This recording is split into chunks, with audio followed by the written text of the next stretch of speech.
Half of those being sworn in at Rideau Hall this morning will be rookies. They'll be new. CTV senior political correspondent Mike LeCouture is standing by for us outside Rideau Hall to kick things off for us. Good morning to you. So, Mike, what are you learning? Yeah, it's interesting, as you had mentioned, that there will be this sort of two-tiered system in terms of cabinet secretaries of state that will be, not to say under these ministers, but certainly almost like an offshoot, Marcia. So think about it this way. If you have somebody that is handling the defense portfolio, which is a huge portfolio, usually also includes talking about Arctic sovereignty or military procurement, you can think about it like one of these secretaries of state will take care of that procurement for the military because it is so important, because meeting our NATO goal of spending 2% on GDP is such a priority to this government. So that is how Mark Carney is looking to structure it. We are hearing that this is very much going to be a business-like type of cabinet, and all of this will be getting underway just a little later on. In about 45 minutes, we're expecting some of these ministers to start walking up this driveway to Rideau Hall. And as you had mentioned, Marcia, half of the faces that we will be seeing coming up are newly minted MPs. So a number of the names that we're hearing already, Carlos Leitao, who was a former finance minister in Quebec, expect him to be part of this cabinet. Unclear if it'll be in cabinet or as a secretary of state, but we know that he will be part of it. Gregor Robertson as well, the former mayor of Vancouver, expected to be one of those new faces coming up the driveway as well. So then we're going to hear from Mark Carney a little later on and talking about what his thinking was behind doing this. And then they're going to get to work. We know that they don't have a lot of time before the speech from the throne that is expected on May the 27th to be read by King Charles. So they really want to make sure that this is super focused, making sure that they understand that this is about getting to work, and expect also a focus on Canada-U.S. relations as well, because it is so critical, especially when you consider it was 1 week ago today, Marcia, that you had Mark Carney, the Prime Minister, face-to-face with U.S. President Donald Trump inside the Oval Office. Yeah, it sounds like they're really getting down to business. Mike, just one thought from you then on, with so many new people coming in, does that mean some cabinet ministers who are familiar to Canadians, perhaps in the Trudeau government, are now on their way out? Yeah, definitely. And I think that is something that Mark Carney is trying to do, trying to make sure that he is making a break from the past with the Justin Trudeau era, understanding that, yes, maybe they did have some experience that could have been valuable, but at the same time, he wants to bring in his people. If you're a hockey fan out there, well, you get a new general manager to a team, they want to bring in their own coach or their own staff. Similar here, want to make sure that he's putting his stamp on his government and the people that, of course, he has also recruited. That's another thing that you have to understand, that people will understand out there, Marcia, is that if you've recruited a candidate, a star candidate to run, you want to give them some sort of a reward. You want to also elevate them inside your cabinet. So look to some of those faces to be coming into Rideau Hall later on today, Marcia. Mike LeCouture outside Rideau Hall with the hockey analogy for us this morning. Mike, appreciate that. We'll see you again soon. And we will have full coverage of this morning's swearing-in ceremony during a special edition of Power Play hosted by Vassy Kapelos live from Rideau Hall. That gets underway at 9:30 Eastern Time, so in about 25 minutes from now. And then later, Vassy will have an exclusive interview with the Prime Minister after announcing his cabinet picks. You can watch that interview with Prime Minister Mark Carney today on Power Play at 5 Eastern right here on CTV News Channel. U.S. President Donald Trump is in Saudi Arabia, the first stop on a 4-day Middle East tour, the first major international trip of his second term.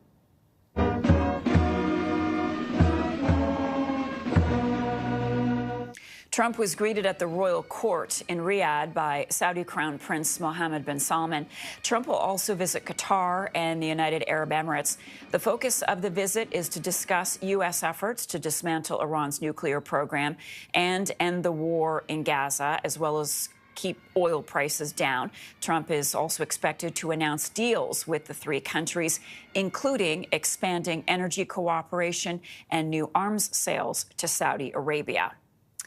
Honda Canada is putting its $15 billion Canadian electric vehicle plans on hold for 2 years due to a slowdown in EV demand. A Honda Canada spokesperson confirming this morning that its plan to build an EV supply chain in Canada, announced in April of 2024, will be on hold for about 2 years. Honda Canada says the decision will not have any impact on employment levels at the company's manufacturing facility in Alliston. This is the latest sign of the impact that Trump's tariff war is having on automakers. As Canadians shy away from trips to the United States, Air Canada is expanding its schedule to Latin America for the coming winter, adding 13 new routes to 4 new destinations. The airline says this is the largest ever expansion to Latin America, with flights to new destinations like Rio de Janeiro, Cartagena, Guatemala City, and Guadalajara coming online for the winter 25-26 season. Cracks may be starting to show in Alberta Premier Danielle Smith's majority government. 2 of her UCP MLAs sit as independents. A provincial sovereignty movement is gaining traction. Several by-elections need to be held to fill vacancies, and now some are trying to force a recall vote in other ridings. CTV's Tyler Barrow has the latest. Premier Danielle Smith's UCP caucus appears to be showing signs of weakness. Recently, UCP MLA Peter Guthrie was kicked out of the party for speaking out about handling of the AHS procurement scandal. MLA Scott St. Clair was also booted for coming out against the budget. Party operatives have also quit, and separation talk has ramped up. We intend to continue to support their founding documents, which that we are supporting constitutional sovereignty within United Canada. The Premier is downplaying fracture in the party. However, this political scientist says unity doesn't seem so clear. 2 years into the government's mandate, and it's a very interesting and less certain time than we might imagine. Now, the Recall for Change movement group is looking to force a recall election in a handful of constituencies. The UCP government is misleading us in so many ways. The group will look to use the Recall Act, which under recent amendments would require signatures of 60% of the total number of electorals who voted in 2023 and a sufficient reason for removal. It is looking at forcing both Calgary-Bow and Calgary Northwest, which were narrowly won by the UCP. In Calgary-Bow, led by Minister of Education Demetrius Nicolaitis, they aren't happy with him. Public dollars going towards building private schools, as well as the lowest funding for public education in the country. With 2 former UCP MLAs now sitting as independents, along with 2 resignations and a 3rd vacancy by the Speaker to come, by-elections will need to be held. It's not so onerous as to imagine that it would not be possible, certainly if there's enough people in those ridings who are very upset with those MLAs. With all the recent changes in the legislature, of the 87 seats, the UCP occupy 46, while the NDP hold 36. Tyler Barrow, CTV News, Calgary. A judicial recount will begin in the Ontario riding of Milton East Halton Hill South. Following validation of the results, a judicial recount was ordered as the difference between the 2 leading candidates was just 29 votes. At this stage, Liberal candidate Christina Tesser-Dirksen has a slim lead over the Conservatives' Parm Gill. A judicial recount is underway in the electoral district of Terra Nova, the peninsulas in Newfoundland and Labrador, where just 2 votes separate the leading candidates. And a recount is underway, as we mentioned, in Terra Nova, the peninsulas in Newfoundland and Labrador. There are allegations of racism against BC independent MLAs questioning First Nation sovereignty. The war of words is increasingly public. Politicians aren't backing down, insisting they're not racist and simply raising concerns about equality. CTV's Benny Daflos explains. May 1st, Dallas Brody courted controversy once again. The greatest threats to our unity: political interference by the Chinese Communist Party, the fragmentation of BC by over 200 bands, each asserting its own sovereignty. The Premier responded immediately. This member's incoherent and consistently racist posturing in this House against Indigenous and First Nations that do in fact have rights and sovereignty in this province. The Penticton Indian Band wrote a letter to Brody and her fellow independents denouncing the divisive rhetoric and what it called explicit racism. Absolutely not. Either of those things I would say that we want to be undivisive and get away from policies that are rooted in racial differences. I think we fight every day to make sure that everybody in this province has equal opportunity. And the last thing we want to do is divide people based on race or anything like that. Brodie and Tara Armstrong have now responded with a public letter accusing First Nations leaders of deepening racial conflict. It doesn't feature any facts or new perspectives or information. It just continues the racialized, discriminatory attack on Indigenous peoples. The Union of BC Indian Chiefs points out every MLA voted in favor of adopting the UN Declaration on the Rights of Indigenous People in 2019, with the public increasingly understanding and supportive of residential school survivors. They view the independents' comments as a step backwards. It's so counterproductive, it's so destructive, it's so divisive. Brodie and Armstrong don't see it that way. What it really boils down to is just making sure, again, that everybody has equal rights in the province. The key is to bring people together, all of us working together as a team, not saying this group, this group, this group. Everybody sort of fighting against one another. Brodie started the war of words in the legislature, and while she's drawing attention, it does nothing to change Indigenous rights. Penny Dufflaw, CTV News, Vancouver. A wildfire burning north of Elkhurst, Manitoba has forced people from their homes. The sky was just orange, very orange, and you could see the flames further off, but not as close as they are now. Several homes in the community of Lebo have been evacuated. Parts of Broken Head Ojibwe First Nation are under a voluntary evacuation order. The situation is changing by the hour, and people are being warned to be ready to go at a moment's notice. There are more than a dozen wildfires burning right now in Manitoba. I was halfway home, and it was unreal smoke. So I did a U-turn, and I got out. In central Saskatchewan, northeast of Prince Albert, a family forced out of their home by a wildfire last week still don't know when they can return. Shelley Lawrence, her husband and grandchildren left last Thursday. They're staying with their son until it's safe to head back. Narrow Hills Provincial Park is also under evacuation. There are 15 active fires burning in Saskatchewan right now. Coming up after the break, we'll tell you who's expected to take the stand at the Sean Diddy Combs sex trafficking trial in New York today.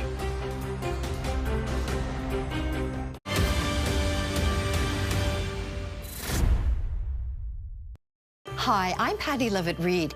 And if you're a Canadian homeowner looking for retirement income solutions, consider reversing your thinking on reverse mortgages. I've spent most of my career educating people on how they can make their money work for them.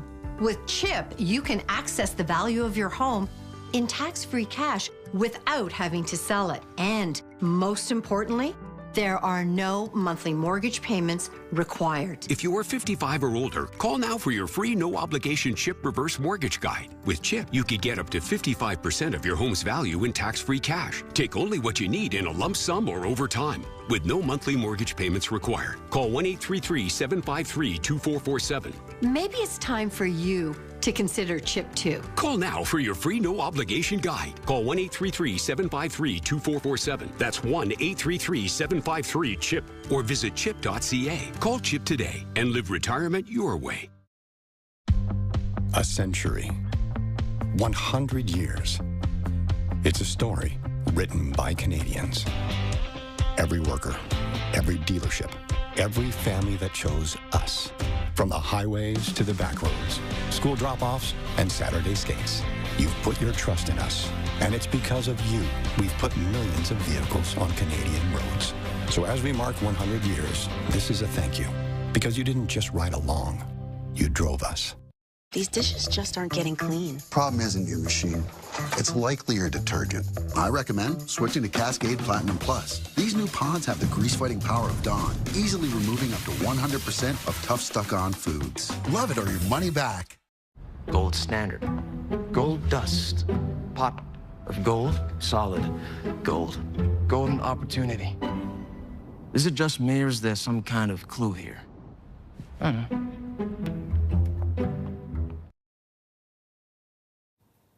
Now to the latest testimony at the former World Junior hockey player's sexual assault trial. A fourth lawyer began cross-examining the woman at the center of the case today as the trial enters week 3. With the latest from the London courthouse, here's CTV's Nick Paparella. The 5 defendants arrived at the London courthouse for the 6th day of cross-examination of the Crown's key witness in this case. This time, a 4th defense lawyer, Lisa Kapelos, who represents Dylan Dubé, started questioning the woman's earlier testimony. The court has heard that the woman, who can only be identified as EM, had consumed about a dozen drinks before heading to the Delta Armories Hotel with one of the players on June 19th of 2018. A short time later, other men showed up in room 209. After engaging in several sex acts, Kapelos suggested that at times the men were not paying much attention to her and talking amongst themselves. And she responded, "I wasn't trying to be the center of attention in the room. It seemed like they were talking about what they wanted me to do and what they wanted to see me do." The witness went on to say, "I thought I was just there for their entertainment." The court heard after the woman left the hotel in the early morning hours, she contacted her best friend on her phone, but never initially mentioned any sexual assault. "I didn't want to get into this stuff. I was just trying to play it off normally." She continued, "I'm not sure what I told her. I know I wasn't making any sense. I was crying." She told the court, "I did feel embarrassed and a lot of shame, not about what I did. I don't think I should feel embarrassed about what they did to me." This case stems from allegations that a group of men sexually assaulted a lone female in the Delta Armories in June of 2018. The accused had been in town with Hockey Canada to celebrate their gold medal win at the World Juniors earlier that year. The 5 defendants, Alex Formanton, Michael McLeod, Carter Hart, Dylan Dubé, and Cal Foote, have all pled not guilty to sexual assault, with McLeod also pleading not guilty to the additional charge of being a party to the offense. The female complainant continues to testify from a remote location here at the London courthouse. It's being shown to the jury and the defendants in courtroom 21 via closed-circuit television. Earlier in the day, Daniel Brown, the lawyer representing Alex Formanton, wrapped up his cross-examination. He questioned her about the end of the night, asking, "No one did anything to impede you from leaving?" And she responded, "No, at that point, they wanted me to leave." Her lengthy cross-examination resumes on Tuesday. Nick Paparella, CTV News. Cassie Ventura, the ex-girlfriend of Sean Diddy Combs, is expected to take the stand today in day 2 of the sex trafficking trial against the hip-hop mogul. Combs has pled not guilty to 5 charges, including sex trafficking. He and Ventura were in a relationship for more than a decade. A former hotel security guard and a male escort were the first 2 witnesses yesterday. The security guard testified he was investigating a woman in distress call when he found Combs with a devilish stare and Ventura with a purple eye. The male escort testified Combs paid him for encounters with Ventura between 2012 and 2013. He testified he saw Combs beating Ventura at least once and heard yelling during a separate incident. The defense argues the alleged victims, including Ventura, participated willingly. Cross-examination of the male escort will continue today. Kim Kardashian is testifying this morning against the burglars accused of tying her up and robbing her at gunpoint in a Paris hotel room in 2016. The billionaire reality star is detailing the burglary that happened during Paris Fashion Week. She was robbed of nearly $10 million in cash and jewelry. A friend of Kardashian's, who was in another part of the hotel suite during the attack, also testified today to hearing the celebrity pleading with the burglars for her life. The 10 defendants are facing charges including armed robbery, kidnapping, and conspiracy. 8 have denied involvement. 2 have admitted to lesser offenses. The trial is scheduled to continue until Thursday. Hudson's Bay is due in court today, looking to buy a little more time to finish up its liquidation sales. The historic retailer is asking a judge to extend the period of its time It's protected from the hundreds of businesses it owes money to. July the 31st from the current May 15th, Canada's oldest retailer is liquidating 80 Bay stores and 16 stores under the Saks banner. The company filed for creditor protection in March, citing difficulties paying its bills.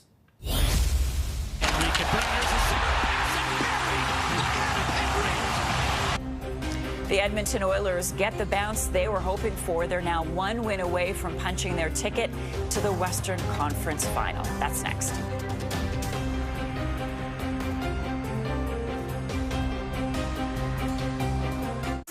Grey's Anatomy season finale, Thursday at 10/8 Mountain on CTV.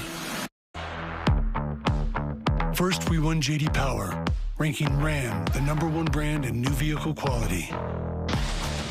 Then we won 2025 Motor Trend Truck of the Year. Now, we're throwing our weight around even more with the new Ram Heavy Duty. Well, you know what they say. You win some, you win some. And every win is inspired by the ones who drive us. Ram, built to serve. Being a dad and granddad means ensuring I've got all the tools to make the right choice. And now I'm in my 50s. That's more important than ever. That's why I'm choosing to look after my family, just in case. Welcome to Senior's Choice, the #1 direct choice for Canadians over 50. How can I help? Hi, I'd like a quick quote for Canadian seniors life insurance, please. If you're a Canadian resident aged 50 to 80, you can choose the right amount of coverage for you and your family up to $250,000. That kind of money would help a lot. You can choose to apply over the phone now in just a few minutes with no medicals or blood tests needed, only a few health and lifestyle questions. Okay, great. Depending on the coverage you choose, it could be as little as $17.02 a month. That's just 56 cents a day. That's less than I thought. And that money could help cover my funeral costs, settle debts, or help my wife with retirement planning. I'll do it. Now that's done, I can get on with something much more interesting. To get a free, no-obligation quote, call one of our trusted insurance advisors today at 1-844-808-7120 or visit seniorschoice.ca. Oh, we're big try before you buy, people. And the Bricks tent sale has product from all departments right outside.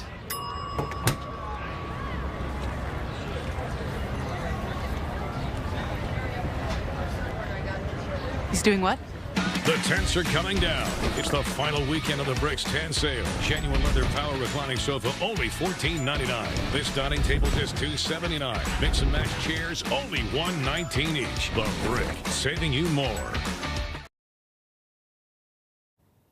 The Edmonton Oilers are now just one win away from a return to the Western Conference Final. Hyman on the inboards, out to Kane, to Henry, score! Oh, look out! Oh, we got a tilt as Hill was going after Kane. Things got heated after Edmonton's second goal. Adam Henrique scored twice as the Oilers shut out the Vegas Golden Knights 3-0 in Game 4 on home ice. Stuart Skinner made 23 saves for the shutout. The Oilers now have a commanding 3-1 lead in the series. I just think the guys were dialed in tonight. They knew it was a big game. There was huge disappointment from Game 3 with the way we played and the way it ended. They knew that they had to step it up tonight. The Oilers can advance to the Western Conference Final with a win in Vegas tomorrow. Tickets for the Winnipeg Whiteout Street Party for the Jets Game 5 against Dallas sold out in minutes again. But if you missed the sale, you may be scouring online marketplaces or third-party websites. But CTV's Michelle Gerwing warns, be on the lookout for scams.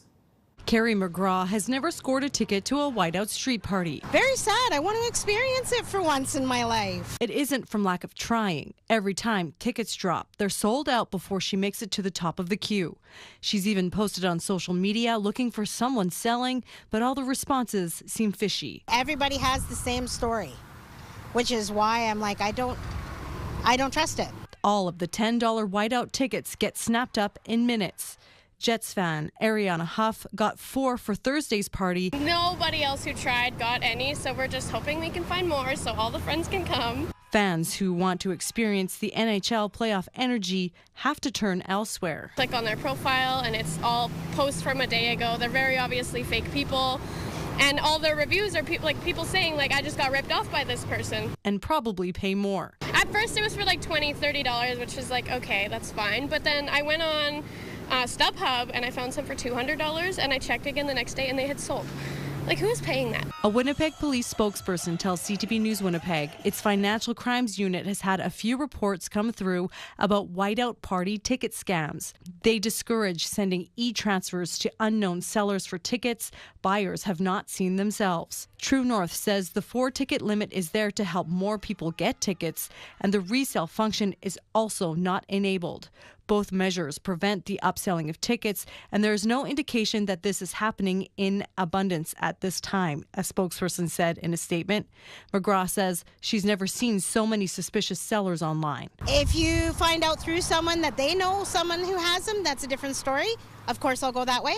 But if I don't know the person, I'm not going to chance it. But if not, she'll just go to a different party somewhere else. Michelle Gerwing, CTV News, Winnipeg. All right, as we go to break, another live look to Rideau Hall, where soon Prime Minister Carney will be unveiling his new Liberal cabinet. Our special coverage of the swearing-in ceremony, hosted by Vassy Kapelos, is coming up next, right here on CTV News Channel.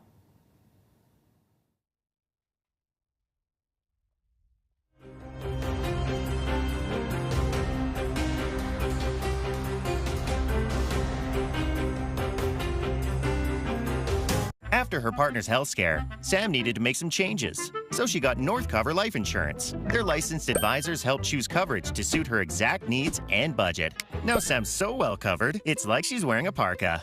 Her family will be looked after with a cash payout of up to $1.5 million. Or she could receive 100% of the benefit up front if diagnosed with a terminal illness. Northcover. Comfort in being protected. Get a quote today. Call 1-844-657-1010 now or visit northcover.ca. Beef is back at Swiss Chalet. Enjoy our tender, juicy roast beef dinner smothered in au jus. Dig into our tasty roast beef sandwiches or get the best of both with our chicken and roast beef combo for a limited time from only $18.99. Only at Swiss Chalet. Salonpas salutes you. People working hard to improve the world. You inspired us to improve these. Salonpas pain relieving patches, 20% larger, with improved adhesion and more medicine to fight pain than ever before. Salonpas, the patch you love, improved.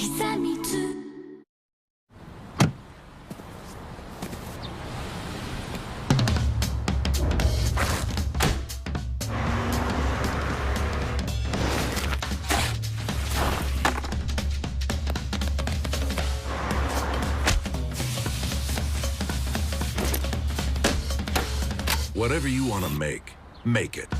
With the standard hybrid new 2025 Ford Maverick.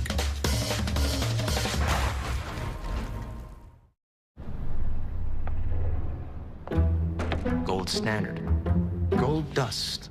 Pot of gold. Solid gold. You're worth your weight in gold. Golden boy, golden girl, golden goose, golden egg, golden age, golden ticket, golden opportunity. Is it just me or is there some kind of clue here? I don't know.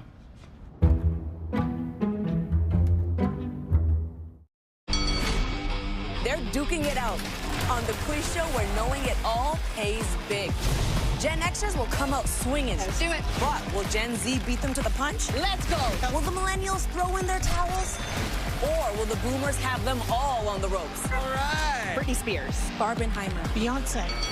Who's gonna win it all? Lily Singh hosts a new season of the #1 Canadian game show, Battle of the Generations. Starts Wednesday, May 21st on CTV. It's a knockout of a season.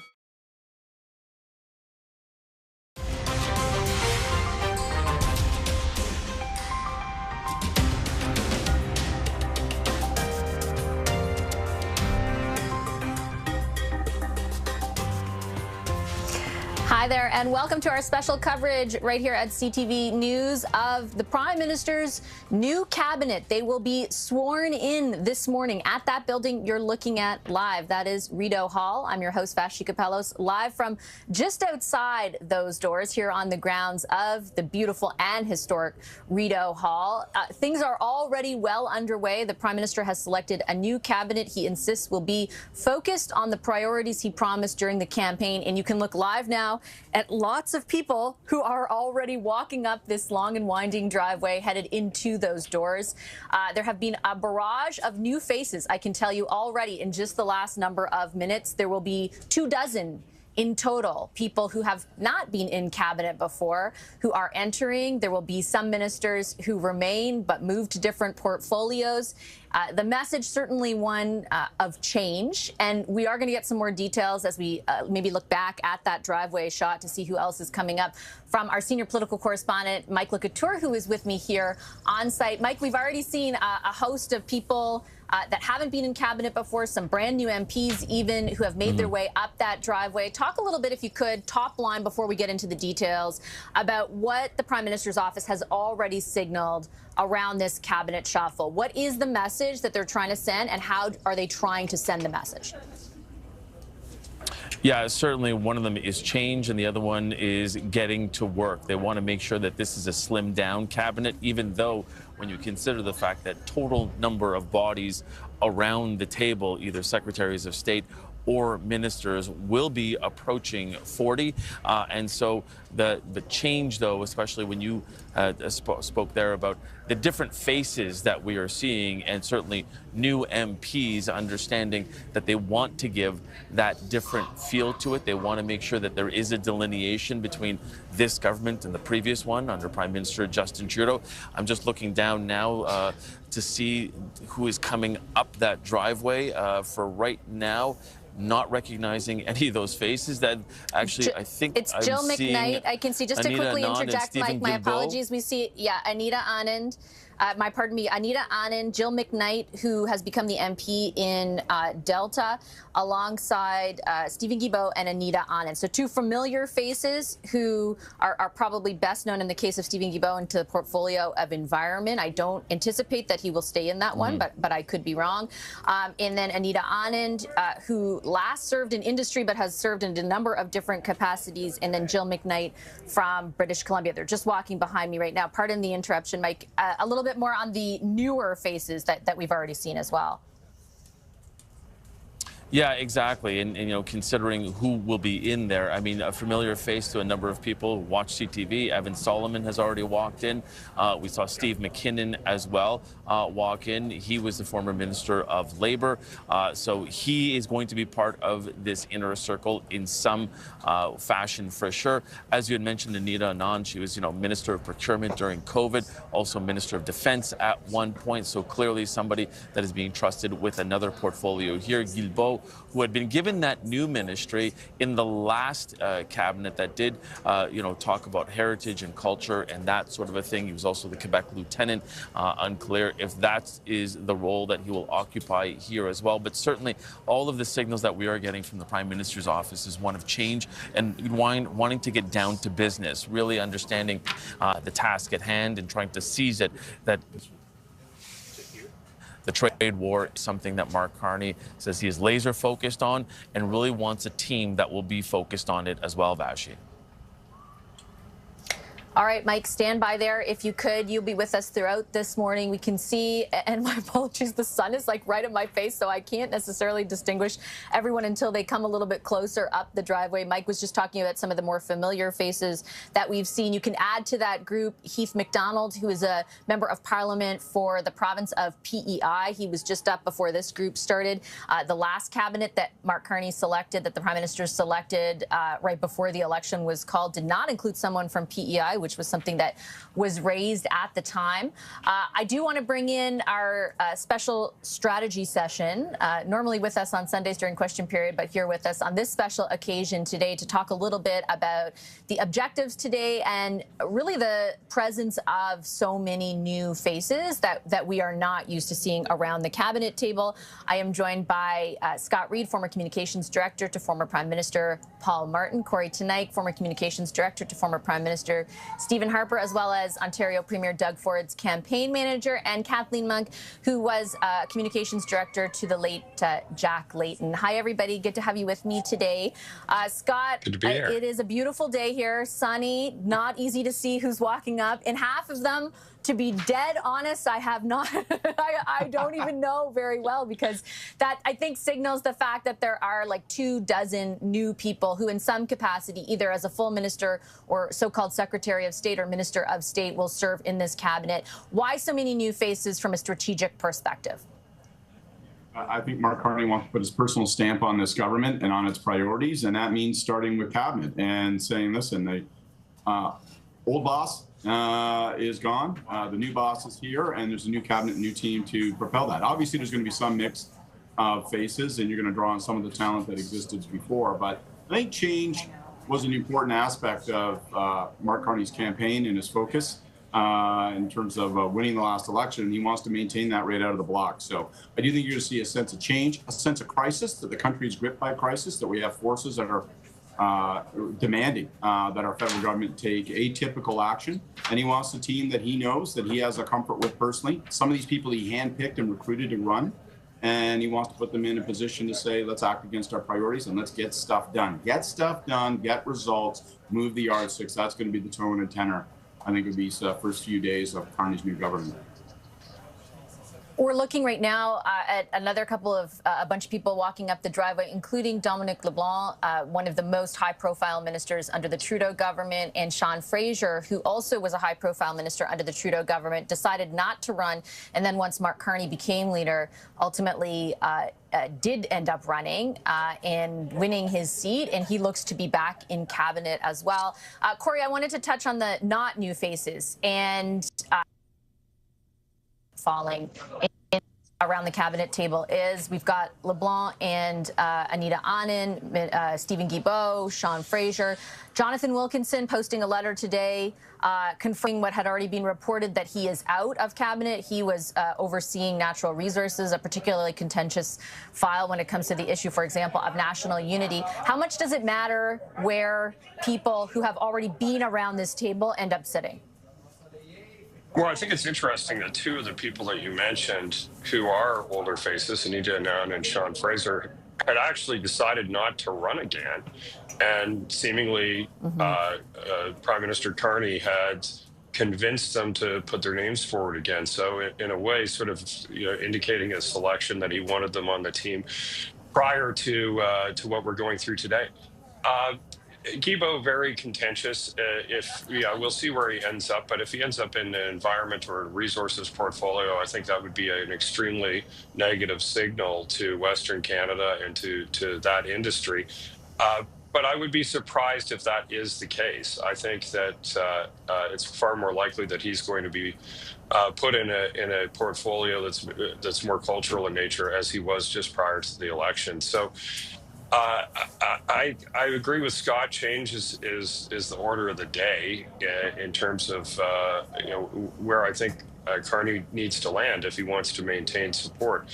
When you look at the electorate, the number of people who wanted the Trudeau government to continue was like less than 1 in 5 Canadians, and yet he was able to win a majority by, I think, selling largely a message of change, that this would be a break with the Trudeau administration and something more focused on the economy and dealing with the threat presented by Donald Trump. So we'll see where those folks end up. Not surprised to see Dominic LeBlanc there. He has played a pivotal role in this transition period in managing the Canada-U.S. relationship, and also prior to that, managing relationships with the provinces, which prior to him working in intergovernmental affairs had been going incredibly poorly, and he was able to seemingly stop the bleeding in that area to some degree. So mix of new and old, but mostly new, and mostly folks that we haven't spent a lot of time talking about before. So it'll be interesting to see who there has game and who does not. How important, Kathleen, is sort of striking a balance, I guess, between newer faces that can deliver on that message of change and moving the pieces that are so, as Corey said, look, Dominic LeBlanc gets a lot of credit for a lot of things in the Trudeau government, but he is also very closely associated with it. Yeah, I think that, change certainly is important, and I think we're going to see more change than many of the pundits and politicos expected today. I think people had thought maybe a third of the cabinet would change. Then yesterday, the rumor was around 50%. It could be upwards towards 60% or more, it looks like, just by the numbers filing in. And that will be significant. But truthfully, I think that Carney's most focused on is not actually change. It's actually efficiency, economic growth, who can deliver. And that's when I think you're going to see some of the economic kind of more powerhouse folks, people with experience around the table. He said he wants an efficient government that's focused on economic growth, and that means a tighter cabinet that's able to make decisions quickly. So yeah, the names that everyone has been talking about, Tim Hodgson, people like Carlos Lieto, others like that who will be able to move on his agenda quickly, but also the allies that helped Mr. Carney not only secure the leadership, but also go on to win the election. So you will see people like Fraser, who we've seen, Sean Fraser, we just saw walk in, Anita Anand. People have been competent deliverers. I think Ms. Anand has had something like 6 different cabinet posts in her time.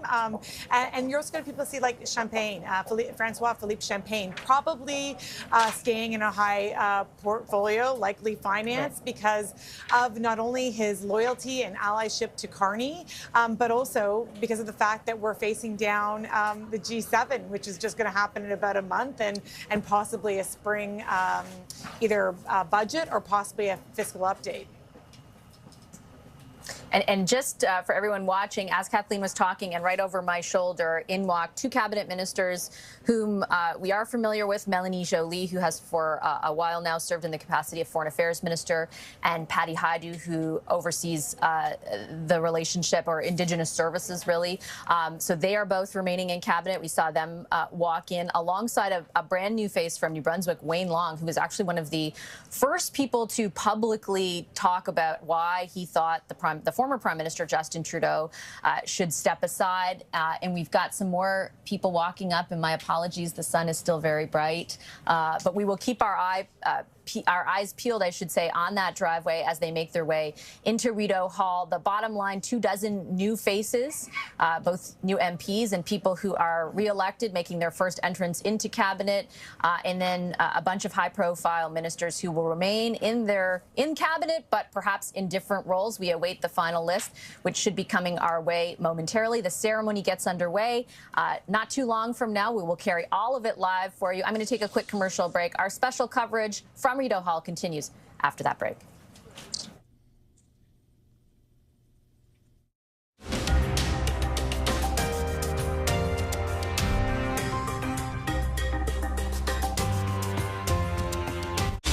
All new Amazing Race, Wednesday, 9:37 Mountain on CTV. Bye, honey. Morning breath, huh? Dr. Garcia? Boom! That's millions of bacteria growing overnight. Crest Pro Health helps prevent oral health issues before they start. I'm so much fresher! Crest. Hi, I'm Patty Levitt-Reed. And if you're a Canadian homeowner looking for retirement income solutions, consider reversing your thinking on reverse mortgages. I've spent most of my career educating people on how they can make their money work for them.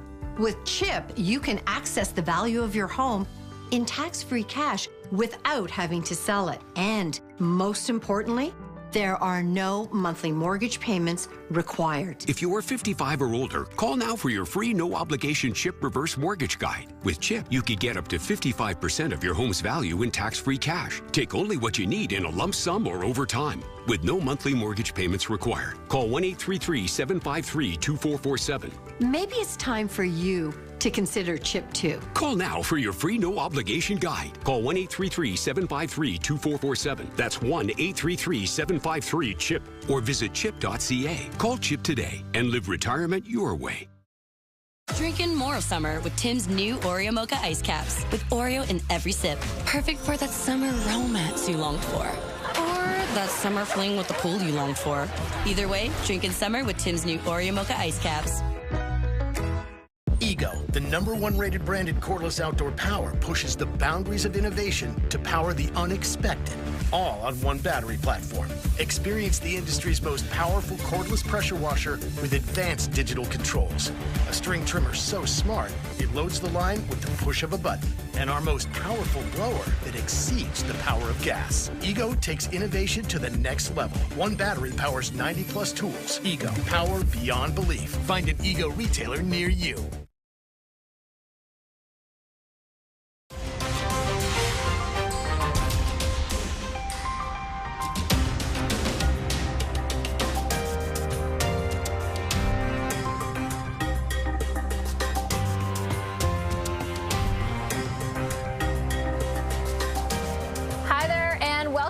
to our special coverage of Mark Carney, the Prime Minister's new cabinet, walking up Rideau Hall, the grounds of Rideau Hall. You can see Chrystia Freeland, former Deputy Prime Minister and Finance Minister, who will remain in cabinet. I believe Adam Van Koeverden, a Toronto area or Greater Toronto Area MP, also making his entrance into cabinet. They're just making their way actually over my shoulder as I sit outside the doors at Rideau Hall. The ceremony to swear cabinet in, this brand new cabinet in, gets underway at 10:30 Eastern. We will carry all of that live for you.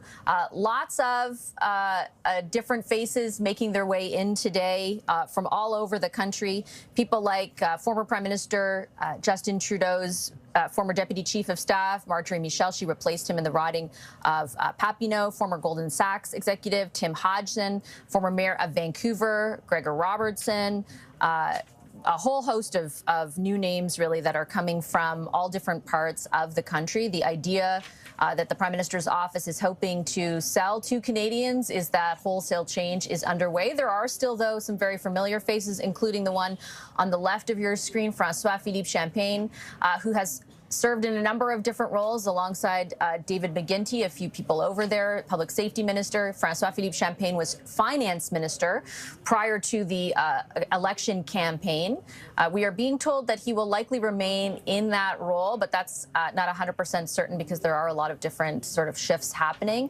David McGuinty, I anticipate as well, will remain in on public safety. Both of those files pretty key to the negotiations with the United States or relationship with the United States, both before the election campaign and, of course, now into the post-election period. Nick Nanos, the chief data scientist and founder of Nanos Research, is with us as we watch people coming up the driveway here. Nick, Anna Gainey also there, I should say, as well as Maninder Sidhu and I believe Ruby Sahota. So some Gary and Anna Sangari as well. Lots of, like, a real mix here of faces that we have seen before, combined with, as I was saying earlier, 24 new faces. Not necessarily a very small cabinet, definitely bigger than the one in size that preceded the election call. In your view, what were voters asking Mark Carney to do? Like, what is the message that landed from where you sit with voters during this campaign? Well, it's very clear that voters, in addition to wanting change, and Mark Carney was one agent of change within the Liberal Party, and Pierre Poilievre was the other agent of change. They wanted a real focus on economic issues and trade, jobs, the economy, that kind of stuff. So it's going to be critical in terms of where Mark Carney slots in ministers for those key responsibilities, because that'll be a big signal to Canadians how seriously and how much political muscle he's putting into these economic portfolios. Right now, you're looking at, on the left of your screen, John Zuccarelli. Used to work for the federal government, left for the private sector, came back to run as an MP in Toronto. He makes his way into cabinet for the first time. Rechi Valdez, who oversaw the small business portfolio, back in cabinet next to her. A longtime MP, but new face in cabinet, Joël Lightbound. He previously served as a parliamentary secretary way back in the day to the Minister of Finance. Had some friction with the Prime Minister's office during the COVID pandemic, thought that they should ease restrictions earlier than they did, and sort of was never reappointed to an official role in that capacity. But he makes his way as a Quebec MP back into cabinet today. Can we talk a bit about regional representation and essentially what the outcome of the election told us? Quebec ultimately ended up, and we're seeing a lot of Quebec faces here, Nick, being very important to the Liberals' electoral success, did it not? Absolutely. You have to think of Quebec being a focus for the new government, but also the West because of separation. You know, the thing is that for the Liberals, the foundation of their victory for all intents and purposes was the province of Quebec. So they're going to need strong representation in the province of Quebec and strong cabinet ministers.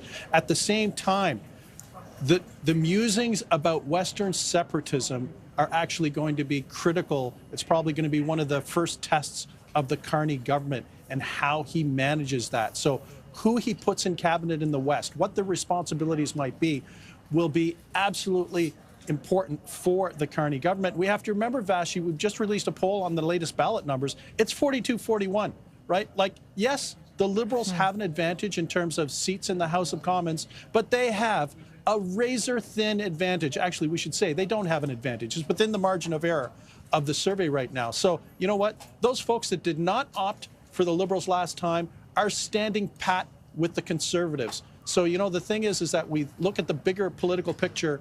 It is much more volatile and much more risky for the Liberals than it will be in the House of Commons, it seems. And we are seeing some representation from Alberta and Saskatchewan. Eleanor Olszewski, who won a riding in Alberta, and then also Buckley Bélanger, who served for decades as a provincial MLA in Saskatchewan. He also will be in cabinet in some capacity as well. So a bit of representation there for sure. Heavy Quebec presence we're seeing, at least among the new faces. How big of a deal do you think, Nick, that national unity, as you sort of hit on there, will be? 7 out of 10 provinces, the majority of voters did go to the Conservatives, or pardon me, to the Liberals. But that Alberta and Saskatchewan dynamic, we've heard from the premiers of those provinces extensively over the last 9 days, 10 days. That is not something to be sort of dismissed either. Absolutely. You know, the thing is that there'll be, you know, for the premiers meeting, the meeting between Mark Carney and the premiers, there'll be a lot more activity on the federal provincial level, whether it's interprovincial trade or energy or infrastructure projects. And, you know, the thing is that that's going to be kind of a big priority, it seems, for Prime Minister Mark Carney. But, you know, the thing is not only having Western cabinet ministers in cabinet, the question is are they in the first tier or are they in the second tier? Like, where are they in kind of the hierarchy and pecking order? Will they be at the table? Well, I don't even want to say it's the adults' table, but at the table where the big decisions are going to be made? Or will they be part of these groups of kind of Secretary of States that Mark Carney is opting for, that will be periodically engaging at the cabinet table compared to the main cabinet? Yeah, good question. And we're going to find out in about just over 30 minutes. Nick, appreciate your insights as always. Nick Nanos is the chief data scientist and founder of Nanos Research. I want to turn as we talk about how this cabinet is composed and the message that the Prime Minister is aiming to send with the composition of cabinet to someone who knows the process quite intimately. David McLaughlin was a former chief of staff to former Prime Minister Brian Mulroney. He's with us live now. David, it's great to see you. Thanks for making the time. Let's start where Nick left off, if I could, with you on this sort of separation that we haven't seen in a long time, and since I covered former Prime Minister Stephen Harper, of sort of like your, I guess, main group of cabinet ministers and then ones who are more narrowly focused and at cabinet when their issue is on the agenda. What do you think the idea is behind that? Well, I think there's two ideas. One is, of course, to have the representation that the Liberals have across the country and give them, you know, everybody who matters in that respect some say in the governing of the country. So an inner and outer cabinet makes some sense. But Mr. Carney has really talked about being focused and getting things done. And what we had with Justin Trudeau was an enormous cabinet where at the end of the day, the cabinet didn't matter. Ministers didn't matter. It was really run by the Prime Minister's office. So we're getting a very strong sense of how Mr. Carney, as Prime Minister, plans to govern with this type of approach. And I really, what I think he's saying is, look, this is Mark Carney's first term, not Justin Trudeau's fourth term for the Liberal Party. And I think that's an important political message. I think Nick was speaking to that in terms of the change dynamic that's there and the fact that you know, people's votes and perceptions haven't yet shifted. I mean, we're still in an election mode. Do you think there is a world in which, you mentioned sort of like the centralization of decision-making and power, is there a world in which that does shift, that is delegated, or is sort of the context, the political context we're in, not really able to allow for that? Like, everyone's so afraid to make a mistake, is what I mean. Yeah, I mean, that sort of accountability piece with the media and others and the opposition, you know, that kind of gotcha stuff, that's always going to be there. And that. So the way that I think Mr. Carney can do this, and we'll see if he's serious about it, is saying, look, here are the top priorities. And so job one of Prime Minister, when they're saying is, look, this is what the government is going to focus on, is you put your top performers into the cabinet and match them to your top priorities. And that's what you focus on. No Prime Minister can do everything, and you have to trust your minister to be able to do a lot of the day-to-day stuff, to work with the public service, work with deputy ministers, and just, you know, that normal administrative management of government of the country. So we'll get a beginning of a sense from that from Mr. Carney in terms of this inner-outer cabinet, perhaps. this idea of having secretaries of state. It's a very British, kind of model. And Mr. Carney, is obviously former governor of the Bank of England, has paid attention. And when it comes to what those priorities you anticipate will be, you mentioned how, like, we're going to get an idea today, like your top performers are in the places that you really want to be able to deliver on, or that you've promised Canadians that you will deliver on. To my mind, that is dealing with the United States and focusing on growing the economy and contrasting that with the management of the economy of the previous government. What is your impression of what you anticipate the priorities that he will sort of accentuate today will be? Build, baby, build. I mean, that's the, I think it's exactly what you said, Josh. I mean, it's that he's got to build the economy, grow it in a more exponential way, a more dramatic way than what we've seen in the past few years, especially with the Trump trade threat. And with Mr. Carney carving out a rather unique position, saying, look, Canada's old relationship with America is done.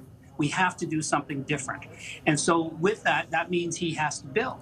And so you then look at housing, you look at energy infrastructure, you look at national defense issues in terms of building out the armed forces. So he really has to make things happen in an accelerated way, an accelerated timeline to meet the new political dynamic of what he is trying to accomplish, which is detaching us, if you will, from that traditional relationship with America.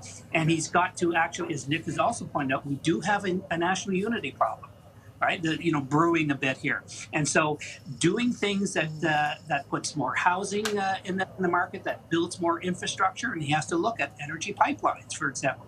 Those are the kinds of things that will help him in his, the role of a prime minister. Job one, of course, is national unity. So build, baby, build is not a bad place to start. One final question for you that's a little bit processy, but you've been, in the room determining who will be in a cabinet. How does that process unfold behind the scenes, and what are your main considerations? I mean, there are people who decided to run again, for example, as Corey tonight was pointing out, just because Mark Carney was the leader. There are people in key ridings, like the regional aspect, the gender aspect. There's a whole, what is happening behind the scenes to come to this point? Well, Sir John A. Macdonald, the original cabinet maker for Canada, said, if you want a better cabinet, give me better timber. You work with what you've got. But a prime minister has to be a good butcher, according to former British Prime Minister William Gladstone. You've got to make some choices. So, sentimentality really can't come into this. You've got to be very clear-eyed, very determined about who's in, who's out. And then you've got to make those, you've got to communicate that to people. Hopefully you can do it in a way that they're, don't feel too bad about it. They're still valued, but not at this time, not in this role. So there's a human dimension to this. There's a human element, and there's so many, there's only so many slots to fill around the table. At the end of the day, it'll be up to Mr. Carney to make his cabinet work. And so the way that he governs, does he allow ministers to be ministers? Does he does he have an overpowering PMO? That too will say something about his style and whether or not this cabinet and his government is cohesive. David, I appreciate it very much. Thank you, former Chief of Staff to former Prime Minister Brian Mulroney. David McLaughlin, you're looking live now at Prime Minister Mark Carney making his way. No family surrounding him. I'm just going to listen in and see, because he's saying a few words.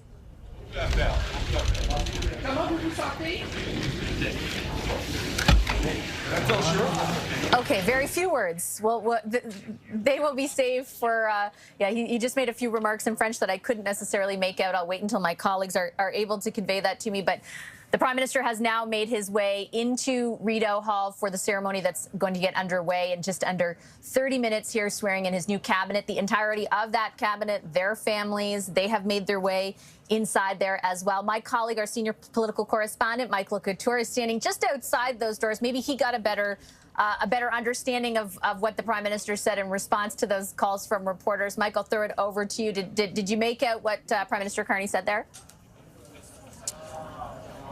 Yeah, I could make out the questions, which were probably shouted louder than the answer, which was, how are you doing today? But certainly didn't have any answer from Mark Carney as of yet. Interesting, Vassy, how this has all been very well coordinated, how this has been sort of laid out. Mark Carney coming from that side, likely walking over from Rideau Cottage, where he's living right now. The walk up from all of the groups of newly minted ministers or secretaries of state, as they will be. But, you know, as there are a number of new faces in here, Vassy, there's a number of people, even though that this is supposed to be a change cabinet. You think of somebody like Anna Gainey. She was the president of the Liberal Party while Justin Trudeau was there. They're also the Gainey family, closely tied to the Trudeaus and people inside that same sphere. You also think Marjorie Michel, who served in the Prime Minister's office and very closely with him. And yes, he took over his riding in Papineau. And we know that Prime Minister Justin Trudeau did go and campaign for her as well. So while there are these people who are closely tied to Justin Trudeau that are in this cabinet, Adam Van Koeverden is another one who was recruited by Prime Minister Justin Trudeau at the time to run as an MP. He is now in this cabinet. So they are trying to sort of have this sort of change aspect to it. But by the same token, a lot of people left over, even, I mean, some of those people like Dominic LeBlanc, his ties to Prime Minister Justin Trudeau, former Prime Minister Justin Trudeau, very clear. We know LeBlanc used to babysit then young Justin Trudeau for his father.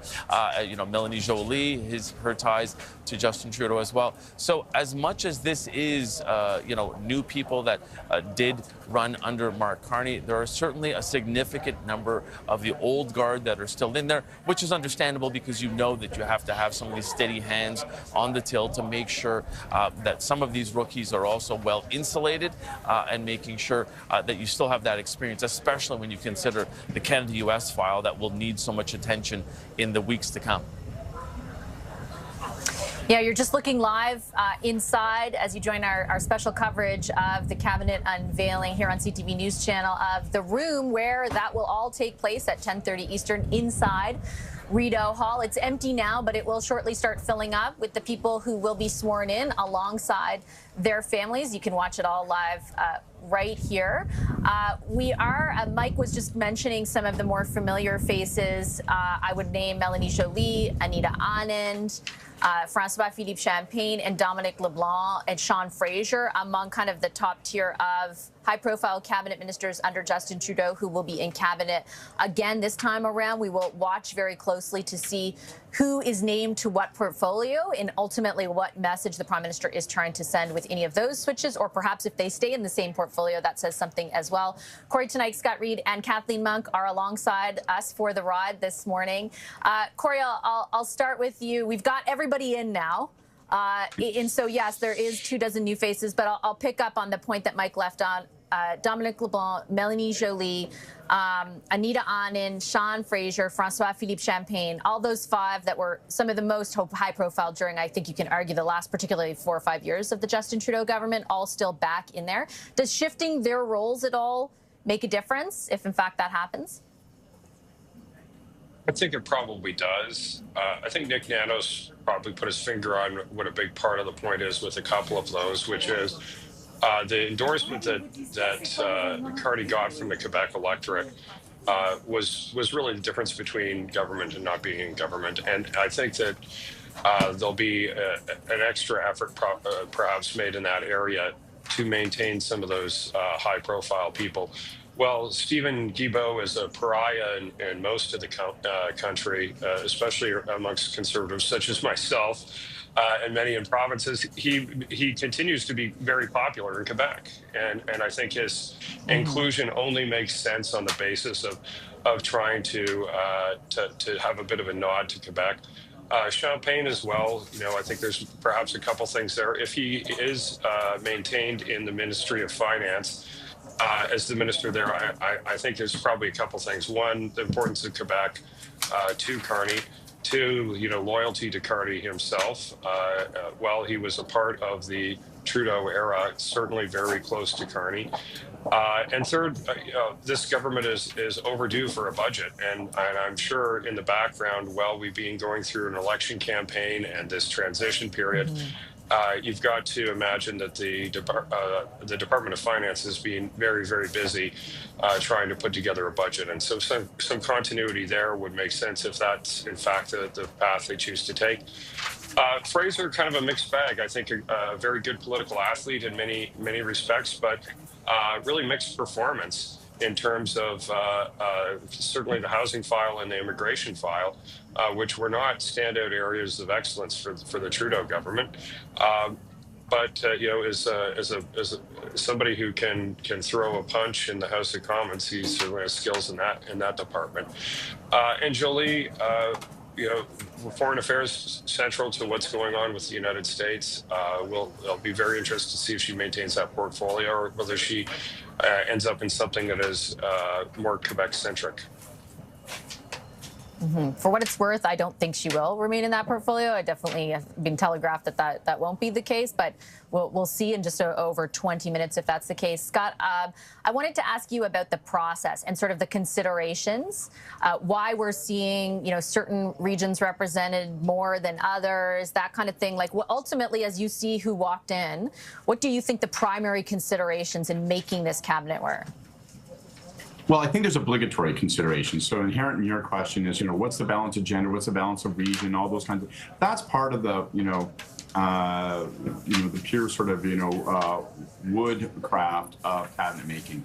But rather than looking at old faces, new faces, and just where they're from on regions, I mean, I really think the way to look at this is the purpose that Carney is trying to design this cabinet for. So why do we see some old faces like Dom LeBlanc and Melanie Joly? Because they can represent some stability, particularly on economic files, particularly with respect to our relationship with the United States. I think almost certainly when you see people that either don't present stability on that front or might even represent some risk, they're being moved out, sometimes so far out they're no longer at the cabinet table. And then when you take a look at some of the new people that have been brought in, again, I think it's all built around this sort of purpose that Carney is trying to exert, which is we are going to concentrate as a government. We are not just going to rule by press release. We're going to actually try to achieve significant things. We have a climate crisis. That means that Canadians will give you permission to do things, maybe things that they would not otherwise give you permission to do. And I would point to someone like Tim Hodgson as being on that list. Why are we seeing him in Markham? Why aren't we seeing, other more familiar faces out of the GTA? Well, because he has a track record of getting energy infrastructure built at Hydro One. This is a guy who's proven that he can get things built, that he can get them to market, and that he can work with communities and stakeholders and Indigenous communities and actually get buy-in for it. And that is the name of the game when it comes to energy infrastructure. So I wouldn't be surprised if we see him somewhere like energy or infrastructure or other choices that allow him to unleash those talents. So as much as we focus on old and new and region and so forth, I actually think that a lot of this comes back to what does Carney want to get done? And he's picked the people that either have proven they can move in that direction and help him, or new people that he believes will. And I really think he's kind of a ruthless boss. I think he's going to be very utilitarian. 6-8 months from now, if you're not getting the job done, I think you're going to be getting out. What a concept. What do you think, Kathleen? That Let's hope they don't apply that to us here at CTV. That somehow I've survived all these years because multiple people have not. Kathleen, what in your view is the utility of cabinet in trying to do what Scott is talking about, basically trying to, against the backdrop, I should say, of the context Nick laid out, right, which is still a high level of support for his closest competition in a minority, still at this point, Parliament. Like, what is the utility of today in announcing a new cabinet and trying to drill home to Canadians, this is what I am going to do? Yeah, I think the signals that Carney has to send is who he does put in that natural resources portfolio, but also in areas of the country where traditionally Liberals have not had a source of strength, places like Alberta, Saskatchewan, even British Columbia, where they haven't been as strong in the past, they have to have an elevation of people from those regions. So where Liberals have created, in electoral speak, new beachheads for their political political prowess, they're going to have to see some of those people in cabinet. And that's why it's almost a sure bet that you're going to see Buckley Boulanger, a former actually NDP MLA from Saskatchewan who ran for the Liberals in a northern Saskatchewan seat, will likely be in cabinet. But also other folks from BC and obviously from Alberta. So looking to the new pickups either in Edmonton or Calgary to see how those voices around the cabinet table can actually help kind of quell some of that Western alienation talk in the sense that they have voices and decision makers around the table. If Carney wants to build, as your previous interview said, he's going to have to get a lot of buy-in from the provinces, and that's why it would probably make sense to keep somebody like Dominic LeBlanc in that portfolio of intergovernmental affairs. Just with respect okay, to let's look live. Yeah, go ahead. Sorry, just with respect to the Western Canadian new members, I think there's a real risk that if it is, former NDP cabinet ministers and folks like that are the face of the government in terms of getting resource development done, I think that's going to be a big mistake. I'm much more where Scott is in terms of Tim Hodgson and people who are actually more engaged with the corporate community to hit a refresh and make it less about Western lefty politics and more about the pure business of actually getting projects off the ground and done.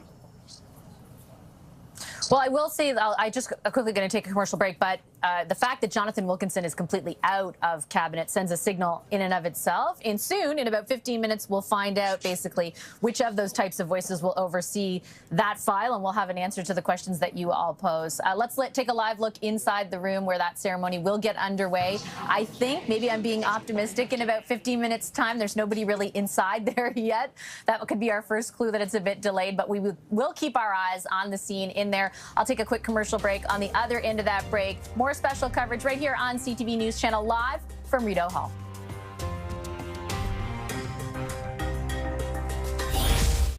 Grey's Anatomy season finale, Thursday at 10/8 Mountain on CTV. Being a dad and granddad means ensuring I've got all the tools to make the right choice. And now I'm in my 50s. That's more important than ever. That's why I'm choosing to look after my family, just in case. Welcome to Senior's Choice, the #1 direct choice for Canadians over 50. How can I help? Hi, I'd like a quick quote for Canadian seniors life insurance, please. If you're a Canadian resident age 50 to 80, you can choose the right amount of coverage for you and your family up to $250,000. That kind of money would help a lot. You can choose to apply over the phone now in just a few minutes with no medicals or blood tests needed, only a few health and lifestyle questions. Okay, great. Depending on the coverage you choose, it could be as little as $17.02 a month. That's just 56 cents a day. That's less than I thought. And that money could help cover my funeral costs, settle debts, or help my wife with retirement planning. I'll do it. Now that's done, I can get on with something much more interesting. To get a free, no-obligation quote, call one of our trusted insurance advisors today at 1-844-808-7120 or visit seniorschoice.ca. We created these. We're 4 Canadian friends that quit our jobs because we hated our underwear. We couldn't take the chafing, riding up, and constant adjusting. So we spent 12 months creating our own. They're made with a premium modal fabric that's breathable like cotton, but it won't stretch out. And we designed them to contour and support the boys, preventing sticking. We also made it to Dragon's Den and received offers from 4 different dragons. So visit manmadebrand.com to experience ultimate crotch comfort today. Check this out. The phone is the key. Like you, the redesigned Tucson doesn't stop. You got places to go and stories to tell.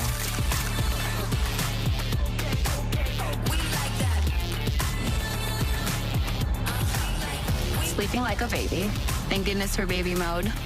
And with more than 9 out of 10 Tucsons sold in the last decade still on the road, WA keeps you going.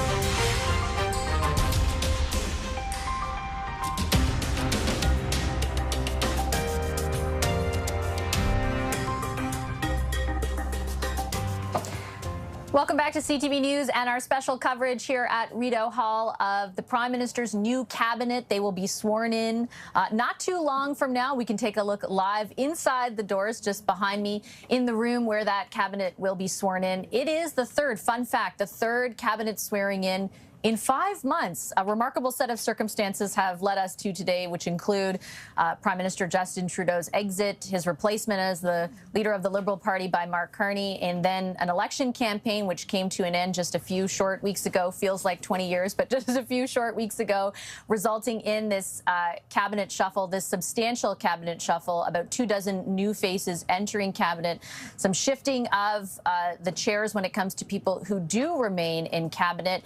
And then, of course, this all comes ahead of a throne speech on the 27th of May, just a few weeks from now. The King will deliver that throne speech. Yes, the King will be here in Ottawa to deliver that throne speech. My colleague also here in Ottawa, the King, to me, perhaps, our senior political correspondent, Mike Couture, is just a few meters, I heard him laugh, a few meters away from where I am right now. I'm just noticing, just thinking as I had a moment in that commercial break, Mike, to think about who we didn't see walk up those steps. Jonathan Wilkinson, of course, who announced proactively this morning that he was not, as had been reported, going to be part of cabinet, but also Bill Blair. The minister who has served for years now in his capacity as Minister of National Defence. I did not see him walk up those steps. Former Toronto police chief, a presence in the Trudeau cabinet on a host of different files. Everything I remember from, for example, legalization of marijuana all the way again to national defence. What's standing out for you so far of who we have seen walk in and who we haven't? Yeah, besides the way that you just tossed to me and giving me some sort of a regal title, Vassy, I mean, that stands out and that will forever stand out to me. But yeah, I think in terms of who still remains in and where they may go, I mean, I'm looking at people like Chrystia Freeland and Stephen Guilbeault. Will they have any type of a title change at all? We know that going into this, that Chrystia Freeland was the Minister of Transport and Internal Trade. That likely the leveraging of her relationship with premiers like Doug Ford. We know that they get along very, very well. And what will happen with Stephen Guilbeault, because he has been somebody that's been seen as very divisive, especially amongst the Western premiers, that's likely why, to the point that you were making, somebody like Jonathan Wilkinson is not in cabinet. Minister of Natural Resources, even though somebody who was from out west, but certainly somebody who didn't seem to have the ear of some of those Western premiers. And I'm also looking at, somebody that had been shuffled out in the last cabinet, somebody, again, who was seen as being close to Prime Minister Justin Trudeau, a close personal friend, Mark Miller. He did obviously win his riding in downtown Montreal. He has not been seen yet coming in to Rideau Hall just yet. So that, of course, another sort of symbol and sign of trying to break from the past here. And to your point, Bill Blair, who has been a loyal soldier in cabinets coming into this, and certainly in the previous cabinet with Mark Carney. So clearly trying to really give this new face to the cabinet. But the people that were in this cabinet before and people that were in a cabinet under Justin Trudeau, what will they be doing? How will they be reassigned? And to the point that a lot of our panelists have been making, will they be in positions where they have either been divisive in the past, or will they be given new functions to leverage some of their other abilities as well? That's what I'm going to be looking for here, and that's why I sort of highlighted Freeland and Guilbeault. What will they be doing to try and make sure that their strengths are really put on display here, and how they will be able to interact and execute what Prime Minister Carney wants to happen here. He will not have a lot of time for ministers that are not getting things done. You can see he's very much business oriented. He wants to make sure that they are moving quickly at the pace that is beyond the pace of government. In the past, you saw that even with his first cabinet meeting when he signed that order, essentially lowering the price on the consumer carbon tax down to zero. He did that in a way that was very much looked like it was a boardroom, even though it was the cabinet room, signed that order and said, okay, we're getting to work here, wants that type of tone on day one. So you have to wonder whether or not some of those people that were in cabinets past, if because they have that kind of proven track record, Vassy, of being able to get things done, if that's why they remain in this cabinet here. Ever so slowly, the room you're looking at on your screen is beginning to fill up with people who are in attendance for the cabinet swearing in, scheduled to get underway fairly shortly. The room will be full of people who are both going to be a part of cabinet, but also their families who are here for this moment, for this swearing in as well. Mike, I know you've been having a lot of conversations with people in the Prime Minister's office over the past few days. What have they telegraphed to you about how significant they feel these decisions and this presentation today will be for them? Yeah, they really want to sort of set that tone and make sure that they are putting out a bench there that is showing strength and also showing that they will get things done. They want to make sure that they're bringing the best of the people that were elected from all corners of the globe, trying to make sure that they are striking that gender balance, trying to make sure that they have that type of regional representation as well. I mean, this is a Liberal government that for the first time in a long time is able to pull from every province and most territories as well. So they're trying to do that. You had mentioned off the top that PEI being represented here for the first time in a little while. Saskatchewan, we know that Ralph Goodale had a seat many cabinets ago and had a seat at the cabinet table, but also in Saskatchewan. So now that we have another member from Saskatchewan, look for them to be in the cabinet as well. They're trying to make sure that not only that this reflects Canada as a country, but making sure that this moves quickly, and they want to get down to business very quickly, seizing the moment and meeting the moment, Vassy, because we know that this is a moment that they need this type of action. He's campaigned on being the person that could take on Donald Trump and making sure that they're getting things done quickly.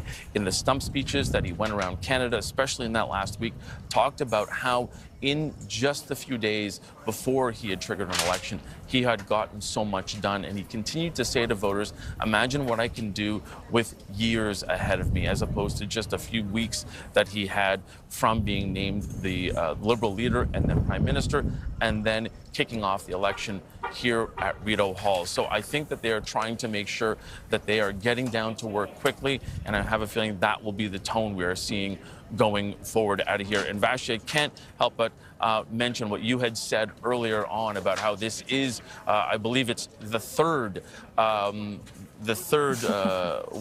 cabinet swearing in the last few months. I can tell people that this is also the best weather that we've had for one, because you have been in the studio most often for these. I'm happy that you're joining me here on the grounds of Rideau Hall because it's gorgeous out here. Finally, so you know, you've remarked in the past on how cold it looks out there, but certainly it's a little bit better now. And I can see that there's members of the media that are gathering for some sort of photo op. And I believe it's Prime Minister Jean Chrétien that is either coming or is going to be speaking to reporters. I wonder whether or not we have a camera over there right now at this point, Vassy. But he is starting to walk in. Prime Minister Jean Chrétien, as you have seen in the past, he's been at a number of these, and maybe I can get Peter to follow him as he's going behind me here and speaking. And it looks like he's stopping with some journalists. And we're going to see if we can talk to him as well when he possibly passes by us. But Jean Chrétien, the former Prime Minister, arriving here at Rideau Hall, speaking to reporters, and don't believe that we have a camera in there right now, trying to listen in. We'll get him. Don't worry. He's Jean Chrétien, the former Prime Minister, of course, attended the last cabinet swearing in, the one that preceded the election call. We'll look for some other familiar faces who make their way up now that all the cabinet ministers, these newly minted cabinet ministers to be, have already made their way inside. I'll bring up just a quick live shot of the room inside Rideau Hall, which is kind of finally filling up in earnest as various new cabinet members make their way in alongside their family and friends. When that room is completely full, we anticipate the ceremony will get underway. It won't be a short one, I think, because the cabinet is not small in size. There are 29 full ministers, and I believe that includes the Prime Minister plus an additional 10 so-called secretaries of state. They will be in charge of more specific files and basically attend cabinet when their issue is on the agenda. They will act in a supportive capacity to some of the sort of, I guess you could call them full-fledged ministers. So that brings the total of the entire group to 39. 24 of those people are not already in cabinet.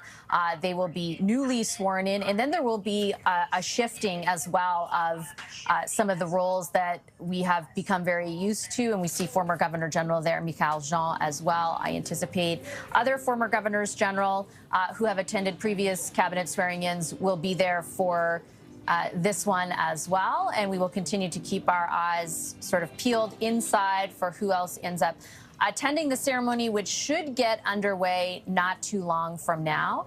I'm going to bring in Nick Nanos, Chief Data Scientist and founder of Nanos Research, sort of picking up, Nick, where Mike left off, talking a little bit about the messaging that the Prime Minister is hoping to deliver with this cabinet. One thing you said before stuck out to me that your latest polling showed, you know, essentially support for the Conservatives and Liberals within the margin of error. It closed, the election campaign closed with the two of parties being very, very tight as well. How much political capital do you think the Prime Minister has at this juncture in particular?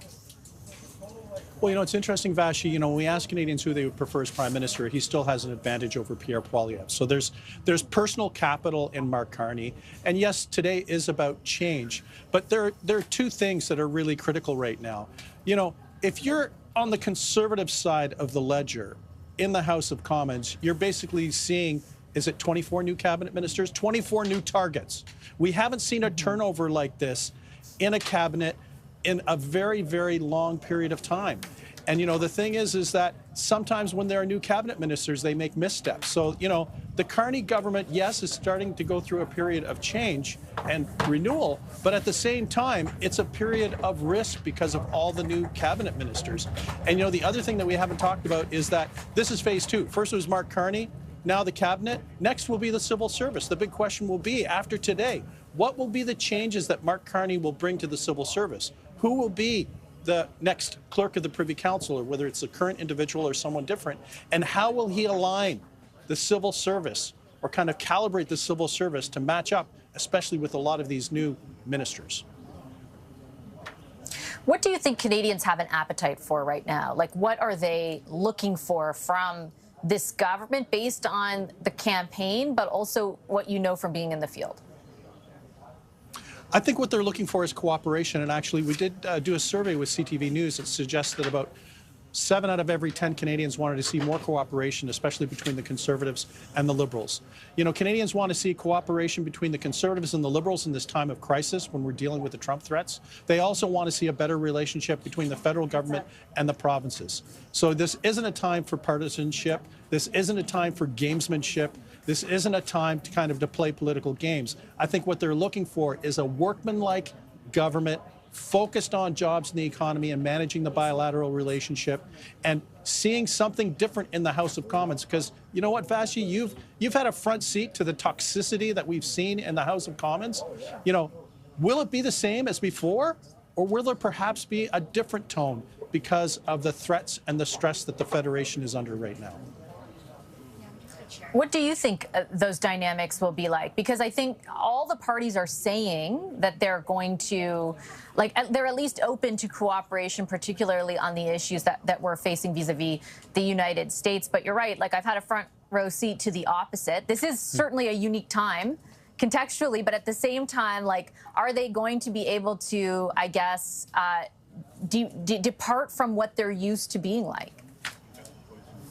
Well, I think for the Conservatives, we have to recognize that this cohort of Conservatives is among the most effective in the House of Commons as a party that we've seen in a very long period of time. You know, they for all intents and purposes, they created the condition for Justin Trudeau to kind of step down as leader. So, you know, the Conservatives are not going to change in terms of their role within the House of Commons, but I think there might be an opportunity for a change in tone for both of the parties. And maybe the first step was Mark Carney when it came to the potential by-election or opening up a seat for Pierre Poilievre to re-enter the House of Commons, and him saying he's not playing any games. He'll open up a seat and be happy to call a by-election whenever Pierre wants one. perhaps being the first step in having a different type of relationship between the two front-running parties and the two leaders, at least in the short term. I think we'll have more of a cordial parliament in the short term, but then all bets are off as kind of we get to the countdown, and I hate to say this, Vassy, the countdown to the next federal election when they might be, because we do have a minority government right now. Whoa. No, you're absolutely right. It remains a distinct possibility. You're looking live inside the room at Rideau Hall, where cabinet will be sworn in fairly shortly. Some of the dignitaries who are there, former governors general Adrienne Clarkson and Michaëlle Jean, and then to the right there of your screen, that is Adrienne Clarkson's husband. Lots of sort of former politicians and governors general. It is traditional. There's former Governor General David Johnston, for example. Traditional for them to attend this ceremony. Many Indigenous leaders, I saw Nat and Obed as well, who are there to sort of preside over or to watch what's taking place. And there he is, former Prime Minister Jean Chrétien, making his way into the crowd to watch the ceremony unfold as well. Corey Tenike, Scott Reed, and Kathleen Monk are alongside us for the ride this morning as we await the formal part of today's program. Kathleen, I'll pick up on what Nick was talking about, because one dynamic we haven't spoken a lot about is the NDP. 7 members, no official party status. They've said that they're going to ask for official party status. Do you think that they're going to be able to get it as we watch this room fill up? Well, they're going to make the case strongly that they still represent 1.2 million Canadians' votes, and that they are a going concern because of their presence, obviously, in government and in opposition in the provinces. But I'm not sure if they actually need to get official party status or if they just need to have the resources allocated, which could be done, between the parties themselves in committee. The question is, does the party need to be on committees? What kind of research supports that it needs? New Democrats are going to have to make the case to both Liberals and Conservatives that they should be on those committees and have a voice in question period. I think the election of interim leader Don Davies is a really smart one. Out of the 7 MPs elected, he has good relationships with MPs on both sides of the aisle, so he can, both reach across to Conservatives and to Liberals to make the case. He obviously was critical in the negotiations around the confidence supply agreement in regards to pharmacare and dental care, because he was health critic at the time. So I do think that there's a chance, but New Democrats have a lot of rebuilding to do. First, an examination of what went wrong in the campaign, and then creating the rules and criteria for the next leadership race that could conclude in 2025 or might even bleed into 2026. In my opinion, the Liberals are going to have a pretty long runway in terms of a honeymoon. The Bloc has guaranteed that by basically saying they'll support them, no questions asked, almost for the first year. So New Democrats are going to have to wait for the tarnish to kind of start to build on Liberals. So whether we elect a new leader in 2025 or whether it's 2026, I think that the most important thing is to rebuild the party, get back to focusing on what voters care about, talking more to voters than internally to one another. Just saw Chief of Staff to the Prime Minister and former Minister himself and MP Marco Mendicino take his seat. A number of the Prime Minister's staffers have made their way in. We do anticipate within the next 10 minutes the ceremony will get underway. You're looking live at some of the former Governors General, Adrienne Clarkson, Michaëlle Jean, and David Johnston, who are greeting former Prime Minister Jean Chrétien, all of whom are in attendance to watch the ceremony take place. We will carry all of it for you live. Corey, I wanted to ask you also about sort of this, I guess, this ever-evolving dynamic that will bleed from today into cabinet. We do anticipate we'll hear from the leader of the Conservative Party, Pierre Poilievre, a little bit later on today. How do you anticipate Conservatives' posture or sort of position themselves against this news cycle, which is largely driven now by all these kinds of announcements? I think you want to take your time a little bit in terms of ramping up the partisanship. To build on what Nick Nanos was saying coming in, like, I think the public mood is to give the Liberals a bit of runway here to try to deal with the economy and the Trump factor. And I think on both of those issues, which affordability, I guess, being the third, maybe crime, but on a number of them, there's actually a lot of commonality between the Liberal platform that Carney ran on, as opposed to the Liberal government record under Trudeau, and what the Conservatives themselves had been advocating for, whether it's things like bail reform, whether it's things like resource development and pipelines and resource corridors, whether it's issues related to standing up to Trump. I think there's a lot to work with in which the Conservatives can give a bit of runway to the Liberals and then see what it is they do with it.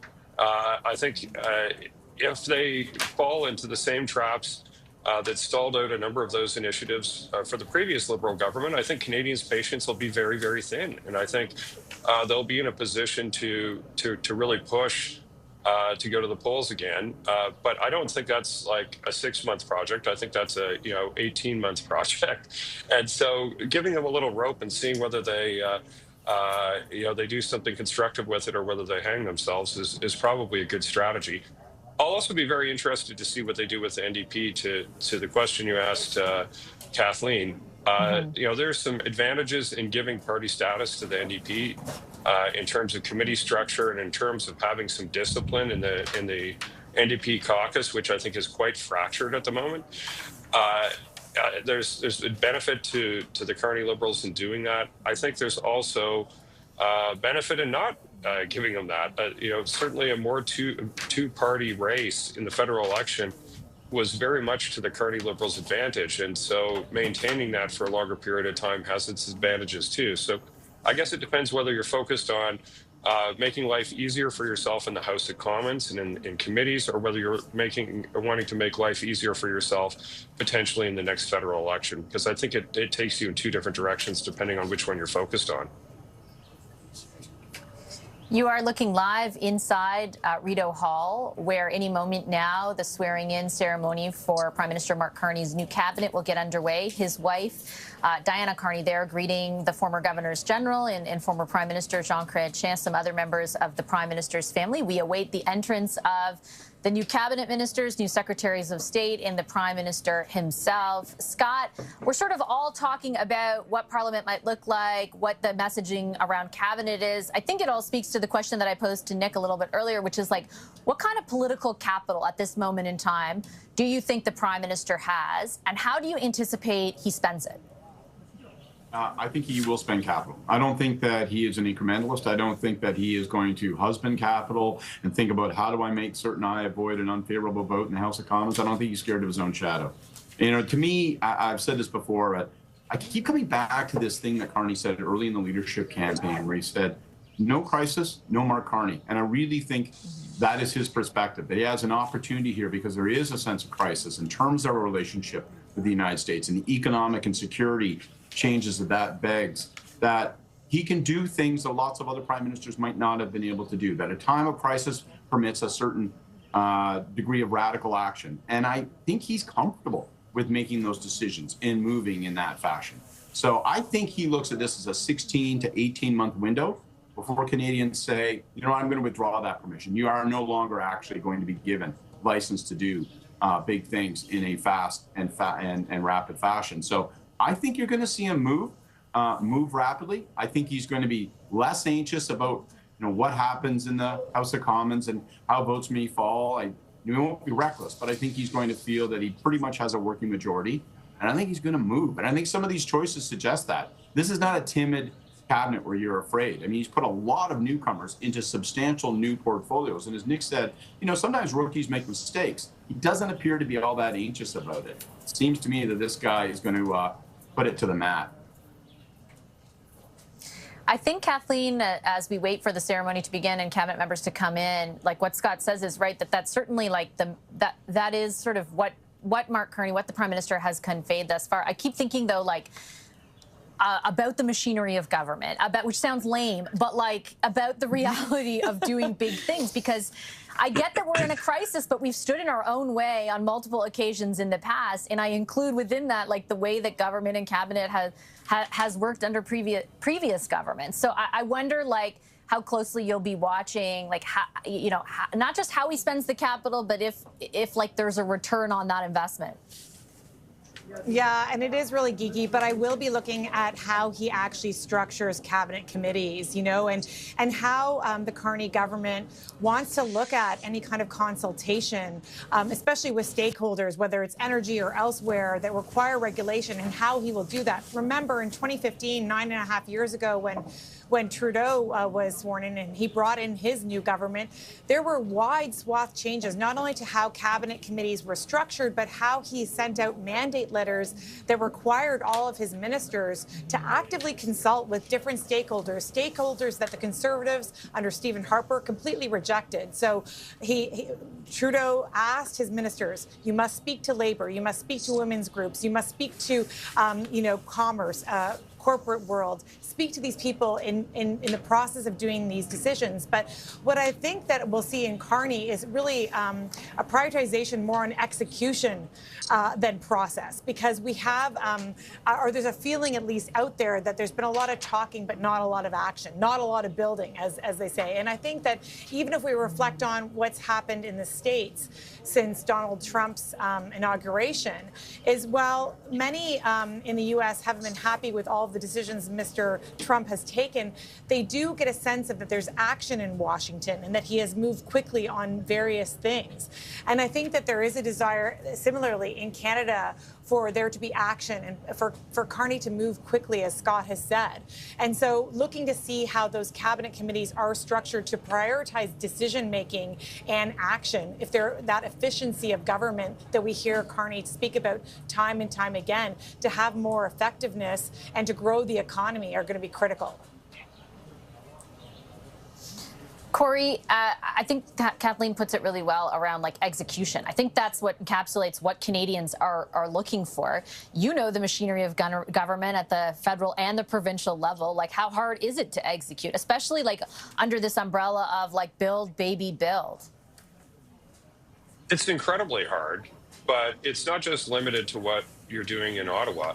For any of these big projects that Carney's talking about in the resource sector in particular, it requires an incredible amount of cooperation with provinces and also with First Nations. And so it is complicated. And Ottawa, it's like turning a battleship, or whatever the saying is you want to use. Nothing happens quickly. I think it's an advantage that Carney has a lot of experience in that area. I think he'll be probably more challenging and more demanding, as Scott has put out, as a boss. And I think that'll be to his advantage. But that's not the only thing you need to have in alignment. You really need to have cooperation with the provinces to get any of these things done. Resources are a provincial jurisdiction at the end of the day. We'll see what happens with C-69, but irrespective of whether they amend it or whether they repeal it, the Supreme Court has largely gutted it, and saying that approvals are predominantly provincial jurisdictions. So to get all of this stuff done is going to require a lot of diplomacy with other levels of government and with First Nations. So, if it were easy, these things would have been done a long time ago. And, we'll see how that works. I think it's encouraging that it appears that we're going to have some of the better players in terms of working with others at the provincial level, maintaining roles in that area, whether it's Dom LeBlanc or Chrystia Freeland, and that some of the people who've been impediments to that, either out of cabinet altogether, like Wilkinson, or sidelined to the cultural side of the equation, like Kapelos. So I think it appears that the accomplishing things and getting it done and working with others side of it is coming to the fore. We'll see how they execute. Do we, and I think the ceremony will get underway momentarily, Scott, how important is today, the selection of these people to delivering on what Corey just spelled out? And I may have to interrupt you to listen in, but I'll throw it your way. I think it's important, obviously, but I think two other things are going to be important. One, what does the Prime Minister say about his priorities and the concentration of his agenda? How does he make certain that he signals it's focused as opposed to sprawling? So I'll be watching for that when he speaks. And the second thing is public service.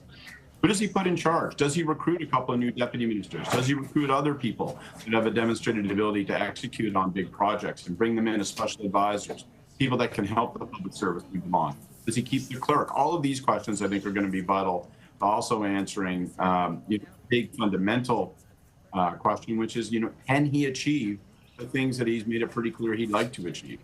And, it's not just one lever. Cabinet is one lever. Priorities and focus you bring as Prime Minister, the way you use that office and the platform, and then finally the way in which you enable and activate and incentivize the public service.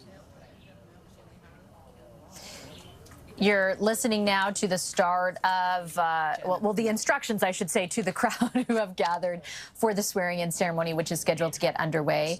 I just want to tell you a little bit as Cabinet makes their way in, and there they are. The doors are open. They are making their way inside the room right now.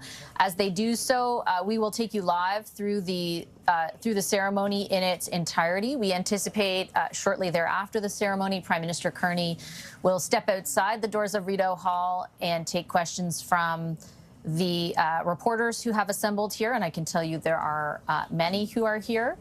We don't anticipate that we will hear from individual ministers, at least at this point in the day.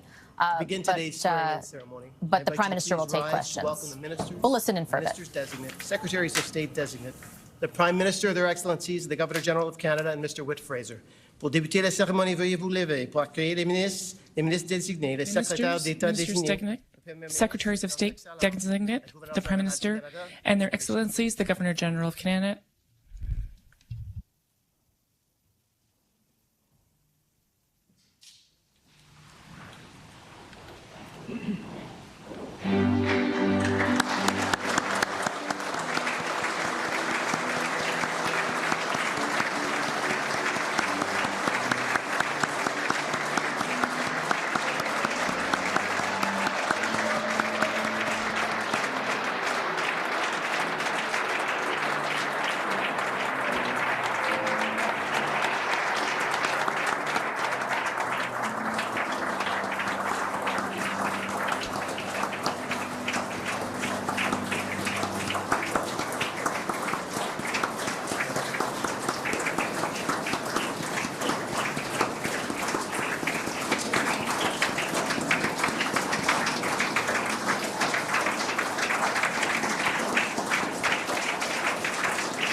And there is Prime Minister Mark Carney alongside Governor General Mary Simon and her husband, Whit Fraser.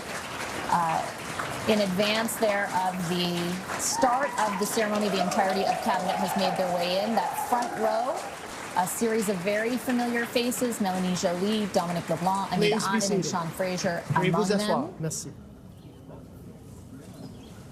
Good morning, everybody. My name is Ken McKillop, and I'm the Secretary to the Governor General, and I'd like to welcome everybody to Rideau Hall for the swearing-in of the 30th Canadian Ministry. I'd like to also take a moment to share with you a traditional activity that was initiated just prior to the beginning of the ceremony, the lighting of the holik, a traditional Inuit lamp. This lamp is used in the North to bring light and warmth to the home. We light the holik to mark important events here at Rideau Hall, such as today's ceremony. And we are grateful for the presence of Elder Ina Zakal from Pagnatring Nunavut, who lit the holik and will maintain its light and warmth throughout the ceremony. Nagrumik.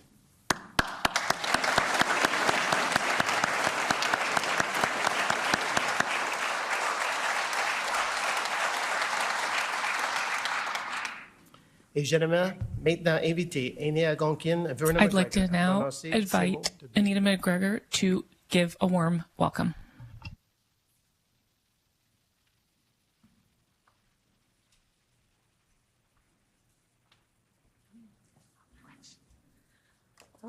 Bonjour tout le monde. Hello, everybody. Oops, just gonna. This is like a reunion, our bi-monthly meeting.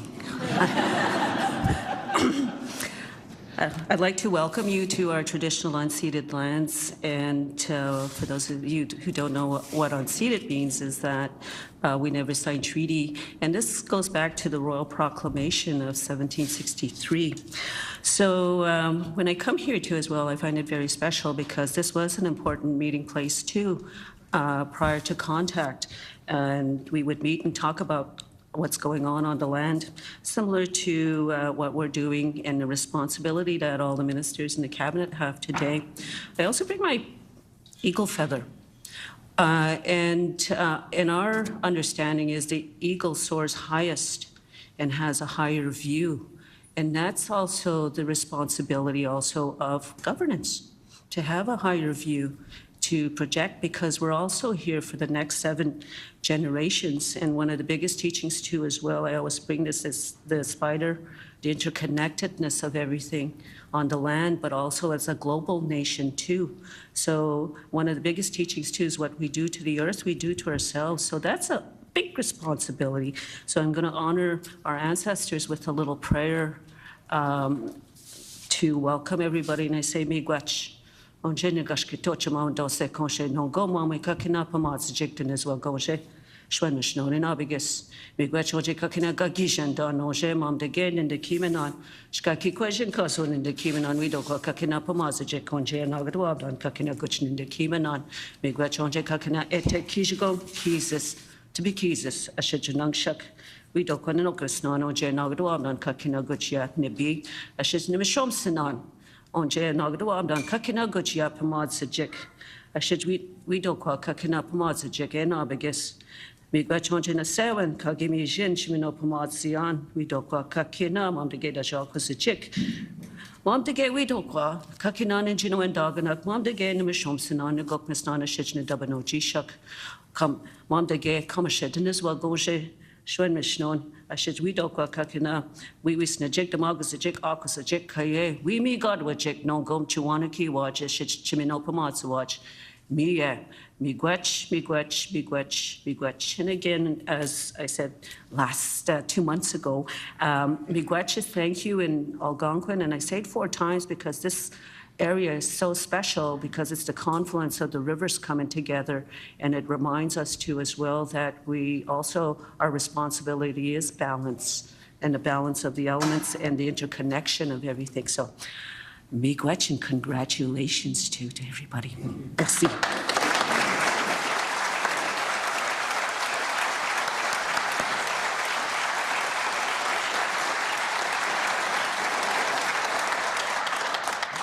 Miigwech, Elder McGregor, thank you very much for being here today. Mr. John Hannaford, Clerk of the Privy Council and the Secretary to the Cabinet, will now seek the Governor-General's consent to proceed.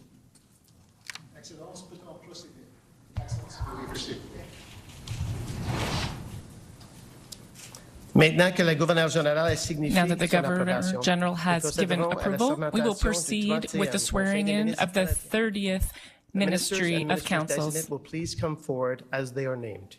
Ministers and ministers designate will come forward as they are named. The Honorable Dominic LeBlanc, President of the Privy Council for Canada and Minister for Canada-U.S. Trade Relations, Intergovernmental Affairs, and the Canadian Economy. Council for Canada, Minister responsible for Canada-U.S. Trade, Intergovernmental Affairs, and One Canadian Economy.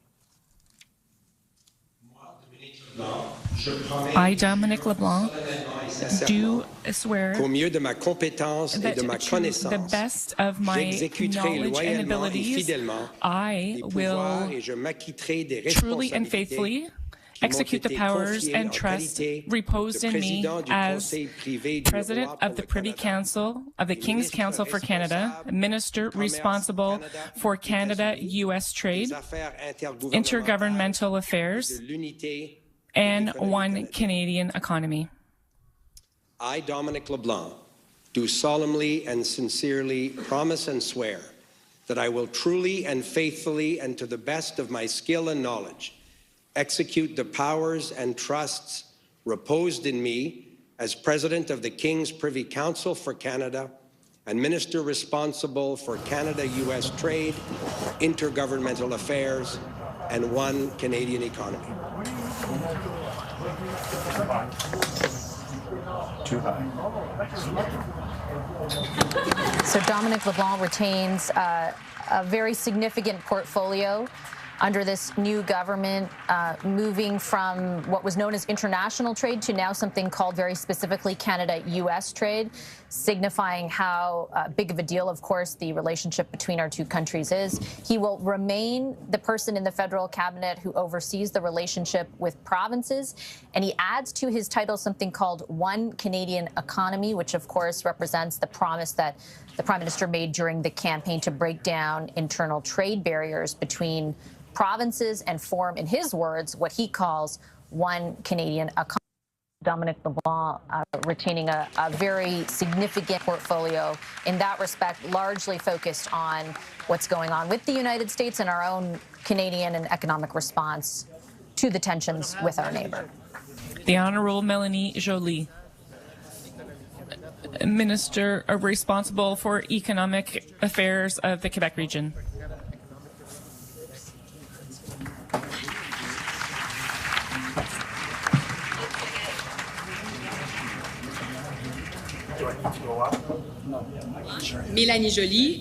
I, Melanie Joly, do solemnly and sincerely promise and swear that I will truly and faithfully, and to the best of my skill and knowledge, execute the powers and trusts reposed in me as a Minister of Industry and Minister responsible for Economic Affairs Development for the Quebec regions. Melanie Joly, do solemnly and sincerely promise and declare that I will truly and faithfully, and to the best of my skill and knowledge, execute the powers and trusts reposed in me as Minister of Industry and Minister responsible for Canada Economic Development for Quebec regions. That's good.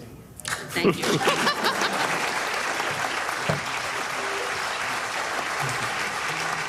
So, former Foreign Affairs Minister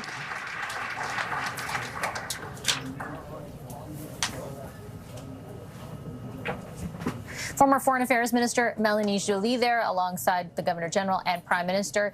She moves from Foreign Affairs to Industry, effectively a swap with Minister Anita Anand, who moves over to the portfolio of Foreign Affairs. The other minister who, of course, for a number of years held the industry portfolio was François-Philippe Champagne. It's also a significant portfolio, of course, against the backdrop of what's going on with the United States, and in particular when pursuing whatever kind of economic development the Prime Minister wants to pursue. She will be rather key to that.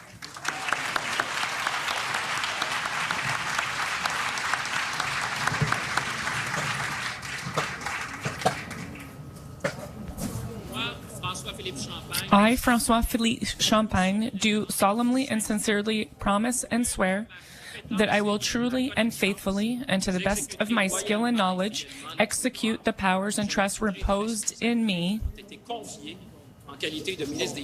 as Minister of Finance and National Revenue. I, François-Philippe Champagne, do solemnly and sincerely promise and swear that I will truly and faithfully, and to the best of my skill and knowledge, execute the powers and trusts reposed in me as Minister of Finance and National Revenue.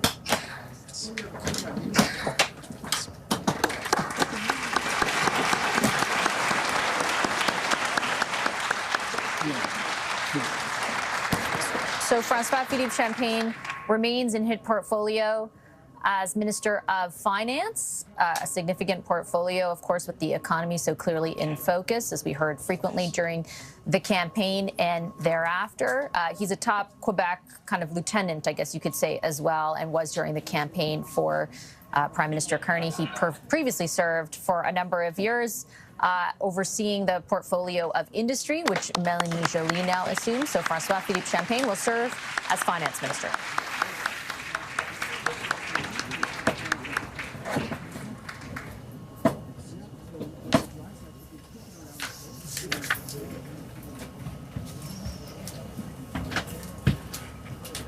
The Honourable Indira Anita Anand, Minister of Foreign Affairs.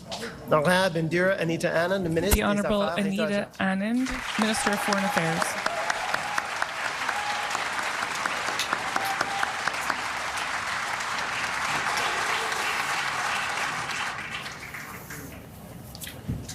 I, Indira Anita Anand, do solemnly and sincerely promise and swear that I will truly and faithfully and to the best of my skill and knowledge execute the powers and trusts reposed in me as Minister of Foreign Affairs.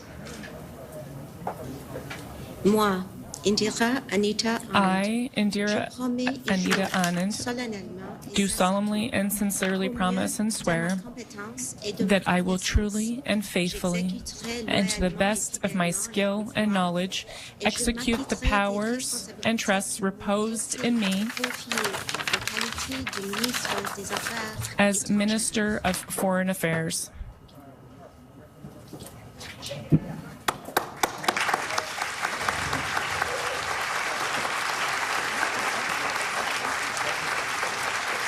Minister Anita Anand is moved to the role of Foreign Affairs, of overseeing foreign affairs during a pretty critical time, you could say, for international relations. She moves from industry, where she's only served for a few months, but before that, she served as Minister of Defense and Minister of Procurement during the COVID pandemic. She represents a riding just outside of Toronto in Oakville. She was one of the people who was not going to run again under the Liberals.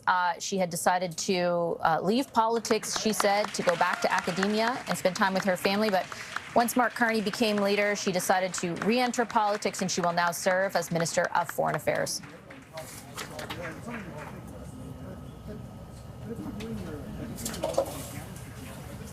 The Honorable Patricia Hajdu, Minister of Jobs and Families, Minister responsible for the Federal Economic Development Agency for Northern Ontario. Honorable Patricia Hajdu, Ministre de l'Emploi The et des Honorable Familles, Patricia Hajdu, Minister of Families for Economic Development of Northern Canada. I do solemnly and sincerely promise and declare that I will truly and faithfully and to the best of my skill and knowledge execute the powers and trusts reposed in me as Minister of Jobs and Families and Minister responsible for the Federal Economic Development Agency for Northern Ontario. Moi, Patricia Hajdu, I, Patricia Hajdu, do solemnly and sincerely promise and swear that I will truly and faithfully, and to the best of my skill and knowledge, execute the powers and trusts reposed in me as Minister of Jobs and Families and Minister responsible for the Economic Development Agency for Northern Ontario.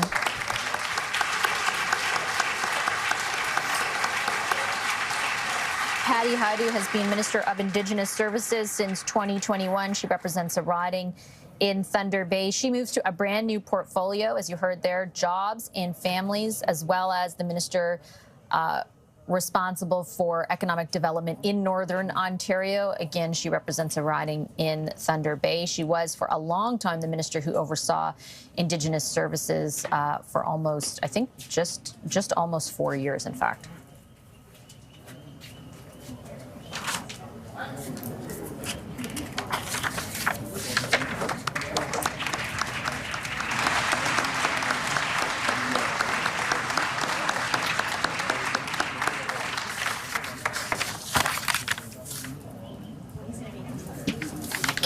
L'Honorable Stephen Guilbeault, Ministre de l'Identité. The Honorable Stephen Guilbeault. Ministre responsable des langues officielles. The Honorable Stephen Guilbeault, Minister of Canadian Identity and Culture, Minister responsible for official languages.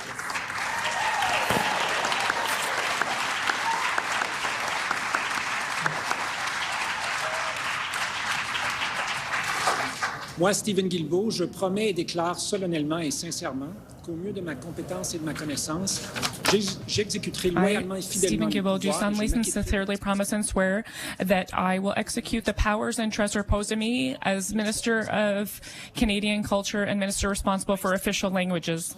I sincerely promise and declare that I will truly and faithfully, to the best of my skill and knowledge, execute the powers and trusts reposed in me as Minister of Canadian Identity and Culture and Minister responsible for official languages.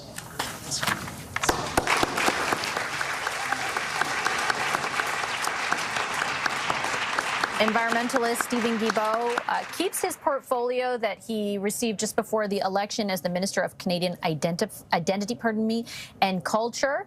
But that is, of course, a significant departure from the role he served in for a number of years overseeing environment and climate change. So he remains in cabinet, however, not in the capacity that he used to for those years in environment or climate change, instead focused on what he had been tasked with just before the start of the election campaign. He will oversee what is being called Canadian Identity and Culture. He'll also be the minister responsible for official languages. Justice, Attorney General of Canada, and Minister responsible for the Atlantic Opportunities Agency. L'honorable Sean Simon Fraser, Ministre de la Justice. The Honorable Sean Simon Fraser. Et ministre responsable de l'Agence Promotion économique de Canada Atlantique.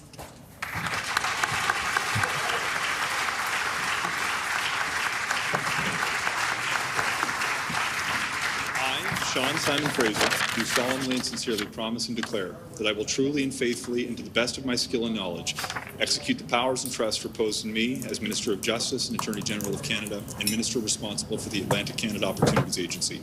As Minister of Justice, I will see that the administration of public affairs is in accordance with the law.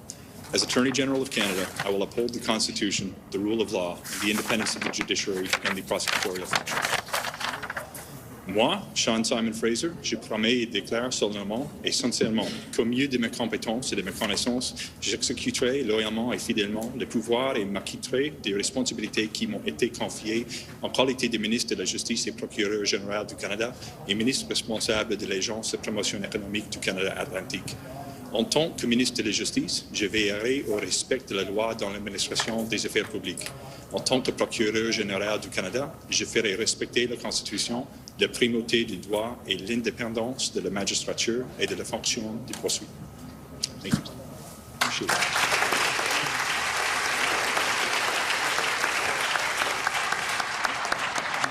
Sean Fraser has represented the riding of Central Nova out in Nova Scotia since 2015. His story kind of another unique one in parallel to Anita Anand. He had decided not to run again in this election. And then once Mark Carney became leader of the party, shortly thereafter, he announced that he would in fact run again. He held a number of significant roles under the Trudeau government, including the Minister for Immigration. And then at a time when the government had decided to focus on the plight of young Canadians to be able to afford a home, he oversaw the housing file. Once again, though, he had thought that he would, or he had said he was not going to run again, and in fact is now running and becomes the Attorney General and Justice Minister for the federal government.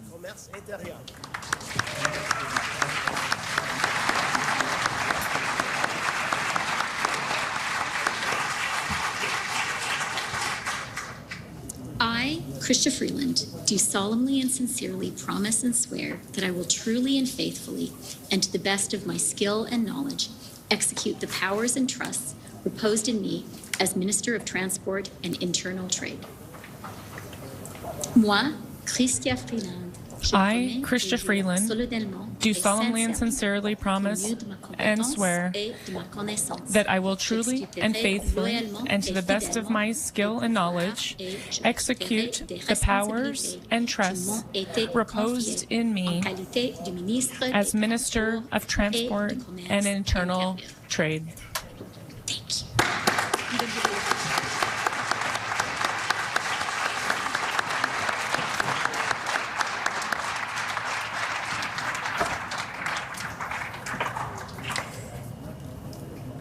So Chrystia Freeland retains her position, again, started just a few weeks before we went into an election as Minister for Transport and Internal Trade. The Prime Minister has promised to break down the barriers that exist to internal trade between provinces.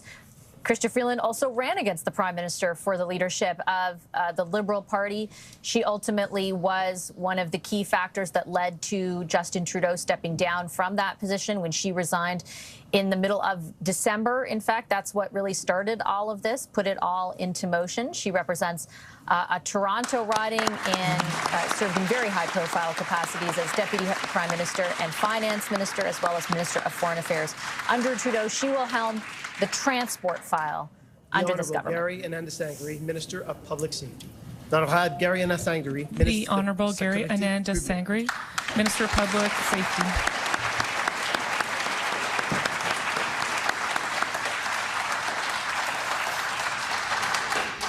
Moi, Gary Ananda-Sangari, I, Gary Ananda-Sangari, do solemnly and sincerely promise and swear that I will truly and faithfully, and to the best of my skill and knowledge, execute the powers and trusts reposed in me as Minister of Public Safety.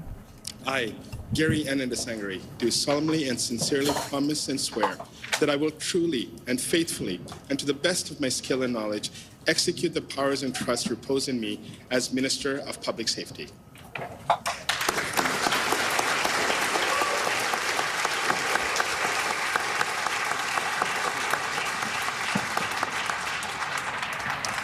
Gary Ananda-Sangari, also from the Greater Toronto area, just east of Toronto, represents a Scarborough riding. He was named to cabinet, or was part of cabinet at dissolution. He was the Minister of Justice and Attorney General at that point. He has now moved over to the public safety file.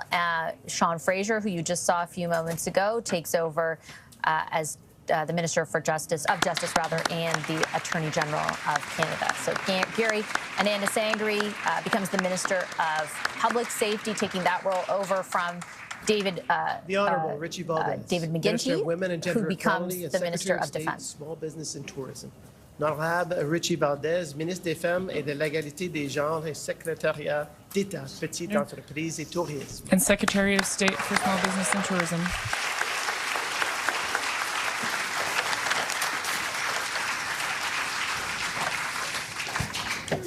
Hi.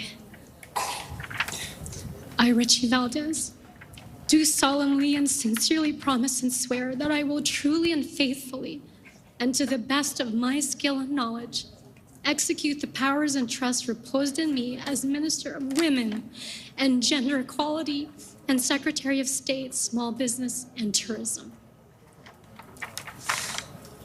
Moi, Richie Valdez, je promets Richie Valdez, do solemnly and sincerely promise and declare that I will truly and faithfully, and to the best of my skill and knowledge, execute the powers and trusts reposed in me as Minister of Women and Gender Equality and Secretary of State of Small Business and Tourism.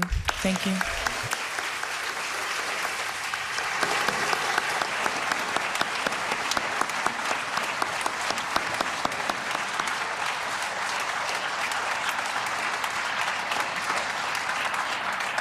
So Richie Valdez there, an MP for, again, a Greater Toronto Area seat in Mississauga, becomes the Minister of Women and Gender Equality. That was a role that had been excluded from the first cabinet just ahead of the election campaign that Mark Carney formed. It has now, it appears, been reinstated. She also becomes a Secretary of State overseeing small business and tourism. She was the Minister for Small Business under the Trudeau government, and now it looks like those are being that is being combined with tourism in a Secretary of State role. Her ministerial role, I should say, will be to oversee the file of women in gender equality.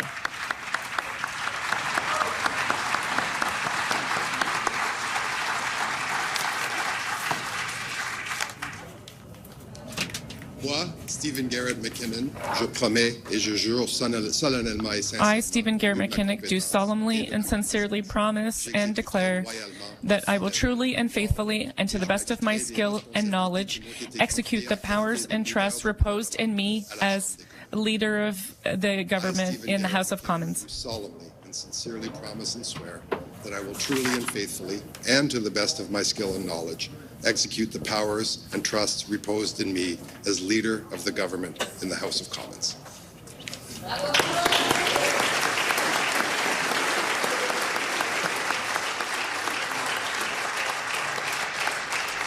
Steve McKinnon represents a riding just across the river from where we are in Gatineau, Quebec. He has been in cabinet for a number of years, did a stint as government House Leader, I believe, when Karina Gould went on maternity leave. He then served as Minister of Labour and now is back as House Leader. This will be a key role in Parliament. It is at all times, but in particular when there's a minority, because of course you need support from other parties in order to advance your agenda. He will be the key point person for the government in those kinds of negotiations. So that's Steve McKinnon. He becomes the government House Leader.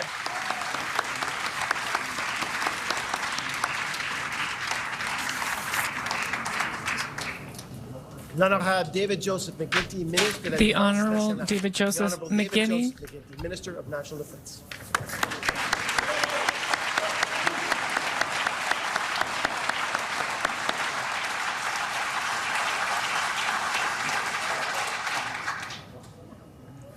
I, David Joseph McGuinty, do solemnly and sincerely promise and declare that I will truly and faithfully, and to the best of my skill and knowledge, execute the powers and trusts reposed in me as Minister of National Defence.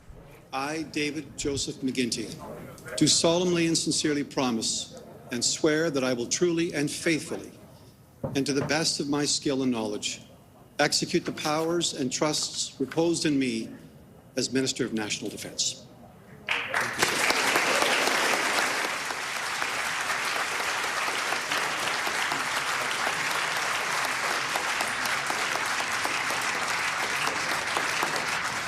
David McGuinty, an Ottawa area member of Parliament, brother of former Ontario Premier Dalton McGuinty, assumes the national defence portfolio. He used to serve as Minister of Public Safety under the previous government, in particular when all the issues at the border were being discussed and debated with the United States. He takes over national defence from Bill Blair, one of the few high-profile Trudeau-era cabinet ministers who are nowhere to be seen today. Bill Blair no longer in cabinet, but David McGuinty becomes the Minister of National Defence.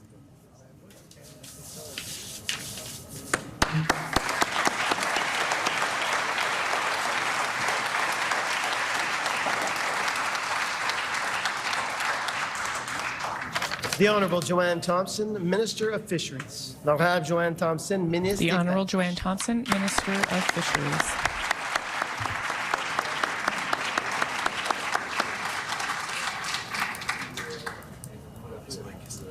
I, Joanne Thompson, do solemnly and sincerely promise and swear that I will truly and faithfully, and to the best of my skill and knowledge, execute the powers and trusts reposed in me as Minister of Fisheries.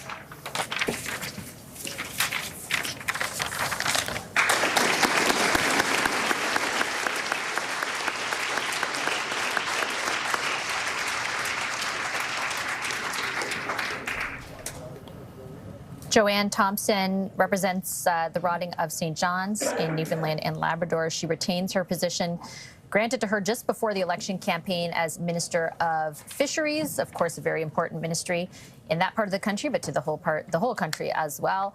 She used to serve as Minister for Seniors.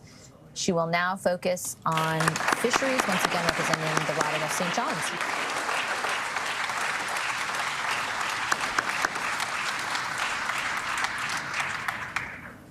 The Honourable Shafkat Ali, President of the Treasury Board. Shafkat Ali, Président du Conseil du Trésor. The Honourable Shafkat Ali, President of the Treasury Board.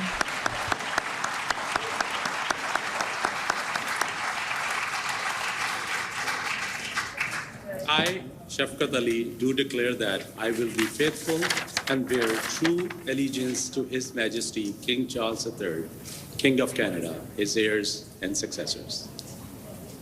I, Shafkat Ali, do solemnly and sincerely declare that I shall be a true and faithful servant to His Majesty King Charles III as a member of His Majesty's Privy Council for Canada.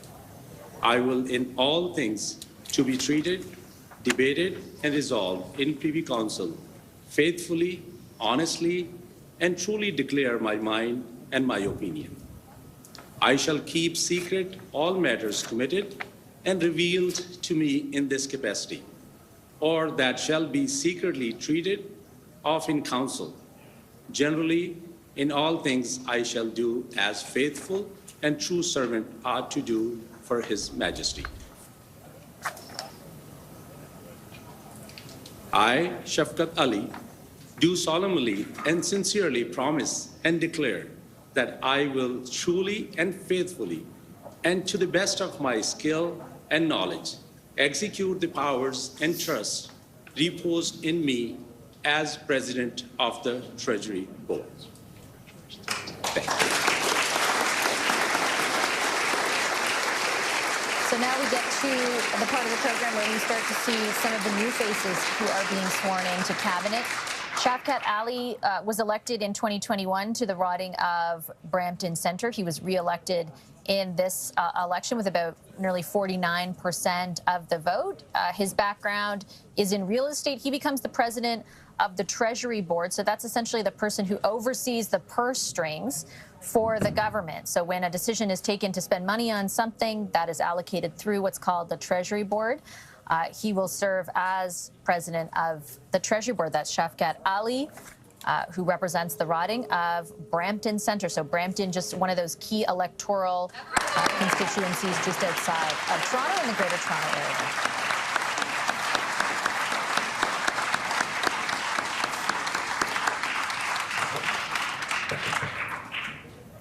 The Honourable Rebecca Alty, Minister of Crown Indigenous Relations. Rebecca Alty, Ministre des Relations Couronnes Autochtones.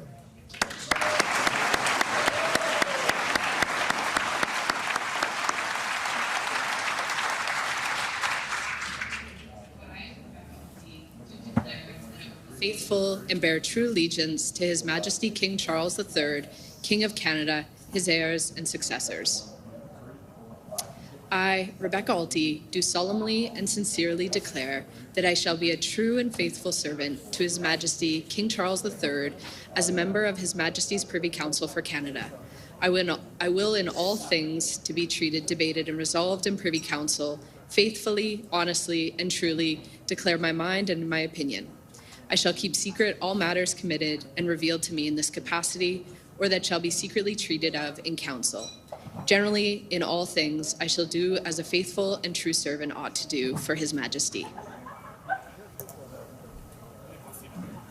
I, Rebecca Alty, do solemnly and sincerely promise and declare that I will truly and faithfully, and to the best of my skill and knowledge, execute the powers and trusts reposed in me as Minister of Crown Indigenous Relations. Thank you.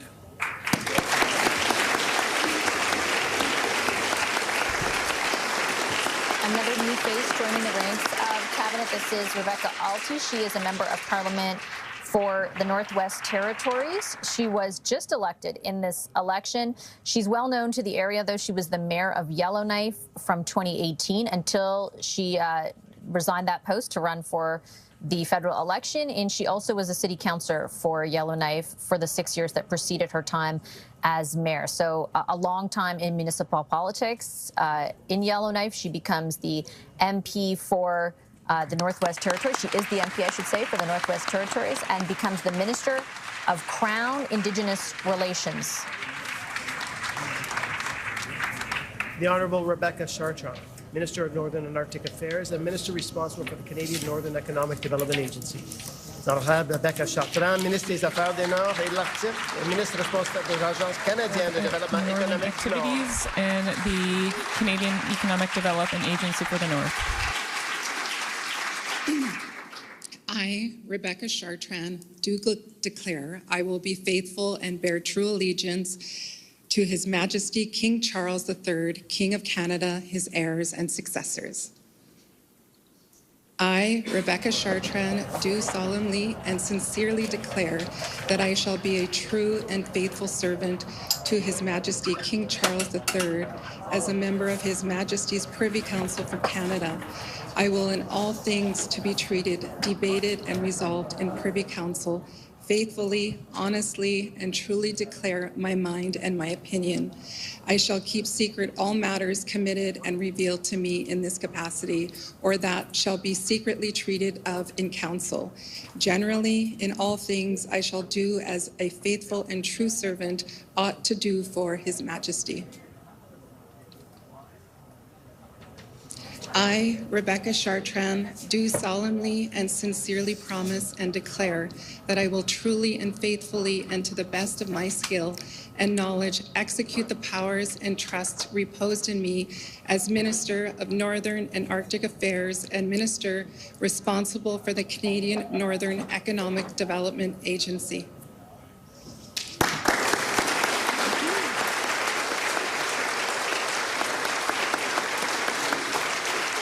Rebecca Chartrand, a couple of notable things, took the riding, long-held NDP riding in Churchill, Manitoba from New Democrat Nikki Ashton.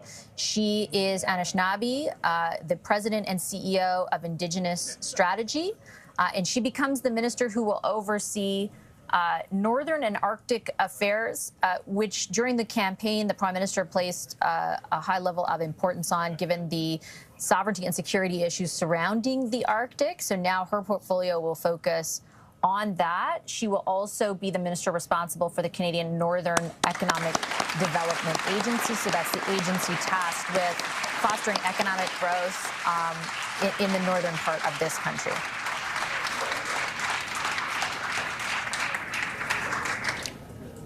The Honourable Julie Aviva Dabrusin, Minister of Environment and Climate Change. L'Honourable Julie Aviva Dabrusin. The Honourable Julie Aviva Dabrusin, Minister of Environment and Climate Change.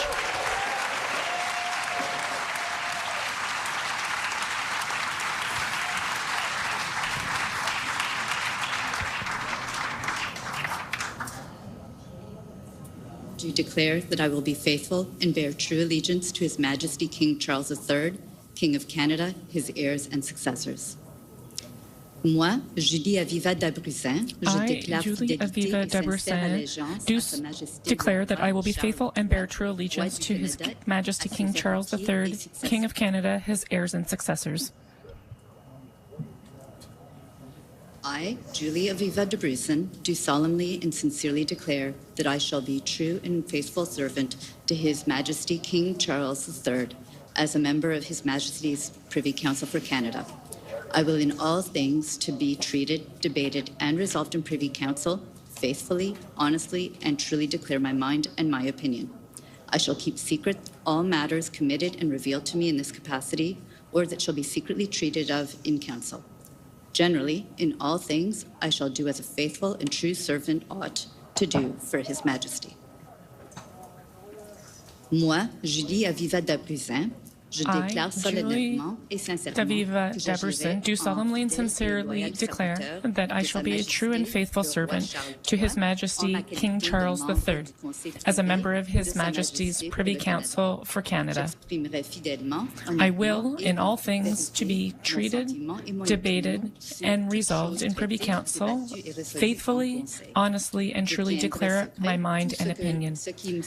I shall keep secret all matters committed and revealed to me in this capacity, or that shall be secretly treated of in Council.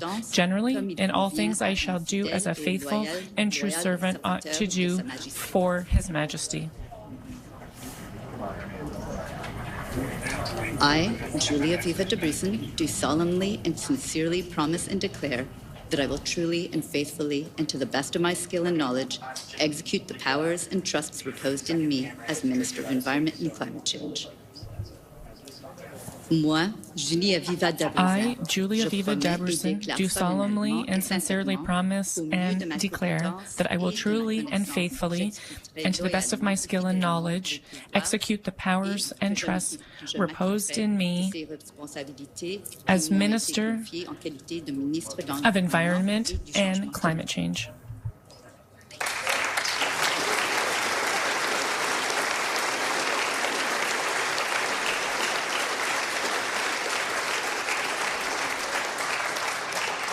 Julie DeBruzen represents the riding in Toronto of Toronto Danforth, has done so for the past decade, since 2015. That was, of course, the former leader of the NDP, Jack Layton's riding as well. She hasn't served in cabinet, but she has been parliamentary secretary to both the Minister of Natural Resources and Environment and Climate Change. She takes over this portfolio now. Most notably, Stephen Guilbeault served as Minister of Environment for a number of years under former Prime Minister Justin Trudeau. So she is a new addition to cabinet, becoming the Minister of Environment.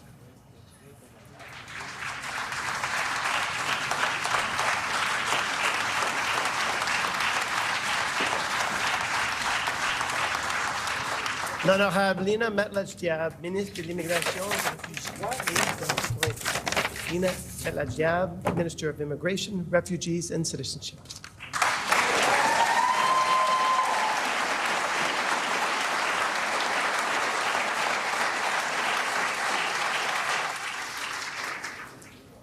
I, Lina Metlach-Diab, do declare that I will be faithful and bear true allegiance to His Majesty King Charles III, King of Canada, his heirs and successors. I, Lina Metlach-Diab, do swear that I will be faithful and bear true allegiance to His Majesty King Charles III, King of Canada, his heirs and successors.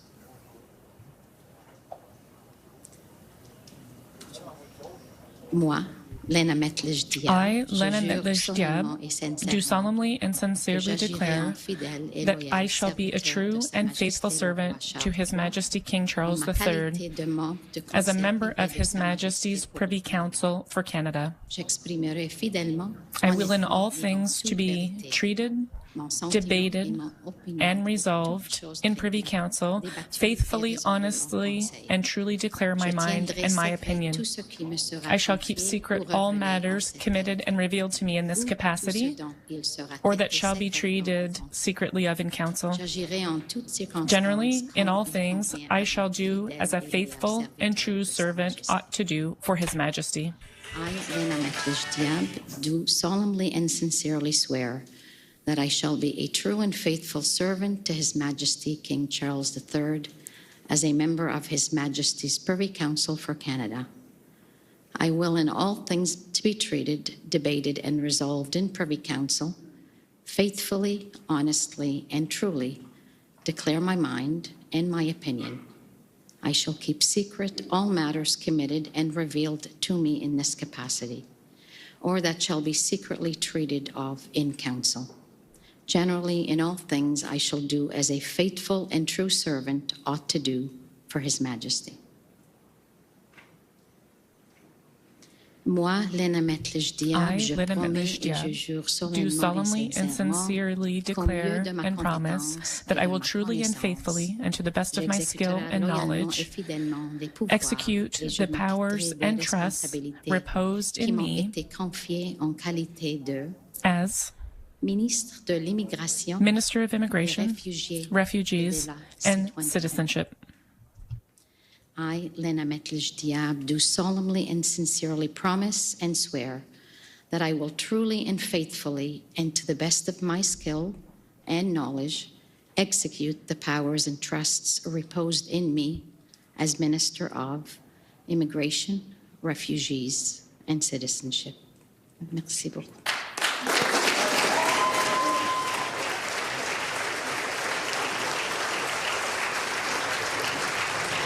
Lina Diab has been an MP who represents a Halifax riding since 2021. She was a provincial politician who, in fact, served as Minister of Immigration for Nova Scotia for about 8 years, from, I believe, 2013 until she decided to run for the federal Liberals. She'll now assume the portfolio from a federal perspective. As you heard there, she will serve as the minister responsible for immigration, refugees, and citizenship. The Prime Minister made some pretty specific promises during the campaign to cap immigration levels and in particular reduce the portion of our population comprised of international students and temporary foreign residents. So her, I guess her mandate is in part very clear, or was made clear during the campaign. The Honourable Mandy Golmasti, Minister of Indigenous Services. The Honourable Mandy Golnasty, Minister of Indigenous Services.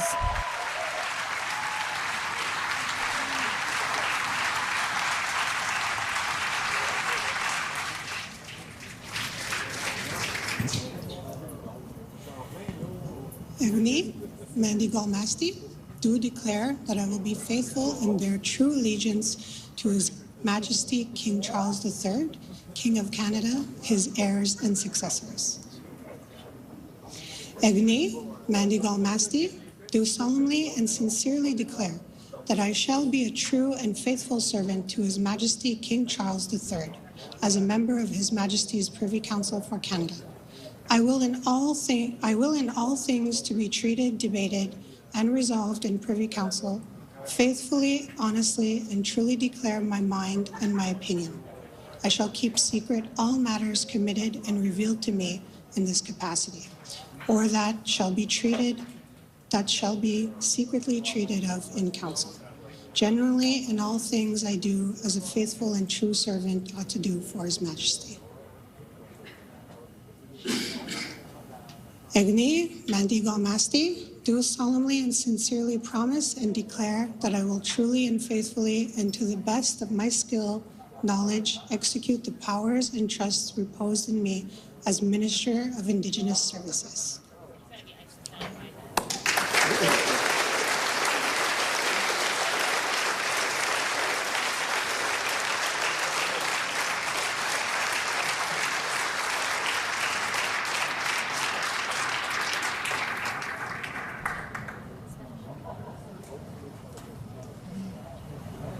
Mandy Golnasty takes over from Patty Hajdu as Minister of Indigenous Services. She is a brand new face, both to Parliament, but also to Cabinet.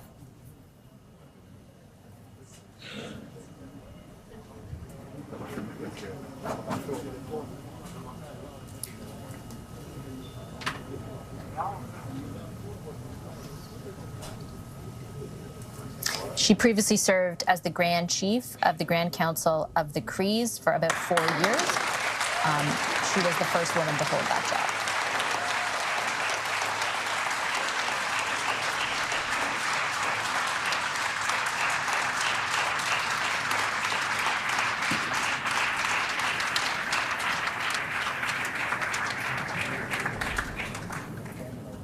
The Honourable Tim Hodgson, Minister of Energy and Natural Resources.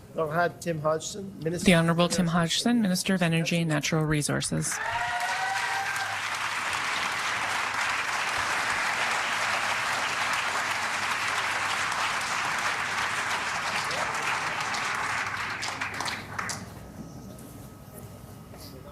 I, Tim Hodgson, do declare that I will be faithful and bear true allegiance to His Majesty King Charles III, King of Canada, his heirs and successors. I, Tim Hodgson, do solemnly and sincerely declare that I shall be a true and faithful servant to His Majesty King Charles III as a member of His Majesty's Privy Council for Canada. I will in all things be treated, debated, and resolved in Privy Council, faithfully, honestly, and truly declare my mind and my opinion. I shall keep secret all matters committed and revealed to him in this capacity, or that shall be secretly treated of it in council. Generally, in all things, I shall do as a faithful and true servant ought to do for His Majesty. I, Tim Hodgson, do solemnly and sincerely promise and declare that I will truly and faithfully, and to the best of my skill and knowledge, execute the powers and trusts reposed in me as Minister of Energy and Natural Resources. Thank you.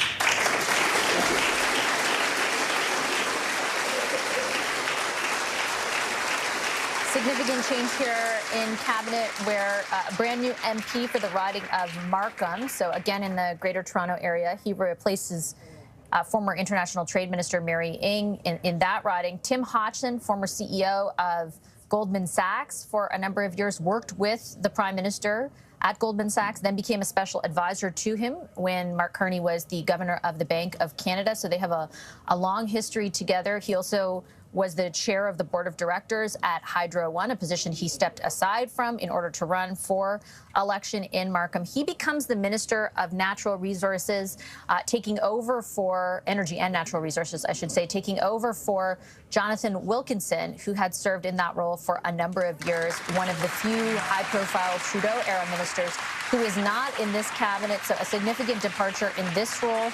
Tim Hodgson, the MP from Markham, becomes Minister of Natural Resources. The Honorable Joël Lightbound, Minister of Government Transformation, Public Works and Procurement. The Minister of Government Transformation, Public Works and Procurement.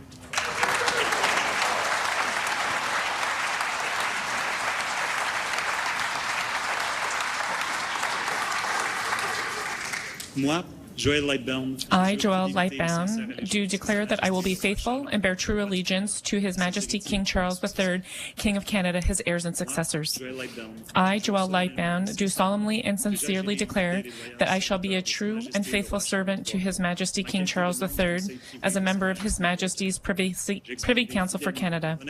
I will in all things to be treated, debated, and resolved in Privy Council faithfully, honestly, and truly declare my mind and my opinion. I shall keep secret all matters committed and revealed to me in this capacity, or that shall be secretly treated of in council. Generally, in all things, I shall do as a faithful and true servant ought to do for His Majesty. I, Joël Lightbound, do solemnly and sincerely promise and declare that I will truly and faithfully, and to the best of my skill and knowledge, execute the powers and trusts reposed in me as Minister of Government Transformation, Public Works and Procurement.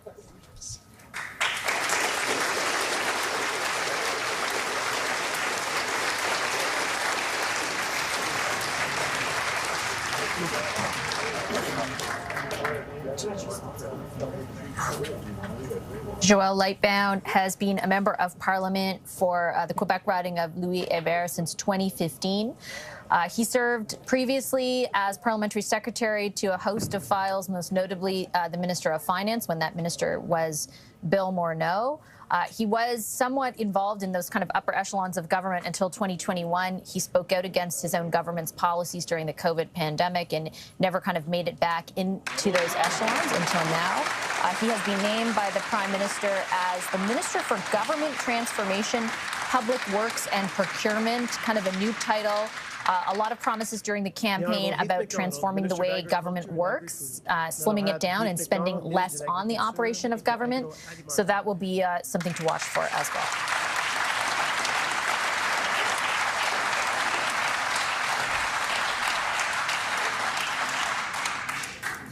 I, Heath MacDonald, do swear that I will be faithful and bear true allegiance to His Majesty King Charles III, King of Canada, his heirs and successors.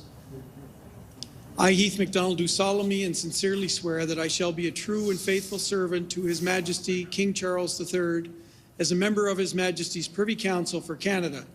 I will in all things be treated, debated, and resolved in Privy Council faithfully, honestly, and truly declare my mind and my opinion. I shall keep secret all matters committed and revealed to me in this capacity, or that shall be secretly treated of in council. Generally, in all things, I shall do as faithful and true servant ought to do for His Majesty. I, Heath MacDonald, do solemnly and sincerely promise and swear that I will truly and faithfully, and to the best of my skill and knowledge, execute the powers and trusts reposed in me as Minister of Agriculture and Agri-Food. Thank you.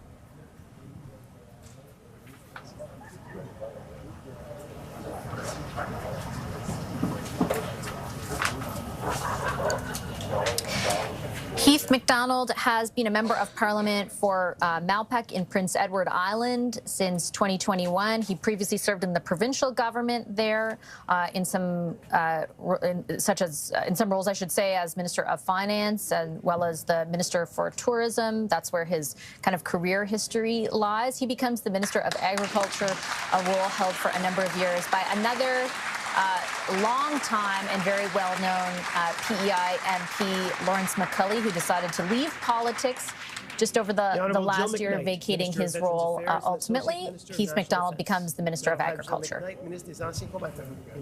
Minister of Veterans Affairs and Associate Minister of National Defense.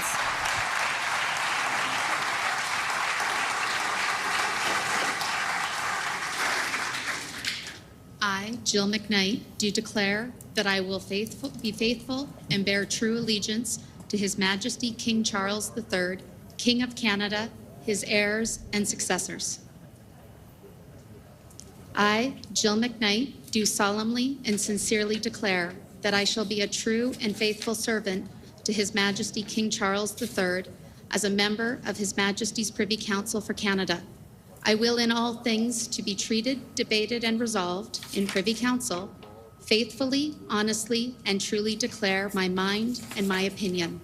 I shall keep secret all matters committed and revealed to me in this capacity, or that shall be secretly treated of in council.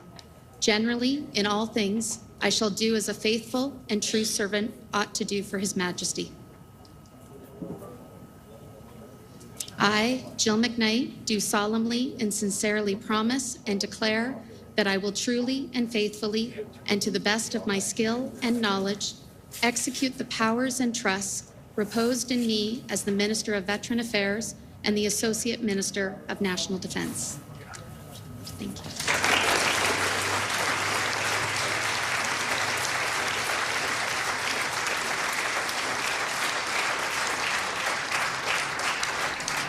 Jill McKnight there becomes the Minister of Veterans Affairs and Associate Minister of National Defense. Of course, those portfolios work hand in hand with each other. She is a brand new member of Parliament and new to Cabinet as well. She represents the riding of Delta in British Columbia, which was held for years, since 2015, I believe, by Carla Qualtrough, who also served in a number of different cabinet roles under former Prime Minister Justin Trudeau.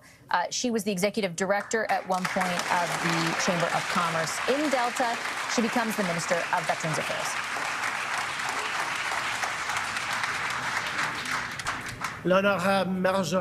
The Honourable Marjorie Michel, Minister of Health. Minister of Health.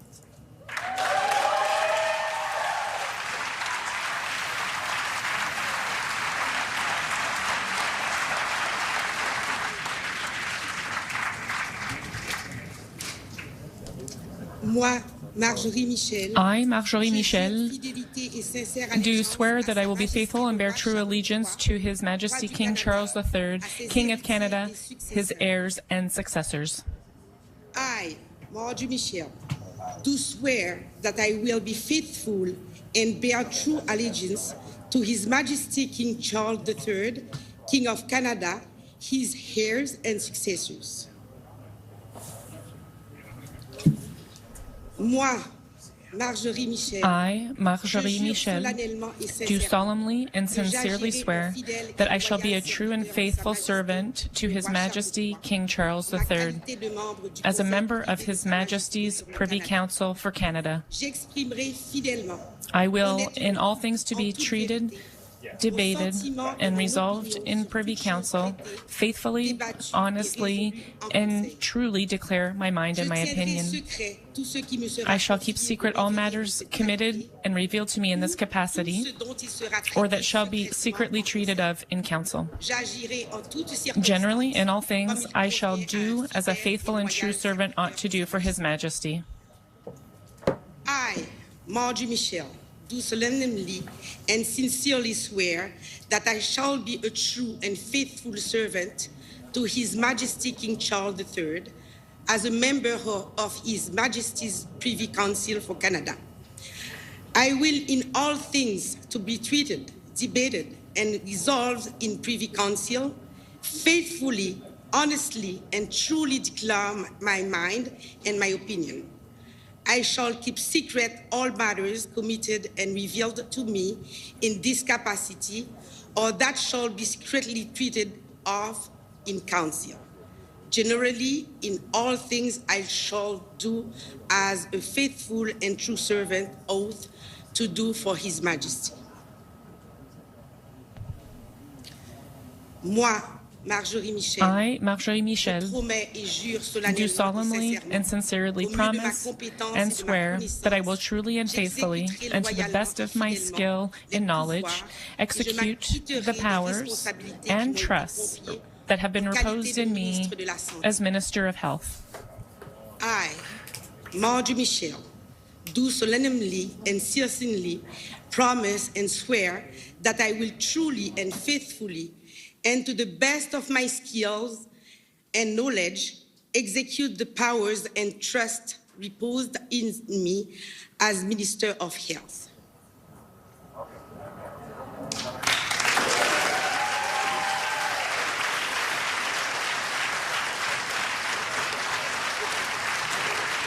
Marjorie Michel becomes the Minister of Health, taking over from Kamal Khera, one of the people who lost, one of the Liberals who lost in the Greater Toronto Area their seat. She is the MP who represents Papineau, a riding you may be familiar with because, of course, it was former Prime Minister Justin Trudeau. She served in a number of different capacities, kind of on the staff side when it comes to the previous government, most notably as Deputy Chief of Staff in the Prime Minister's office from 2021. She was the first Black person to hold that position. She's of Haitian descent. She also was the Liberal Party's director for the campaign, I believe, in both 2019 and 2021 in the province of Quebec. She becomes the Minister of Health. Management and Community Resilience and Minister responsible for the Prairies Economic Development Canada. The Honourable Eleanor Angela Olszewski, Minister of Emergency Management and Community Resilience, and Minister responsible for Prairies Economic Development Canada.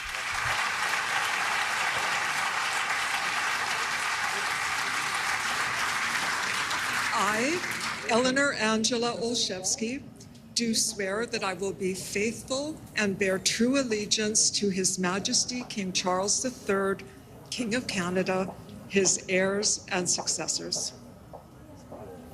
I, Eleanor Angela Olszewski, do solemnly and sincerely swear that I shall be a true and faithful servant to His Majesty, King Charles III, as a member of His Majesty's Privy Council for Canada. I will, in all things to be treated, debated, and resolved in Privy Council, faithfully, honestly, and truly declare my mind and my opinion. I shall keep secret all matters committed and revealed to me in this capacity, or that shall be treated of in council. Generally, in all things, I shall do this as a faithful and true servant ought to do for His Majesty. I, Eleanor Angela Olszewski, do solemnly and sincerely promise and swear that I will truly and faithfully, and to the best of my skill and knowledge, execute the powers and trusts reposed in me as Minister of Emergency Management and Community Resilience and Minister responsible for Prairies Economic Development, Canada. Thank you. Thank you.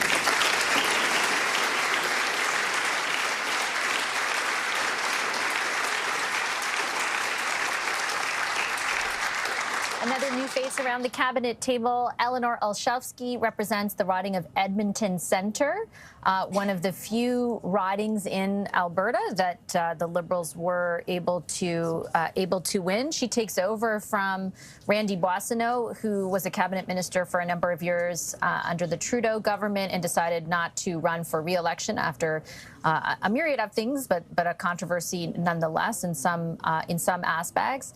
Eleanor Olszewski becomes the minister for a new portfolio, emergency management and community resilience. You would think that has something to do with all the fires, for example, in Fort McMurray and adaptation to disasters that we are experiencing due to the increased impact of climate change. We'll look for some more clarity on what exactly her portfolio will oversee, but she becomes, as the MP for Edmonton Centre, the Minister of Emergency Management and Community Honourable Resilience. Gregor Robertson, Minister of Housing and Infrastructure and Minister responsible for Pacific Economic Development, Canada. The Honourable Gregor Robertson, Minister of Housing and Infrastructure and Minister responsible for Pacific Economic Development, Canada.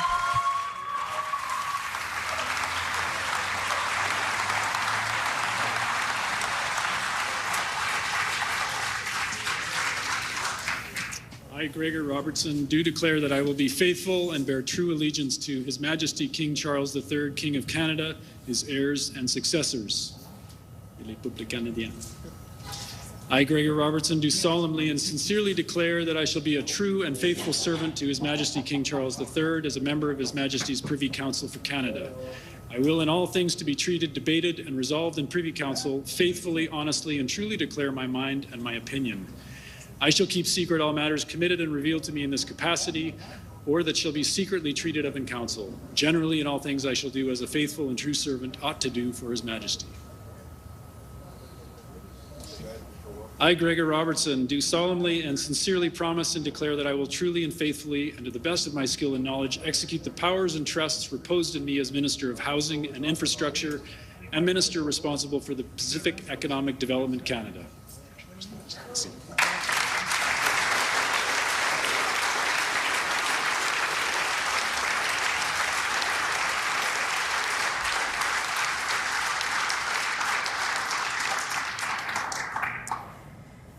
So Gregor Robertson, a new member of Parliament for Vancouver, served, of course, as people in Vancouver will be familiar with, the mayor of that city from 2008 to 2018. He was an NDP MLA prior to that. He will oversee the housing portfolio, taking it over from Sean Fraser, who becomes the Minister of Justice and Attorney General. Lots of promises on building houses, including creation of a new agency to do so, coming from the Liberals during this campaign. He will be tasked with overseeing that.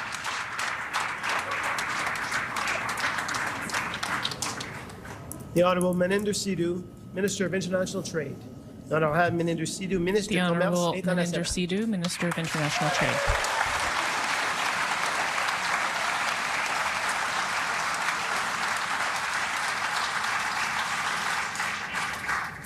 I, Meninder Sidhu, do declare that I will be faithful and bear true allegiance to His Majesty King Charles III, King of Canada, his heirs and successors. I, Meninder Sidhu, do solemnly and sincerely declare that I shall be a true and faithful servant to His Majesty King Charles III as a member of His Majesty's Privy Council for Canada. I will in all things to be treated, debated, and resolved in Privy Council faithfully, honestly, and truly declare my mind and my opinion. I shall keep secret all matters committed and revealed to me in this capacity, or that shall be secretly treated of in council. Generally, in all things, I shall do as a faithful and true servant ought to do for His Majesty. I, Meninder Sidhu, do solemnly and sincerely promise and declare that I will truly and faithfully, and to the best of my skill and knowledge, execute the powers and trusts reposed in me as Minister of International Trade. Thank you.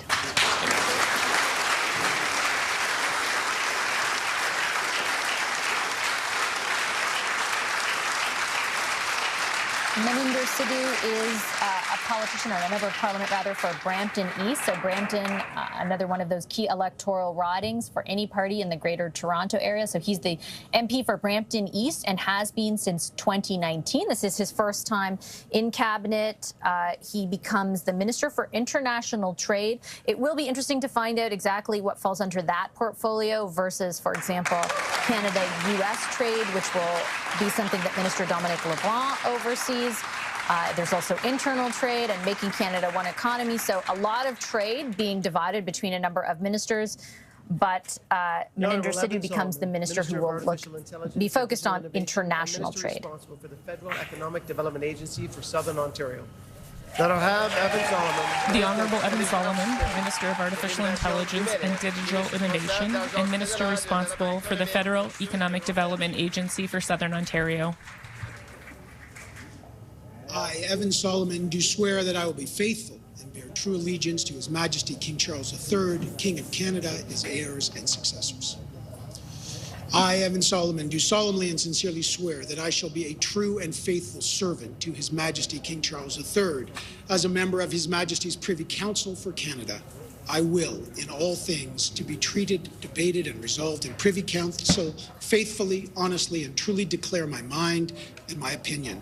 I shall keep secret all matters committed and revealed to me in this capacity, or that shall be secretly treated of in council. Generally, in all things, I shall do as a faithful and true servant ought to do for His Majesty. I, Evan Solomon, do solemnly and sincerely promise and swear that I will truly and faithfully, and to the best of my skill and knowledge, execute the powers and trusts reposed in me as Minister of Artificial Intelligence and Digital Innovation and Minister responsible for the Federal Economic Development Agency for Southern Ontario.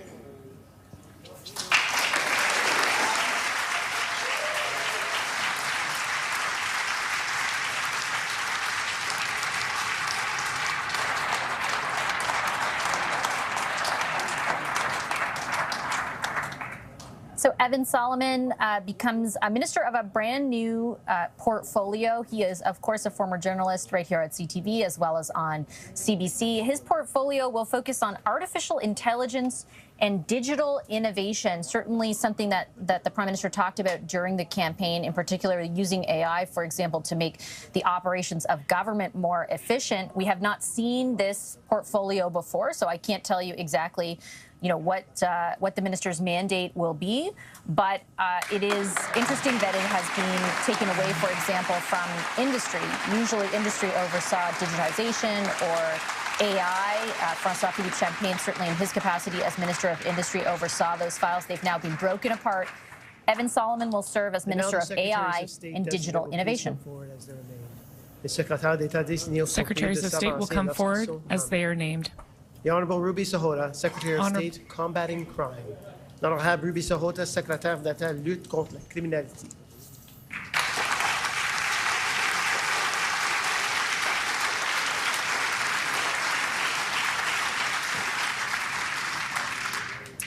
I, Ruby Sahota, do solemnly and sincerely promise and declare that I will truly and faithfully, and to the best of my skill and knowledge, execute the powers and trusts reposed in me as Secretary of State, combating crime. Moi, Ruby Sahota, j'ai prometté de déclarer solemnement do solemnly and sincerely promise and declare that I will truly and faithfully, and to the best of my skill and knowledge, execute the powers and trusts reposed in me de responsabilité qui moi a été confiée et qualité de secrétaire as Secretary of State, contre de criminalité. Combating crime.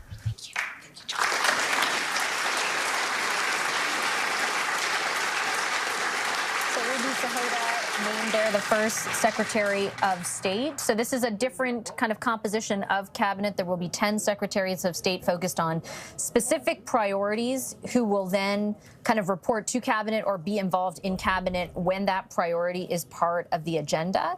So Ruby Sahota will serve as Secretary of State combating crime. She's been an MP representing a riding again in Brampton where there are a lot of concerns in the Greater Toronto Area about increasing crime, in particular as it relates, for example, to auto thefts. The Conservatives did see their share of the vote in a number of those Greater Toronto areas rise. And a lot of people inside the Liberal Party think that that is because of the issue of crime, which the Conservatives focused very much on in the lead up to the election and during the election. And so she will be focused on, as a Secretary of State, combating crime. That's Ruby Sahota. Secrétariat d'État Développement Rural.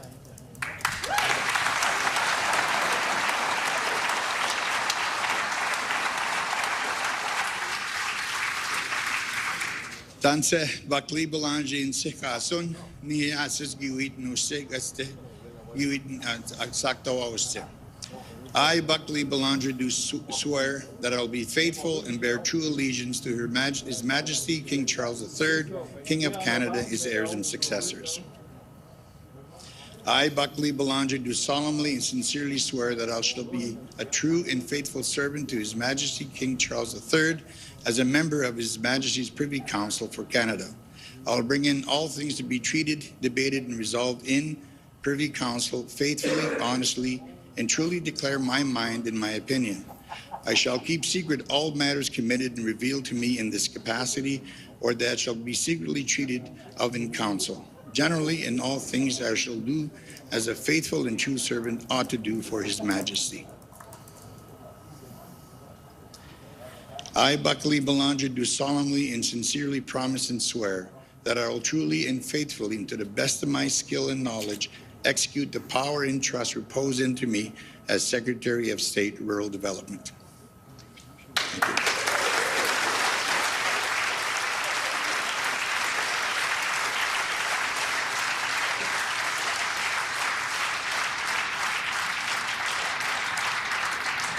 Buckley Belanger, the lone Liberal MP in Saskatchewan, won his riding by a significant margin. He served as formerly a member of the provincial legislature, first elected as a Liberal, but then for decades as a New Democrat, I believe all the way from 1995 to 2021.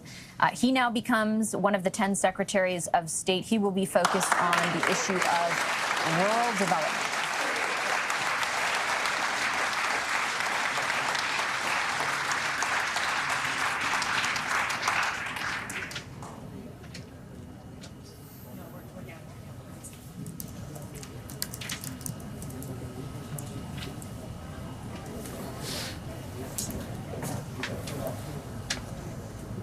Stephen Bradley Furr, Secretary of State, Defense Procurement. Stephen Bradley Furr, Secretary of State, Defense Procurement.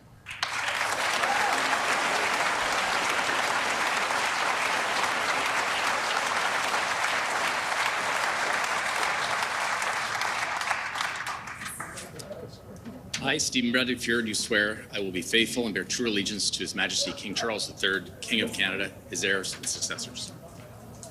I, Stephen Bradley Furr, do solemnly and sincerely swear that I shall be true and faithful servant to His Majesty King Charles III as a member of his Privy Council for Canada. I will in all things to be treated, debated, and resolved in Privy Council faithfully, honestly, and truly declare my mind and my opinion. I shall keep secret all matters committed and revealed to me in this capacity, where that shall be secretly treated of in Council.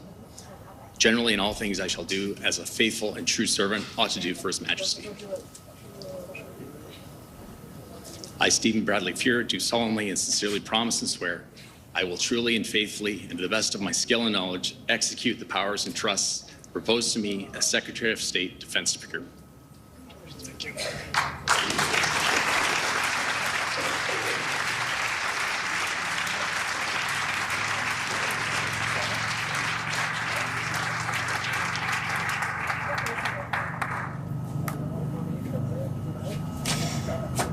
So Stephen Furr becomes a Minister of State focused on procurement. He spent 20 years in the military. He has an interesting political history, having moved from someone who identified as a supporter of the Conservative Party over to the Liberals. He represents Kelowna. It was his riding, then moved to the Conservatives, and sort of now in some capacity belongs to him again. He also helmed or sat at the top of the National Defense Committee, presided over a number of studies on the issue of procurement, so kind of buying big things for the military, and once again spent 20 years in the military itself. He will be the Secretary of State focused on the issue very specifically of defense procurement.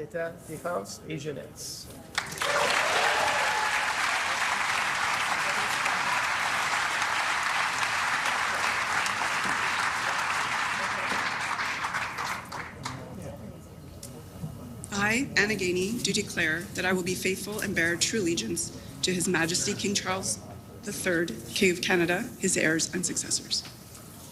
Moi, Anna Gainey, je déclare do declare that I will be faithful and bear true allegiance to His Majesty King Charles III, King of Canada, his heirs and successors.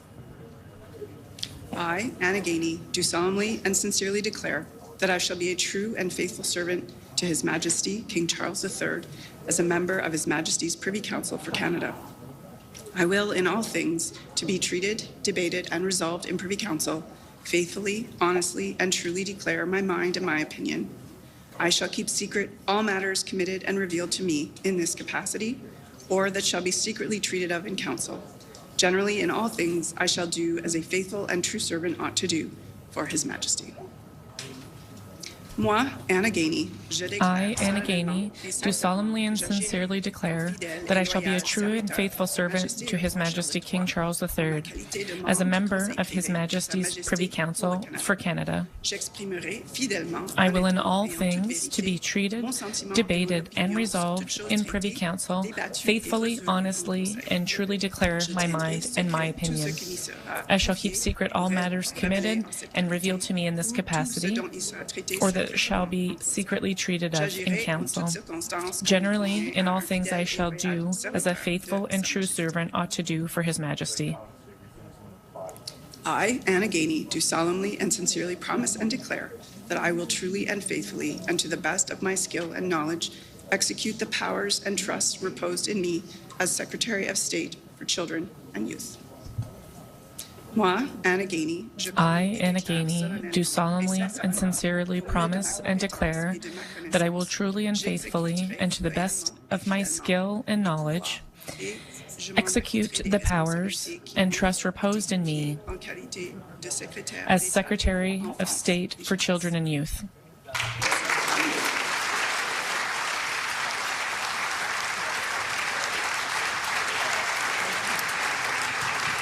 Anna Gainey is an MP since a by-election in 2023 for the Montreal area riding of Westmount. She took over from former astronaut and Foreign Affairs Minister Marc Garneau. Back then, she won re-election by a wide margin. She also was the president of the Liberal Party during the early years, the first years of Justin Trudeau being the leader of the party. So basically from 2014 to 2018. If her last name sounds familiar, it's because she's the daughter of former Montreal Canadiens player and general manager Bob Gainey. She is also married to Tom Pitfield, who had a big role in a number of Liberal campaigns, including this last one under leader Mark Carney. Wayne Long, Secretary of State, Canada Revenue Agency and Financial Institutions. Wayne Long, Secretariat d'État. Wayne Long, Secretary of State, Canada Revenue Agency and Financial Institutions.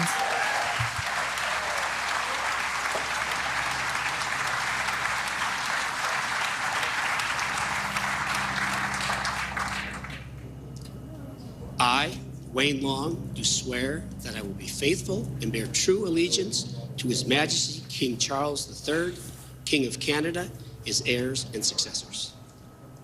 I, Wayne Long, do solemnly and sincerely swear that I shall be a true and faithful servant to His Majesty King Charles III as a member of His Majesty's Privy Council for Canada. I will in all things to be treated, debated, and resolved in Privy Council faithfully, honestly, and truly declare my mind and my opinion. I shall keep secret all matters committed and revealed to me in this capacity, or that shall be secretly treated of in council. Generally, in all things, I shall do as a faithful and true servant ought to do for His Majesty. I, Wayne Long, do solemnly and sincerely promise and swear that I will truly and faithfully, and to the best of my skill and knowledge, execute the powers and trusts reposed in me as Secretary of State, Canada Revenue Agency, and financial institutions. Thank you very much.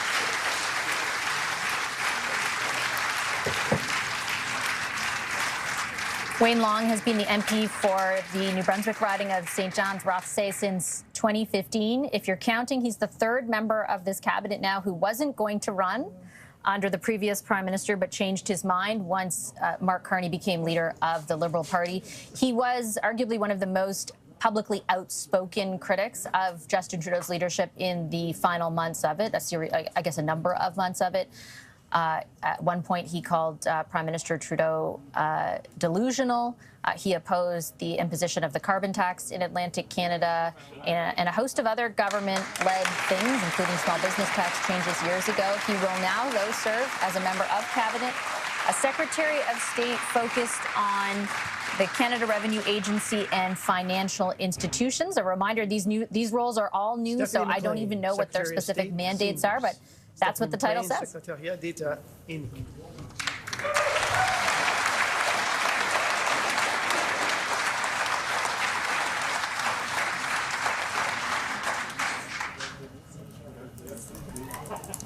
I, Stephanie McLean, do declare that I will be faithful and bear true allegiance to His Majesty King Charles III, King of Canada, his heirs and successors. I, Stephanie McLean, do solemnly and sincerely declare that I shall be a true and faithful servant to His Majesty King Charles III as a member of His Majesty's Privy Council for Canada. I will, in all things to be treated, debated, and resolved in Privy Council, faithfully, honestly, and truly declare my mind and my opinion. I shall keep secret all matters committed and revealed to me in this capacity, or that shall be secretly treated of in council. Generally, in all things, I shall do as a faithful and true servant ought to do for His Majesty. I, Stephanie McLean, do solemnly and sincerely promise and declare that I will truly and faithfully and to the best of my skill and knowledge execute the powers and trusts reposed in me as Secretary of State, Seniors. Thank you.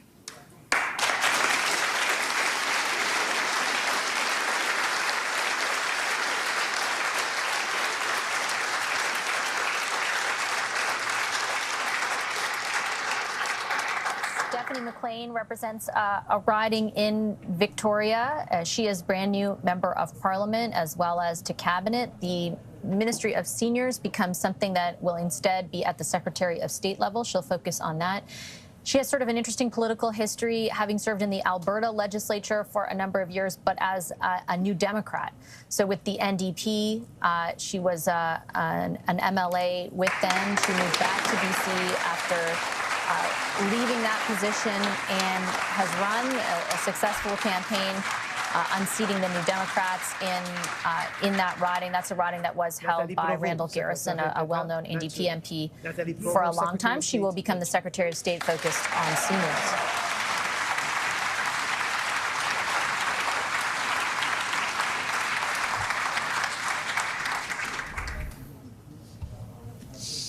Moi, Nathalie Provost, je jure fidélité et sincère allégeance à Sa Majesté le Roi Charles declare that I will be faithful and bear true allegiance to His Majesty King Charles III, King of Canada, his heirs and successors. Moi, Nathalie Provost, I, Nathalie Provost, do solemnly and sincerely swear that I shall be a true and faithful servant to His Majesty King Charles III as a member of His Majesty's Privy Council for Canada. I will in all things to be treated, debated, and resolved in Privy Council, faithfully, honestly, and truly declare my mind and my opinion. I shall keep secret all matters committed and revealed to me in this capacity, or that shall be secretly treated of in Council. Generally, in all things, I shall do as a faithful and true servant ought to do for His Majesty.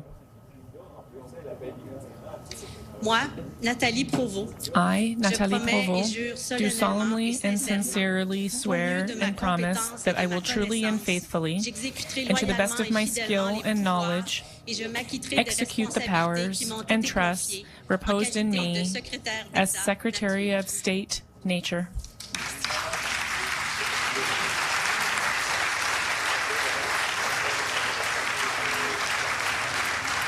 Nathalie Provost is a brand new member of Parliament, but known to large swaths of the Canadian public. She is a survivor of the 1989 École Polytechnique massacre. Out of that, she founded the Poly se souvient group, which is basically an advocacy group for gun control. She was very involved in the legislation put forth by the previous government. She consulted quite significantly with them on that legislation.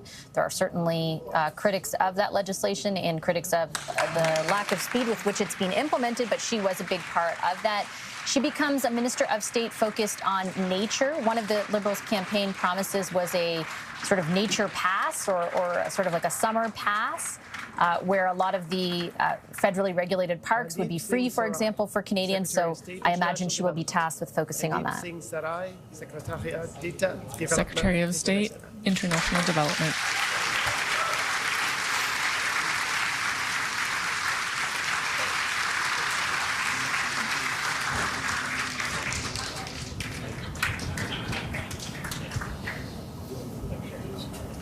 I, Randeep Singh Sarai, do declare that I will be faithful and bear true allegiance to His Majesty King Charles III, King of Canada, his heirs and successors. I, Randeep Singh Sarai, do solemnly and sincerely declare that I shall be a true and faithful servant to His Majesty King Charles III. As a member of His Majesty's Privy Council for Canada, I will in all things to be treated, debated, and resolved in Privy Council faithfully, honestly, and truly declare my mind and my opinion. I shall keep secret all matters committed and revealed to me in this capacity, or that shall be secretly treated of in council. Generally, in all things, I shall do as a faithful and true servant ought to do for His Majesty. I, Randeep Singh Sarai, do solemnly and sincerely promise and declare that I will truly and faithfully, and to the best of my skill and knowledge, execute the powers and trusts reposed in me as Secretary of State, International Development. Thank you.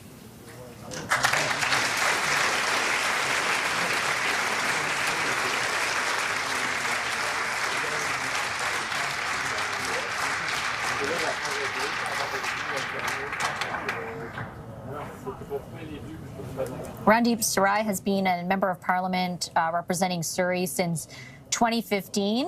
This is his first entrance into cabinet. He will oversee as a Secretary of State the international development file, which is a switch that was previously a full ministry under, most notably, I would say, Ahmed Hussein, who was Minister of International Development. So was Harjit Sajjan.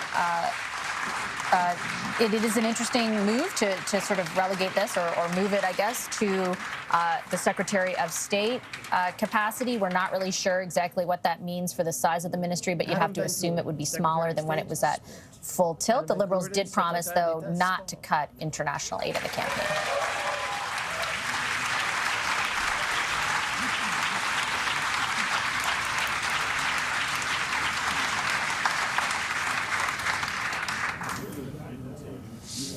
I, Adam Van Couverden, do declare that I will be faithful and bear true allegiance to His Majesty King Charles III, King of Canada, his heirs and successors.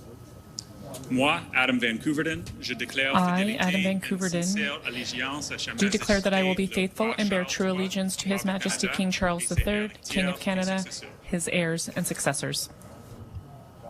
I, Adam Van Couverden, do solemnly and sincerely declare that I shall be a true and faithful servant to His Majesty King Charles III, as a member of His Majesty's Privy Council for Canada. I will in all things to be treated, debated, and resolved in Privy Council, faithfully, honestly, and truly declare my mind and opinion. I shall keep secret all matters committed and revealed to me in this capacity, or that shall be secretly treated of in Council. Generally, in all things I shall do as a faithful and true servant ought to do for His Majesty. Moi, Adam Van Couverden, je déclare I, Adam Van Couverden, do solemnly and sincerely declare that I shall be a true and faithful servant to His Majesty King Charles III as a member of His Majesty's Privy Council for Canada. I will in all things to be treated, debated, and resolved in Privy Council, faithfully, honestly, and truly declare my mind and my opinion. I shall keep secret all matters committed and revealed to me in this capacity, or that shall be secretly treated of in Council. Generally, in all things I shall do as a faithful and true servant ought to do for His Majesty. I, Adam Van Couverden, do solemnly and sincerely promise and declare that I will truly and faithfully, and to the best of my skill and knowledge, execute the powers and trusts reposed in me as Secretary of State, Sport. Moi, Adam Van Couverden, I, Adam Van Couverden, do solemnly and sincerely promise and declare that I will truly and faithfully, and to the best of my skill and knowledge, execute the powers and trust reposed in me as Secretary of State, Sport. Thank you.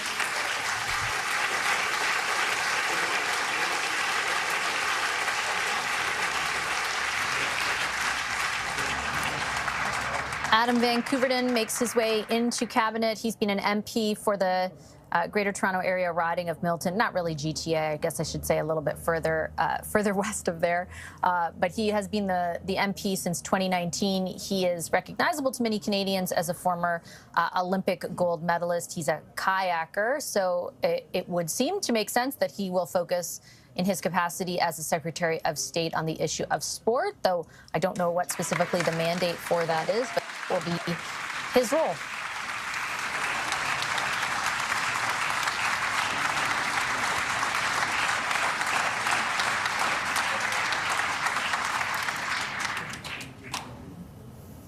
John Zurcelli, Secretary of State, Labor.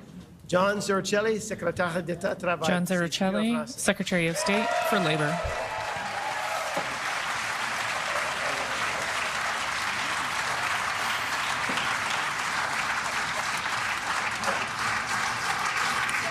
I, John Zurcelli, do swear that I will be faithful and bear true allegiance to His Majesty King Charles III, King of Canada, his heirs and successors.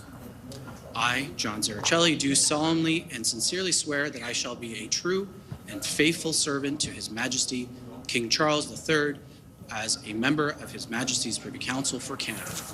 I will in all things to be treated, debated, and resolved in Privy Council, faithfully, honestly, and truly declare my mind and my opinion. I shall keep secret all matters committed and revealed to me in this capacity, or that shall be secretly treated of in council.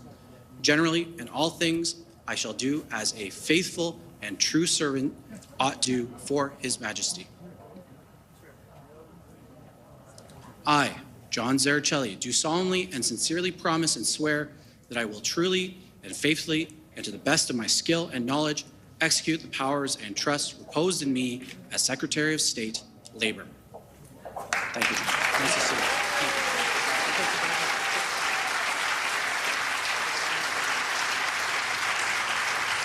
John Zurcelli is the last of the new ministers of state, or secretaries of state, rather. He'll focus on labor. He's a brand new MP for the riding of Etobicoke North. People around Ottawa know him quite well. He used to be the director of operations and a host of other roles in the Prime Minister's office in the previous government before leaving a number of years ago to enter the private sector. He then left the private sector to run in this federal election successfully, again in the riding of Etobicoke North. He will focus on labor. I imagine working with Patty Hajdu, who is serving as the Minister for Jobs and Families. How those two roles are delineated remains to be seen, but he will be the Secretary of State for Labor.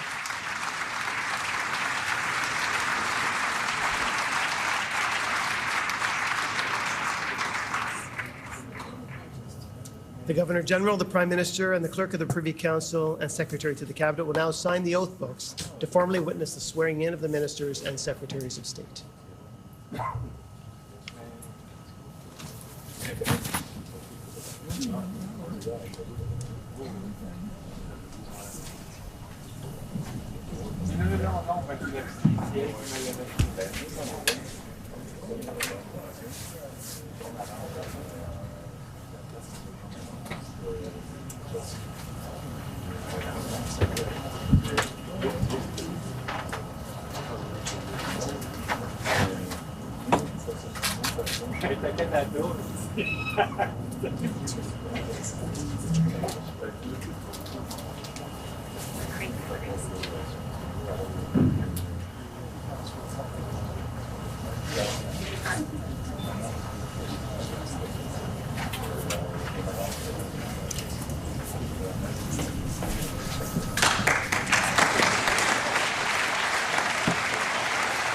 Some formalities there, bringing the ceremony, the swearing-in ceremony of this new cabinet to a conclusion. John Hannaford, the clerk of the Privy Council, so kind of the top bureaucrat, is the last to sign the oath. First was Governor General Mary Simon, then, of course, Prime Minister Mark Carney. The cabinet is now fully sworn in, so 29 members of cabinet, including the Prime Minister, full-fledged, and an additional 10 secretaries of state serving in a number of different capacities, 24 new faces in cabinet, and some familiar ones as well.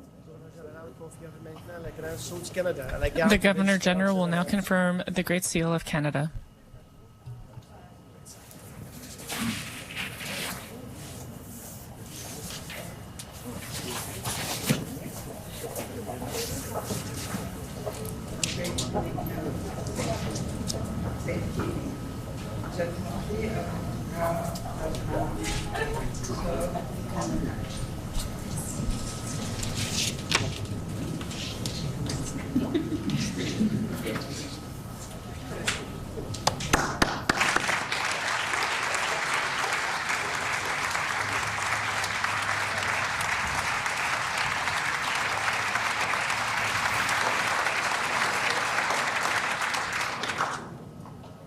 Ladies and gentlemen, thank you all for being here today. Please stand if you can, and let's join Mary Navawaden from the White Nation, who will sing the national anthem in English and Canada, and Anabashnabek.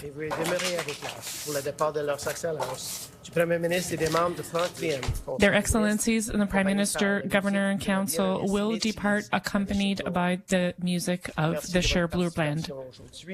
Thank you for your participation today. Gentlemen, please, thank you all for being here. And please rise if you're able and join Mary Nagawagbo, a member of the Whitefish River First Nation, who will be singing in English, French, and Anishinaabe. Following the anthem, please remain at your places for the departure of Their Excellencies, the Prime Minister and members of the 30th Canadian Ministry, accompanied by the music provided by Métis fiddler Alicia Boer. Oh, Canada, our home and native land, true patriot love in all of us command, car ton bras sait porter l'épée, il sait porter la croix. Ton histoire est une épopée des plus brillants exploits. Ô Canada, Kitchiguanach, Nani Buida, Migweche Wendanda, Nani Buida, Migweche Wendanda.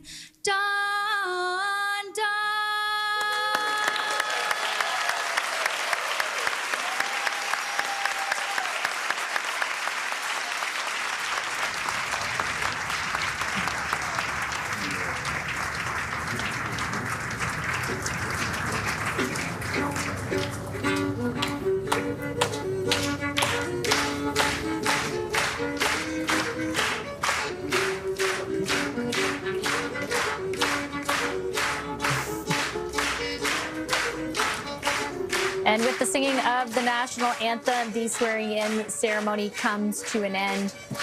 You can hear certainly the song now or the entertainment now as ministers, beginning with the Prime Minister, make their way out of this room. They will be heading to a lunch with their families and friends who have assembled there. And then the Prime Minister is set to take questions from reporters. I'm here with our senior political correspondent, Mike LeCouture. Mike, it's, I guess, a new but not totally new cabinet, right? I was struck by that front bench and how familiar the faces were there, but then the last 3/4 of the ceremony almost, complete with people, many of whom we've never even seen representing, being federal politicians, but now sitting around the cabinet table. Yeah, especially when you consider where they ran and why they ran and, and who they are. I mean, you think about somebody like Nathalie Provost, who has obviously been an advocate for gun control and for women's rights, the survivor of École Polytechnique massacre in 1989, and the founder of Police se souvient. So her being put as the Secretary of State, I think, an interesting move there. And then a number of the other people who have been elevated as well. And it's interesting, Vassy, because I was talking to a source inside the Prime Minister's office who continued to say this is a small, focused cabinet. I pushed back on that and I said, look, you got 39 ministers or 39 people who were sworn in today with the Prime Minister, and they continue to say, no, it is 28 inside the actual cabinet room. Those are the people who will be meeting once a week. Those others, the secretaries of state, really do give that kind of a focus on exactly what they want to drill down on. So defense procurement, and of course, crime is another one that Ruby Sahota is going to be focusing on. And those will be people that will be essentially rotated in and out of cabinet, depending on the meeting, depending on the subject matter that they want to tackle that specific week. But I think what also struck me is how laser focused they were on the United States as well, and that one Canadian economy that has now been put on Dominic LeBlanc's title as well. I think that they are trying to send this message of bringing the country together, this sort of unity feeling, but also making sure that they're doing everything they can to fight against the U.S. tariffs. Yeah, I'll really be looking to see how much transparency there is around each of the mandates. Yeah. So you bring up, for example, one Canadian economy. There's also internal trade. Yeah. There's international trade. Like, how is everything delineated? Who is responsible for what? And really, what is the tangible difference between the full ministry and the secretaries of state? As you said, there is one tangible difference in that they won't be there every week as cabinet meets. They'll be on kind of an ad hoc basis, depending on whether or not their issue is on the agenda for the week. But what does that mean for the way in, like, the decision-making power they hold, or how their focus will differ, for example, from public safety? Like, if you're focused on combating crime, what is that? How is that different from public safety, which remains a portfolio? So I don't know, have they promised to release mandate letters like they did under the Trudeau government? They I don't have think not so. yet. Yeah. No, and that's the interesting thing specifically. And you brought it up, international development. And once you said it, I sent a message to a source that I have. They've not gotten back to me yet. What does that mean? Does that mean that we are not prioritizing it as much, or does that mean that they're actually more focused on that? Because that is how they're trying to present these secretaries of state, especially when you consider defense procurement. That is something that yesterday, when we were talking about and talking to sources about what this cabinet would look like and what the ministry would look like, because these are different terms we're going to have to get used to here. The ministry is the secretaries of state, cabinet is the core, and then you have the fuller group. Unclear if they will all meet together at some point and what kind of a room can accommodate them. We know that Justin Trudeau's cabinet had been this large, so they could accommodate them in that room. But specifically, what does that mean for defense procurement? And what is that sort of line and chain of command? Does that person have to go to the defense minister before making any kind of decisions? What kind of autonomy do they have? I think these are all things that we're going to have to work out and figure out, and whether or not they will have mandate letters, because those were key things. I remember in 2015, you and I would go through those mandate letters and look at them and say, okay, so what have they accomplished? What are they supposed to accomplish? Right. And what is the path forward? That would really give us a really good indication for where the government wanted to go with that. Well, I will allow you, if I can, or throw things over to you to continue with that analysis. I know we've got lots of people standing by who listened in to all of that. I'm going to head out because I actually get to interview the Prime Minister today. Yeah. We're going to have an exclusive interview that airs at 5 o'clock Eastern tonight on Power Play. I've got to kind of jump away to do that, but I'll throw things over to you. Thanks so much for that, Vassy. Really appreciate it. And don't forget, 5 o'clock on Power Play. You'll want to tune in for that. Vassy has the one-on-one with Prime Minister Mark Carney. Until then, though, we will continue our coverage here on CTV News Channel. And it's my pleasure to bring in our front bench. We have a special front bench for this to look at this cabinet, dissect who the people are and the portfolios as well. We've got Scott Reed, our CTV News political correspondent. He also served as the Director of Communications for Prime Minister Paul Martin. We've got Shakir Chambers. He worked in the Prime Minister's office under Stephen Harper. Then he moved over to international trade. He is also the Vice President of Oyster Group. And we have Kathleen Monk. She was the Director of former NDP strategist and Director of Communications for the late Jack Layton. She is now the Principal at Monk and Associates. Thank you all for being here, guys. I guess I'll start with you on this, Scott. Let's dig into those sort of secretaries of state and the difference between those and the cabinet ministers. We are hearing from the Prime Minister's office that they are trying to have a special focus here, especially when it comes to defense procurement and a number of other things like international development. What does that say to you about where this government wants to go specifically on those files? So I'd say a couple of things. First, I do think that they are a hint from the Prime Minister's office of very specific files almost. Don't even think of them as full departments or portfolios. Files they want to make certain that they give a little extra energy and a little extra political attention to. So when we look at defense procurement, it's an acknowledgement that within the boundaries of procurement overall, defense procurement is its own beast. It's particularly challenging, and it's got to have somebody riding herd over it. So I think that's one thing it tells us. I'll tell you the other thing it tells us. It tells us that these people will have the jobs that they make of them. My experience back, when Mr. Martin was Prime Minister, a lot of the secretaries of state, essentially junior ministers, didn't do much and didn't go far. Some of them picked the ball up and really made the most out of the job. So, you know, my advice to those saying, well, what is their job going to be? It's going to be what they make of it. If they show energy, they pester the deputy minister, they build relationships with the minister, they get to the table, they make a difference, then they'll make a difference. If they don't, they'll be forgotten fast by us and everyone else. Yeah, and it's interesting, Shakir, because we obviously don't know Mark Carney very well just yet, the Prime Minister, and how he's going to manage this cabinet. We have a bit of a clue to, you know, how he has managed different places like the Bank of Canada, the Bank of England as the governors there, Goldman Sachs as well. But I wanted to know what you think that he may do in terms of what Scott was saying in giving that kind of independence to these people, especially in the Secretaries of State portfolios. Do you think that they will have free rein here? I mean, they'll have free rein in terms of delivering on their mandate. I think, like Scott said, defense procurement is a special one because I think not only does it signify that there's a special like defense category within procurement, but it also helps us meet our NATO target, which is central to what the U.S. wants to see from us, right? It's well documented that billions of dollars get put into defense procurement when we just can't get the product in Canada. So, again, it points to a focus on getting the product in Canada. I would say in terms of Mark Carney as well, I think one of the bigger things that I'm seeing here is that there is, in my view, a focus on communication. I think if you look at that front bench and some of the portfolios and the names in these portfolios, there's a clear upgrade in terms of being able to communicate to Canadians what you're going to be actually doing in those portfolios. I look at foreign affairs. God bless someone like Melanie Joly, but I think Anita Anand is actually an upgrade in terms of communication style and telling you what's going on in that file. Someone like Philippe Champagne, a great communicator on this show regularly, an upgrade from Minister Freeland. Obviously, we know about Minister LeBlanc, and he's on Canada-US. So I think when I look at Mark Carney's style, results are going to matter. But I think they did a good job in terms of making sure that they have people in positions that can be on platforms like this, talk about what they're doing, why they're doing it, and why it matters to Canadians. And so we'll see how that plays out in the months ahead. I would just say one of the biggest downfalls that I saw for Justin Trudeau in the last 6-8 months of his governance is that a lot of Liberal MPs were saying, you know, we love our policies, we just can't communicate them properly. So I think Carney's taking a different turn, and the things that matter in his priorities, he has folks who are strong communicators. We'll see how effective that is in the months ahead.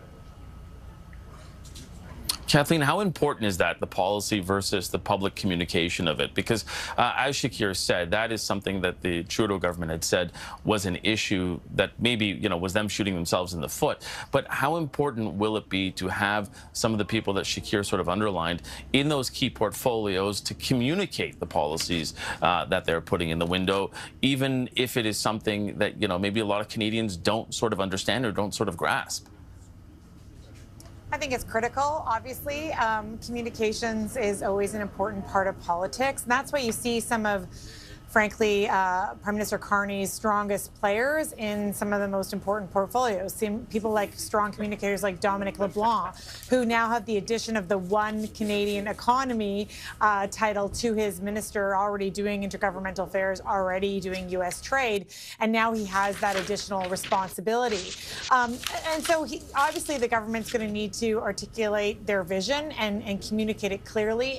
There's been a lot of emphasis that, or a lot of speculation that Mr. Carney will have a more focused set of priorities that he wants his government to accomplish. But just to pivot back to the topic of these secretaries of state, there certainly are some areas of focus for the Carney government. You pointed out, obviously, Ruby Sahota in combating crime. That's a new one, and obviously a real issue that came up in the election campaign. You talked about defense procurement, but there's a lot of former full ministries that have been essentially demoted to the secretaries of state. So you got to think about things like labor, now only a secretary of state. You've got to think about things, children, seniors, all in those smaller categories. Now, maybe that will help them to be focused and they can support their senior full ministries. But there are signals that people can take from this that Carney isn't as focused on these things as the previous administration was. Yeah, those are really interesting points. Before we continue on the conversation, just remind viewers that we are expecting to hear from Conservative leader Pierre Poilievre in about the next 20 minutes. He will be commenting on Prime Minister Mark Carney's cabinet. There we see the foyer of the House of Commons, where we're expecting that he will be addressing Canadians and speaking to the media. A reminder, does not hold a seat in the House of Commons, but he does remain the leader of the Conservative Party. And as we continue to wait for him, Scott, I want to pick up on what Kathleen was saying there, in a sense, demoting some of these actual portfolios. And, labor, that's one of them. You look at some of the other that I thought was interesting is international development. Sport, I think, had been elevated at one point in time. We have Adam Van Gouverdin in there, and that's a pretty clear sort of line of promoting sport usually, and attending the Olympics is usually one of the core functions of that as well. But seniors, nature is in there as well as a separate Secretary of State, Canada Revenue Agency, and financial institutions. What do you make of what was put in that category? I do think international development sort of stands out, because to me, another way of looking at it is these things are, they tend to be issues or files as compared to departments. And secondly, how much direct authority and responsibility does the federal government have over them? So you look at things like labor, I still think it's going to be important. We have a jobs minister as well. So you put all that, and that's a full ministry. So I think it's kind of a rose by another name. But on international development is an area where there's direct federal oversight. But I think probably what you're going to see is that much of that work is going to be driven out of defense and out of foreign affairs. And rather than having a crowded bunch of departments and ministries and full ministers who are kind of in each other's briar patch. And I mean, look, we can't demand of the government to be focused and then complain every time that they try to move certain chips toward the middle of the table and others to the side. I think he is trying to signal some prioritization and say, look, some of these are departments that must be managed by a full minister and with focus. And some of these things are issues and files that we want to try to take care of at the greatest degree to which we can. But they're not necessarily full departments. They're not a machinery of government demand. And so I think there is a betrayal of focus in some of those choices. Showing here some of the key portfolios that we are focusing on as well. You have Anina Anand there in Foreign Affairs. You have François-Philippe Champagne, who is, of course, Finance Minister and National Revenue. That's getting combined. That is something that we did have under the Trudeau government as being separate. Also, you have Tim Hodgson, Minister of Energy and Natural Resources, and Lena Medlig-Diab, the Minister of Immigration, Refugees and Citizenship. Just focusing on these four right now, Shakir, what do you think about the task ahead of them and the people that are put in those files? Well, I think Anita and Champagne obviously been around for quite a while, so they know how to command their departments. They know how to move things forward. I do have a lot of confidence in them, and I think for someone like Champagne, to be frank, I think Mark Carney is probably going to be the de facto finance minister. I think Champagne would probably do more of the public appearances. I think for Mr. Hodgson, just curious how he moves forward on this, right? Like working with Alberta, working with Saskatchewan is obviously going to be a major priority. I know his background as chair of Hydro One, but I think dealing with, trying to get national infrastructure pipelines and infrastructure built across this country is going to be a much different task. So I think for him, we'll see how Alberta embraces him, how he deals with the province, and if they kind of give him the benefit of the doubt to kind of move things forward over the longer term. These won't be immediate projects. So I think he has his work cut out for him. And being in the private sector is one thing, but running a government department is quite another. Being a rookie minister, we'll see if he can get that job done. Yeah, and Kathleen, just in finishing here on even on immigration, I think that's an interesting one, because that's a hot topic that has been difficult, even at the best of times, especially when you consider where Canada is going with its numbers and trying to curtail, and what they did with schools as well. What do you think for the new minister is the biggest challenge going forward? Well, I think if I could take the question in a different way, I think what's interesting is there's so many important portfolios like immigration, like you say, Mike, but also Treasury Board, international trade, that all have brand new rookie ministers. So some of these MPs have been elected, some in 2019, some in 2021, and it's their third election run, but they've never served as minister. Let's just take Minister Ali, who's now the Minister of the Treasury Board. That is essentially, the wallet and purse strings of the government. And makes those decisions. And Carney has signaled that he wants to tighten up government and actually, slow the growth or constrain the public service. So those hard decisions are going to have to be made by that new minister. That's the same for the not only Minister Ali, who comes from Brampton, but there's another Brampton minister in Minister Sidhu, who's now the Minister of International Trade. As a moment in time when we're looking for new trade deals to diversify our economic trade globally, I imagine that new minister is going to have a pretty heavy to-do list. Yeah, for sure. A lot of them have a heavy to-do list. One thing that we have to do is take a quick commercial break. Thanks to the panel. I think you guys are hanging out for a bit longer. And we are still standing by for Pierre Poilievre, who's expected to meet with the media, give his opinion on this cabinet. Stick with us here on CTV News Channel. We'll be right back after this.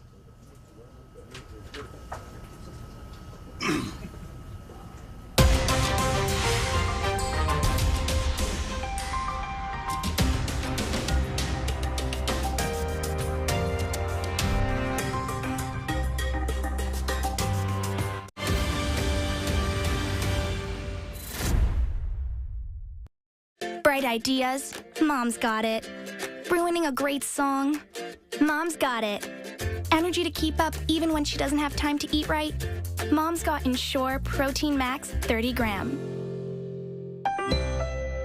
Being a dad and granddad means ensuring I've got all the tools to make the right choice. And now I'm in my 50s. That's more important than ever. That's why I'm choosing to look after my family, just in case. Welcome to Senior's Choice, the #1 direct choice for Canadians over 50. How can I help?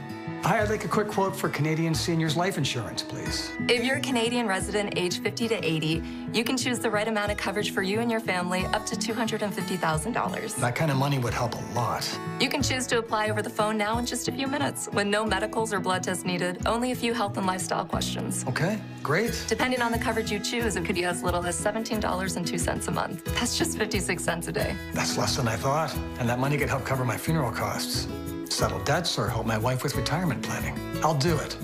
Now that's done, I can get on with something much more interesting.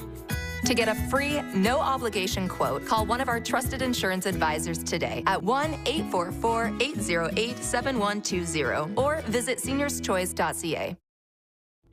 As they age, most men will develop symptoms of BPH, and half will have more frequent urges to urinate. To reduce the symptoms of BPH, get Super Beta Prostate. It's proven to help reduce frequent urges to urinate. Finally, less bathroom visits day and night. Don't wait. Reduce the symptoms of BPH with Super Beta Prostate. Find it at these fine retailers. Beef is back at Swiss Chalet. Enjoy our tender, juicy roast beef dinner smothered in au jus. Dig into our tasty roast beef sandwiches or get the best of both with our chicken and roast beef combo for a limited time from only $18.99. Only at Swiss Chalet.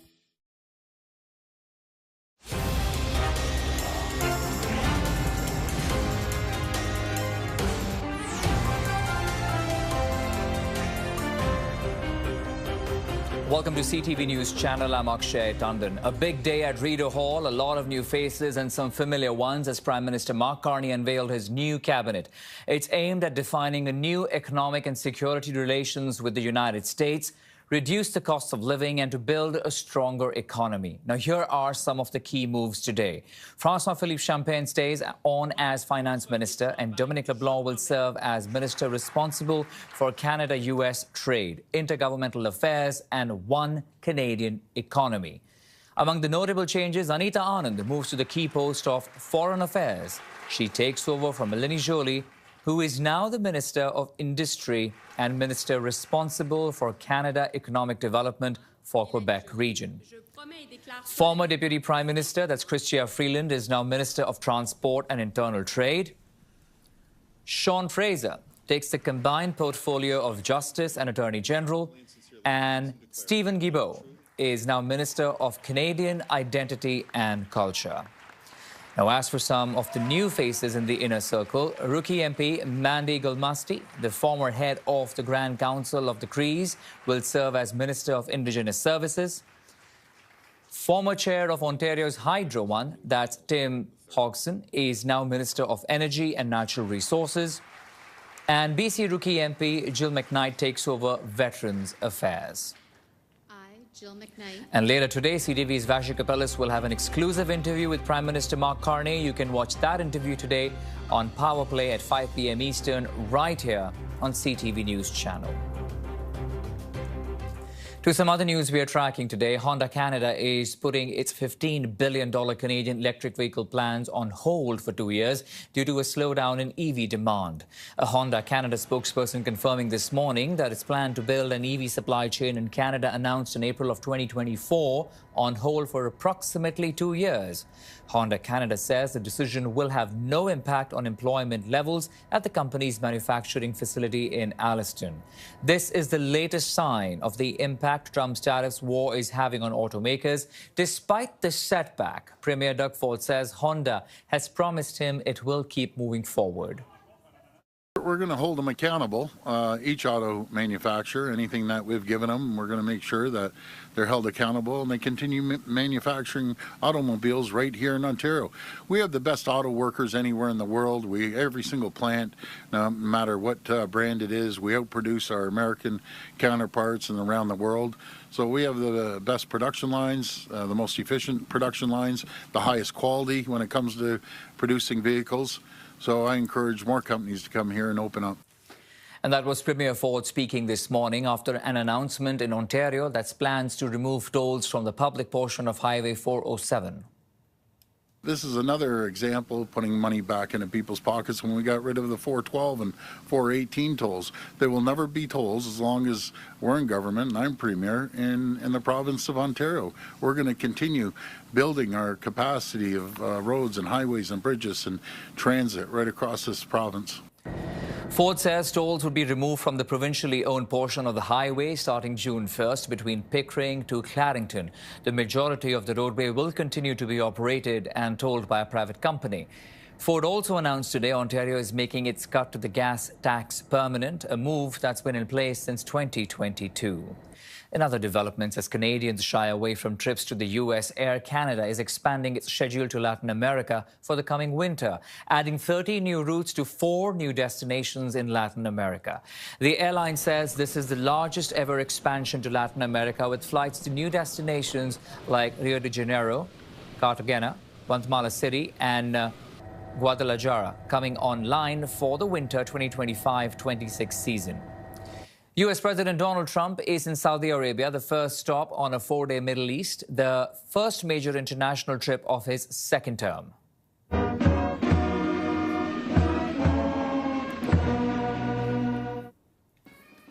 Trump was greeted at the royal court in Riyadh by Saudi Crown Prince Mohammed bin Salman. Trump will also visit Qatar and the UAE.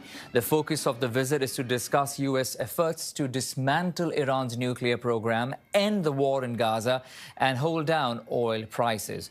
He's also expected to announce deals with the 3 countries, including expanding energy cooperation and new arms sales to Saudi Arabia.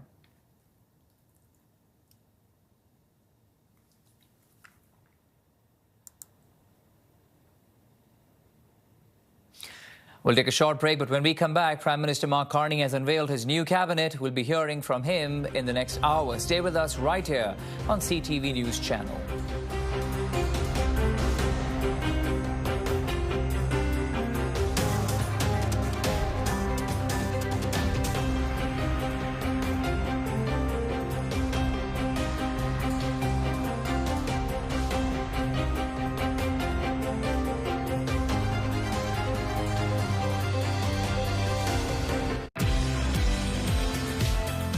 Tomorrow on Your Morning, easy and budget-friendly ideas to get your outdoor space ready for spring. Start your morning with us, Wednesday on CTV.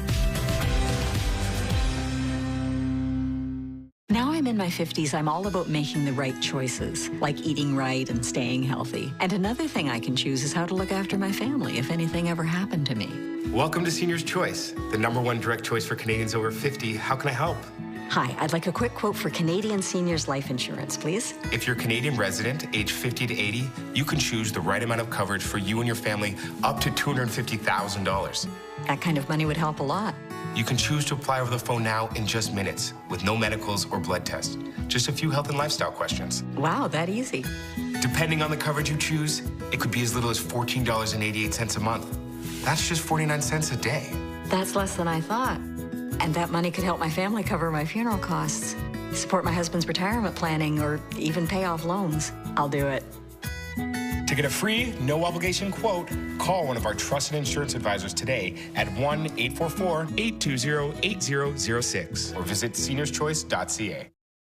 Guys, every year, your body loses more testosterone. Ageless Male has been proven to support testosterone levels in men, and it supports energy too. Get Ageless Male and be the man you want to be. We created these. We're 4 Canadian friends that quit our jobs because we hated our underwear. We couldn't take the chafing, riding up, and constant adjusting. So we spent 12 months creating our own. They're made with a premium modal fabric that's breathable like cotton, but it won't stretch out. And we designed them to contour and support the boys, preventing sticking. We also made it to Dragon's Den and received offers from 4 different dragons. So visit manmadebrand.com to experience ultimate crotch comfort today. Looking for the fastest online personal loan? Well, look no further. Spring Financial offers fully online personal loans with zero stress and no need for branch visits. But don't take our word for it. Thank you. Thank you, Spring Financial. Thank you very much. Spring Financial is the best. Apply today at springfinancial.ca. Where are we going? Who's the driver? She's the problem.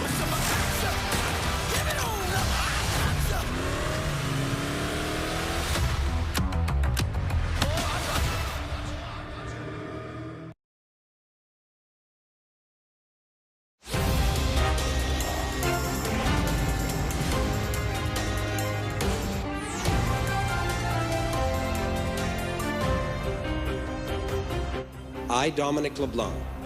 I, Indira Anita Anand. I, Rebecca Alty, do solemnly and sincerely declare. This is CTV News Channel. New faces and veteran voices. Prime Minister Mark Carney's new cabinet is sworn in as it faces a challenging trade relationship with the United States. Honda Canada announcing a 2-year pause on a $15 billion electric vehicle installment project in Ontario. And a key witness takes the stand against Sean Diddy Combs, his ex-girlfriend Cassandra Cassie Ventura testifying in the sex trafficking trial of the disgraced hip-hop mogul. Hello and welcome to CTV News Channel. Thanks for joining us. I'm Akshay Tandon. Looking live outside Rideau Hall this hour, we will be hearing soon from Prime Minister Mark Carney after he unveiled his new cabinet. A lot of new faces, some familiar ones as Prime Minister Carney unveiled his new cabinet. It's aimed at defining a new economic and security relation with the United States, reducing the cost of living, and to build a stronger Canadian economy. Moments here from some of the key movements this afternoon. François-Philippe Champagne stays on as Finance Minister. Dominic LeBlanc will serve as Minister responsible for Canada-US trade, intergovernmental affairs, and one Canadian economy. Among the notable changes today, Anita Anand moves to the key post of Foreign Affairs as she takes over from Melanie Joly, who is now the Minister of Industry and Minister responsible for Canada Economic Development for Quebec region. Former Deputy Prime Minister, that's Chrystia Freeland, is now Minister of Transport and Internal Trade. Sean Fraser takes the combined portfolio of Justice and Attorney General. And Stephen Guilbeault is the Minister of Canadian Identity and Culture. Now, as for some new faces in the inner circle, we have rookie MP Manuel Masti, the former head of the Grand Council of the Crees, will serve as Minister of Indigenous Services. Former chair of Ontario's Hydro One, that's Tim Hodgson, is now Minister of Energy and Natural Resources. BC rookie MP Jill McKnight takes over Veteran Affairs. And also looking live to Ottawa, where Conservative leader Pierre Poilievre will soon be responding to Mark Carney's new cabinet. We will bring that to you live as and when it gets underway. But for the moment, let's go across to CTV News' senior political correspondent, Michael Couture, standing outside Rideau Hall this afternoon. Mike, good to see you. You were, of course, following this development very closely at Rideau Hall. We're seeing a fresh cabinet, some upgrades, some demotions, but we're also looking at a lot of areas of focus. Your takeaways?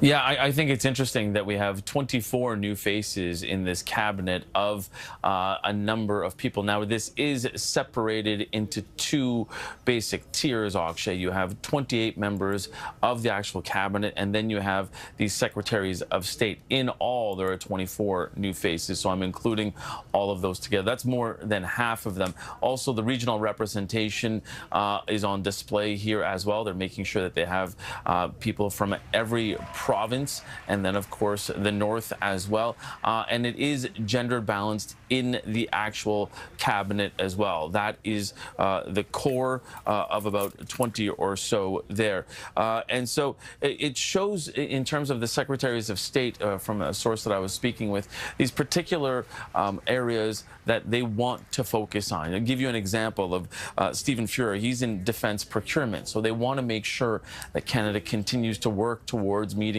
the 2% of GDP spending on defense for our NATO target. And then you have Ruby Sahota, who has a particular focus on combating crime. So it's unclear exactly what the sort of chain of command will be. In other words, defense procurement is clearly an offshoot of the Ministry of Defense, but will they be able to make their own decisions?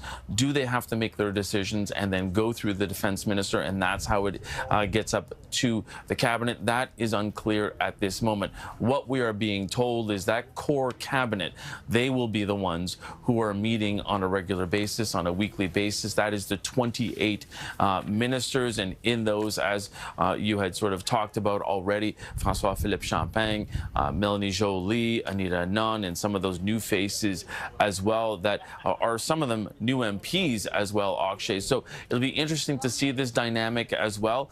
But certainly Mark Carney is trying to stay very focused on Canada-U.S. relations, stay focused on the priorities that he wants to focus on as well, that he was elected to focus on, and bring in some of that new blood. Through the campaign, he's spoken about how this is not the Liberal Party of Justin Trudeau anymore, and he's trying to put his stamp on it with a number of those people that he's put in that position. You know, Tim Hodgson, Minister of Energy and Natural Resources, Lena Metlidge-Diab, Minister of Immigration, Refugees and Citizenship. Those are just a couple of them, the new faces that are being given those high-profile cabinet positions as well, Akshay. Mike, can we focus a little more on how exactly this is going to work? You did, of course, touch upon it, but the fact we have 10 new secretaries of state, and these are really the areas of focus that you were talking about, like crime, like labor, like sport. There was a time when some of these were individual ministries, but now they are secretaries of state. So what does it say about the priority and the focus of these areas? Yeah, I think the way that it was explained to me is that essentially these ministers of state or secretaries of state will be rotated into cabinet depending on the week and depending on the focus of that particular week. So if it is defense procurement, if we are talking about NATO and there is a NATO meeting coming up in June, then you can expect that Secretary of State to be part of that cabinet meeting that week. And then going forward, whether or not sport is involved, you know, I think it really depends on the person, not only in the role, but also the actual file. When you consider the Ministry of Sport as it used to be, that was sometimes also combined with another ministry. It doesn't always need that full ministry, if one could put it that way. Yes, of course, sport is important and is not to sort of degrade at all in any way when it was a full ministry. But I think a lot of Canadians will look at this and look at a prime minister that wants to be focused on very key priorities going forward, and they will sort of see some of these other portfolios as being able to sort of be in that other section. Now, I think the one that is also interesting that is a Secretary of State that used to be a full ministry that was headed up by Ahmed Hussein was international development. It's unclear exactly what that means from this government about how they see international development. Certainly, Mark Carney has said he doesn't see it any differently, and he doesn't think that participating in international development or foreign aid is something that he wants to decrease whatsoever. But making it a Secretary of State, I think that remains a question, possibly one of the questions that he'll be getting from journalists when he does come outside of Rideau Hall to take questions. And as we understand, Akshay, he will be the only minister taking questions outside of Rideau Hall today. Right, and in fact, just a few moments ago, while we were speaking with you, Mike, we had the visual come in of the photo opportunity where the Prime Minister, Governor General, they all were sitting together with this new cabinet that was sworn in. I think we'll have that shot back soon up in just a couple of moments for our viewers. And of course, displaying what the Prime Minister has done with this new cabinet. There it is on our screens, the photo op with the Prime Minister with 28 new members of his cabinet, 10 of whom are new secretaries of state that we have been discussing here with Mike, 9 of whom are actually new faces. And overall, there are 24 new names, many of them including Shaukat Ali, Tim Hodson, we have Mandy Galmasti, we have, of course, Evan Solomon, who was previously working at CTV News Channel as well. But this is the cabinet that's going to shape the relations with not just United States of America, but within Canada, which is a priority, as we've been speaking a lot about how we need to remove those internal trade barriers.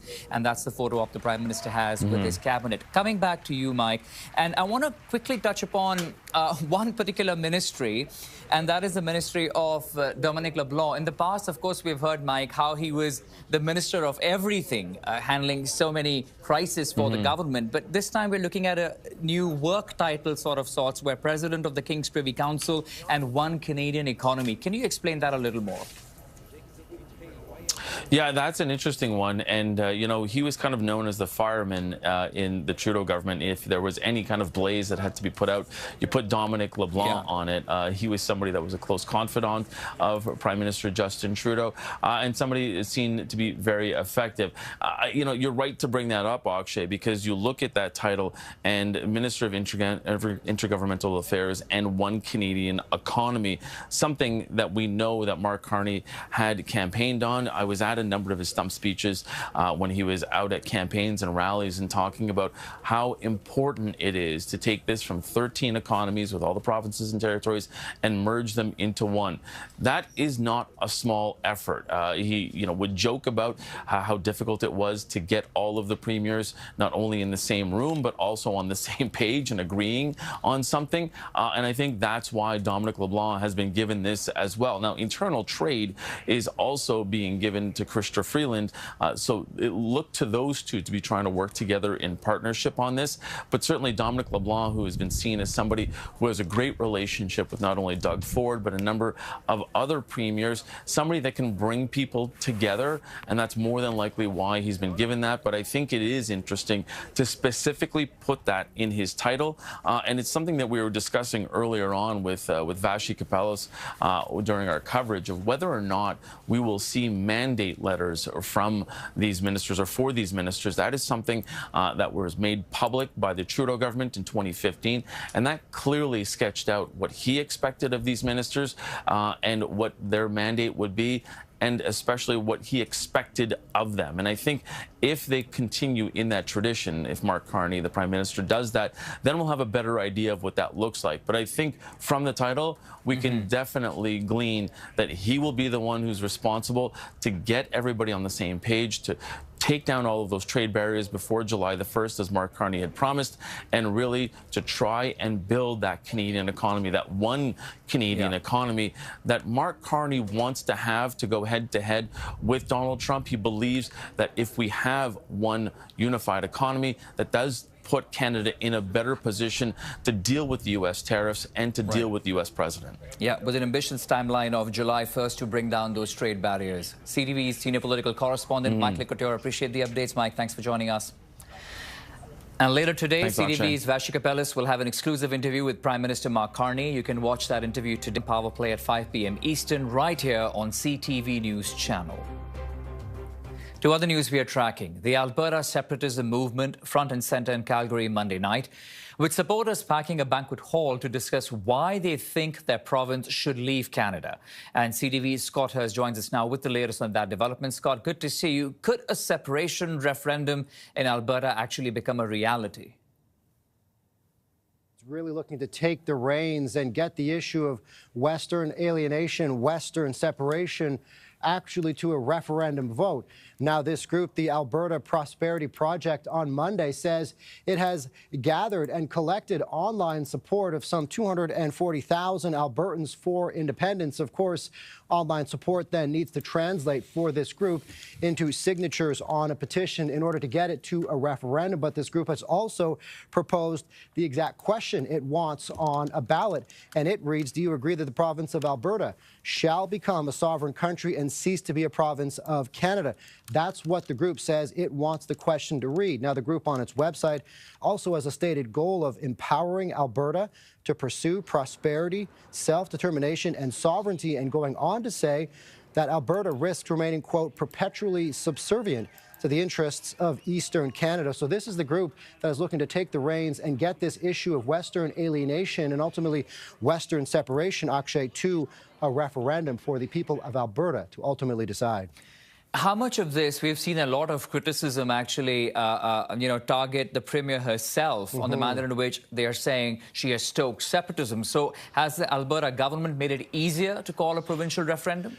Actually, we've heard from the Alberta Premier multiple times, and she says she does not ultimately support the initiative, but says she will respect any outcome of a referendum vote. Now, we have seen recent polling that suggests that there is some public support for Western separation in Alberta, but it does fall at this time, according to polling, far short of a majority. Now, despite her pushback against Ottawa, specifically the previous Liberal government, and now Danielle Smith stating her priorities for the Carney Liberal government, Smith has said she's focused on getting a better deal ultimately for Albertans. The Premier, however, has introduced a bill, if passed, would make it easier for Albertans to launch referendums on various topics. This legislation would both significantly reduce the number of signatures required and extend the time period for signatures to be collected. Now, Smith, as I mentioned, has repeatedly said she doesn't want to separate, but says she needs to respect the voices of Albertans. Now, as this groundswell of Western separation, Alberta separation has gained some steam, we've also heard from First Nations group, and they've ramped up their talk by saying First Nations groups condemn any talk of separating, Akshay. All right, we leave it at that for this afternoon. CTV Scott Hurst, thank you for these updates, Scott. Thanks, Akshay. In other news, Honda Canada is putting its $15 billion Canadian electric vehicle plans on hold for 2 years, blaming a slowdown in EV demand. A Honda Canada spokesperson confirming this morning that its plan to build an EV supply chain in Canada, announced in April of 2024, on hold for approximately 2 years. Honda Canada says the decision will have no impact on employment levels at the company's manufacturing facility in Alliston. This is the latest sign of the impact of Trump's tariff war that is having on automakers. Despite the setback, Premier Doug Ford says Honda has promised him that it will keep moving forward.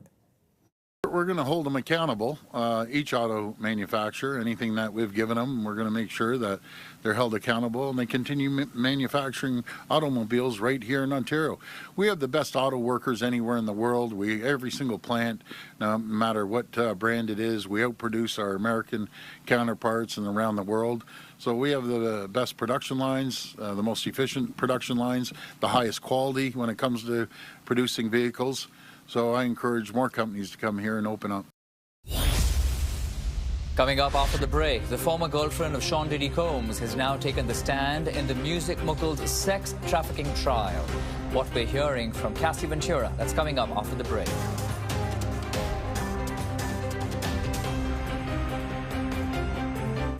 Grey's Anatomy season finale, Thursday at 10/8 Mountain on CTV. Kevin and Sarah have one of the world's largest collections of souvenir plates. They also have a teenager, so they got their plates insured. But they don't have life insurance. Kevin's worried his diabetes will make it hard to qualify, and Sarah does not like medical exams. So we got them some new plates to tell them about Canada Protection Plan. Canada Protection Plan has solutions for both the healthy and hard to insure, with no needles or medical exams required on most plans. You'll get great coverage at a price you'll love. And there are no payments in your first month. Anybody between 18 and 80 can apply. And there are great member benefits, including rewards for active living and giving back. As part of the Forrester's family, your coverage is backed by our excellent financial strength. Contact your advisor or call now to get a no-obligation quote in minutes. Canada Protection Plan. Protecting what matters most. You. Gold standard. Gold dust. Pot of gold. Solid gold. Golden opportunity. Is it just me, or is there some kind of clue here? I don't know.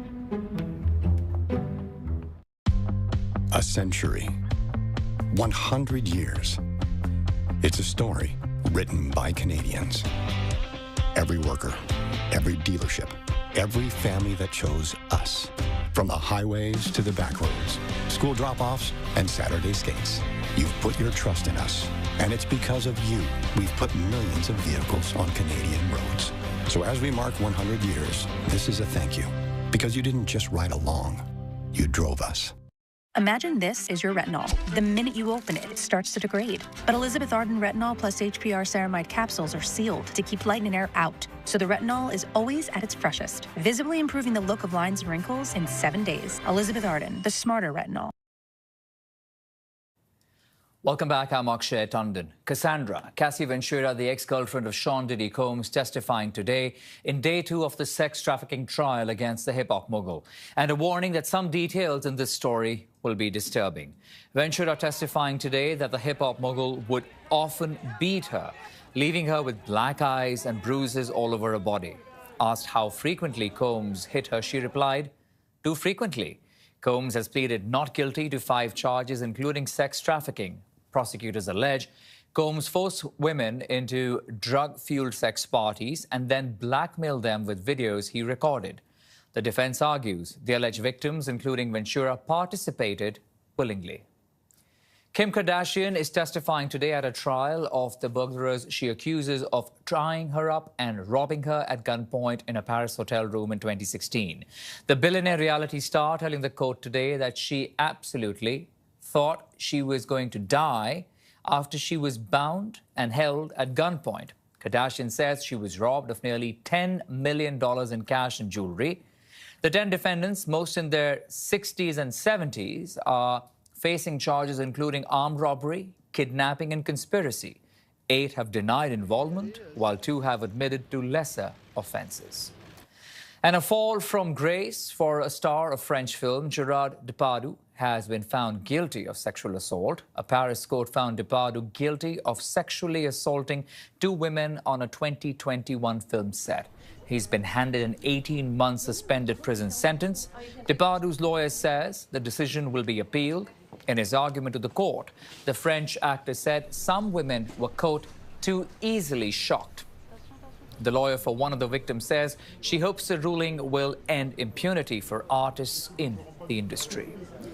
And the Menendez brothers are facing the possibility of freedom 3 decades after they were convicted of the 1989 murders of their parents. The high-stakes 2-day resentencing hearing for Lyle and Eric Menendez continues today. The pair, now in their 50s, are serving life without parole for the murders. They claim they were in self-defense after years of abuse from their father. If the judge shortens their sentences, the brothers would still need approval from the state's parole board later this summer. They could potentially go free on time served. Still ahead, an Ontario court has extended Hudson's Bay's creditor protection until the end of July. What does this mean for Canada's oldest retailer? When we come back.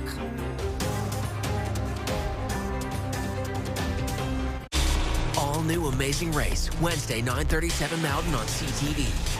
Being a dad and granddad means ensuring I've got all the tools to make the right choice. And now I'm in my 50s. That's more important than ever. That's why I'm choosing to look after my family, just in case. Welcome to Senior's Choice, the #1 direct choice for Canadians over 50. How can I help?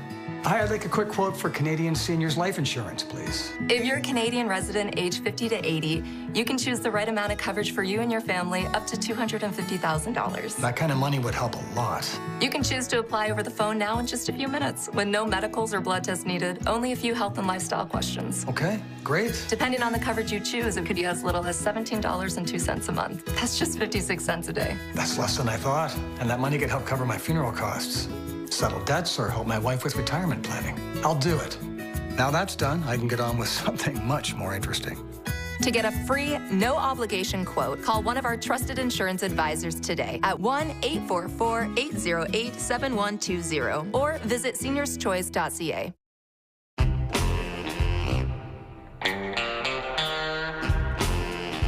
This ultimate mouth-watering moment is brought to you by the big, bold, ultimate taste of Ultimate Chicken Hot Dogs, only from Maple Lodge Farms.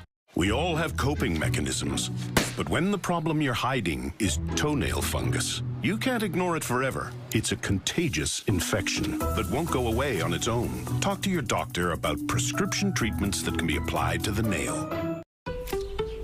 This is the story of Gavin, an amateur topiarist who became such a viral sensation that he changed careers and never looked back. Another decision he didn't second guess? Getting Manulife Cover Me health and dental insurance. Prescription allergy pills? Covered.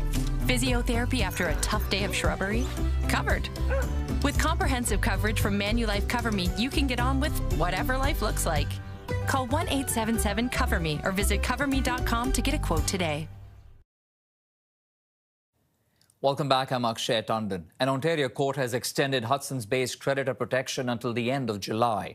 A lawyer for Canada's oldest retailer had argued the extension was necessary due to the ongoing process of finding buyers for the business and its assets. Today, the judge extended that protection to July 31st. The judge also granted a request to allow the company to pay as much as $165 million to the Bay's senior lenders. Hudson's Bay filed for creditor protection in March, citing difficulties paying its mounting bills as it liquidates all of its stores. Now, as Canadians shy away from trips to the United States, Air Canada is expanding its schedule to Latin America for the coming winter, adding 13 new routes to 4 new destinations in Latin America. The airline says this is the largest ever expansion to Latin America, with flights to new destinations like Rio de Janeiro, Cartagena, Guatemala City and Guadalajara coming online for the winter 2025-26 season. We'll take a short break, but coming up, Prime Minister Mark Carney unveils his new cabinet. We'll hear from the Prime Minister any moment now. Stay with us.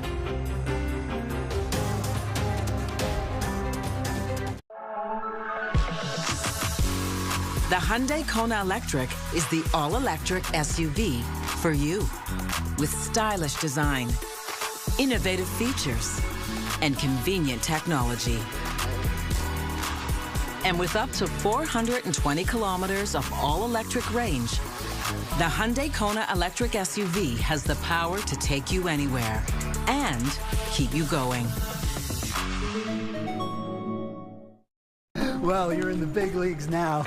With your 10% loyalty program discount, that's $300 for the night. Not bad.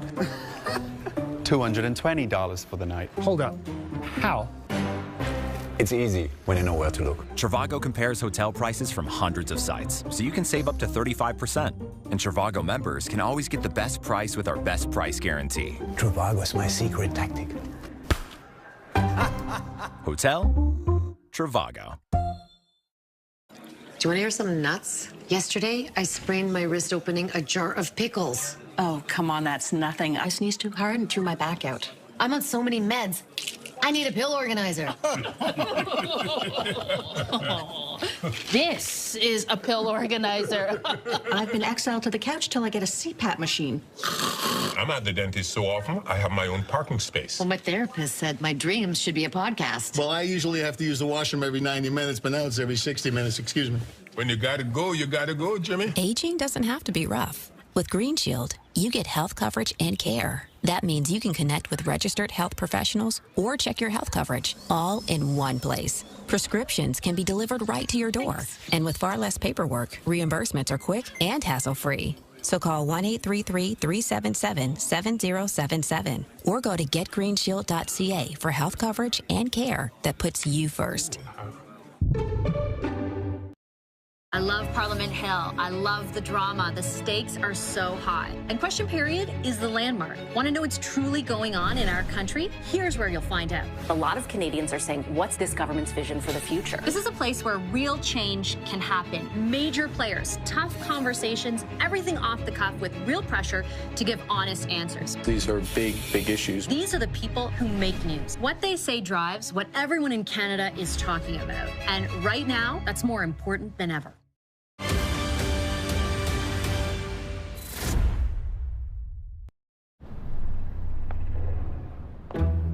Gold standard, gold dust, pot of gold, solid gold. You're worth your weight in gold. Golden boy, golden girl, golden goose, golden egg, golden age, golden ticket, golden opportunity. Is it just me, or is there some kind of clue here? I don't know.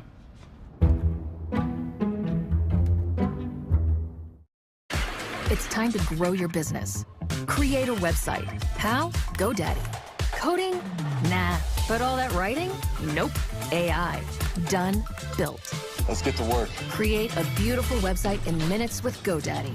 Achieve Poophoria with Senecot S laxative. Senecot S contains a stool softener that hydrates and softens hard poop, and Senna from the Senna plant to promote bowel movement, to keep things moving comfortably. It's the final weekend of the Bricks tent sale. The tents are coming down and everything must go. Now get up to 70% off clearance furniture, appliances, and mattresses. Plus more incredible deals throughout the store. The final weekend of the Bricks tent sale, saving you more.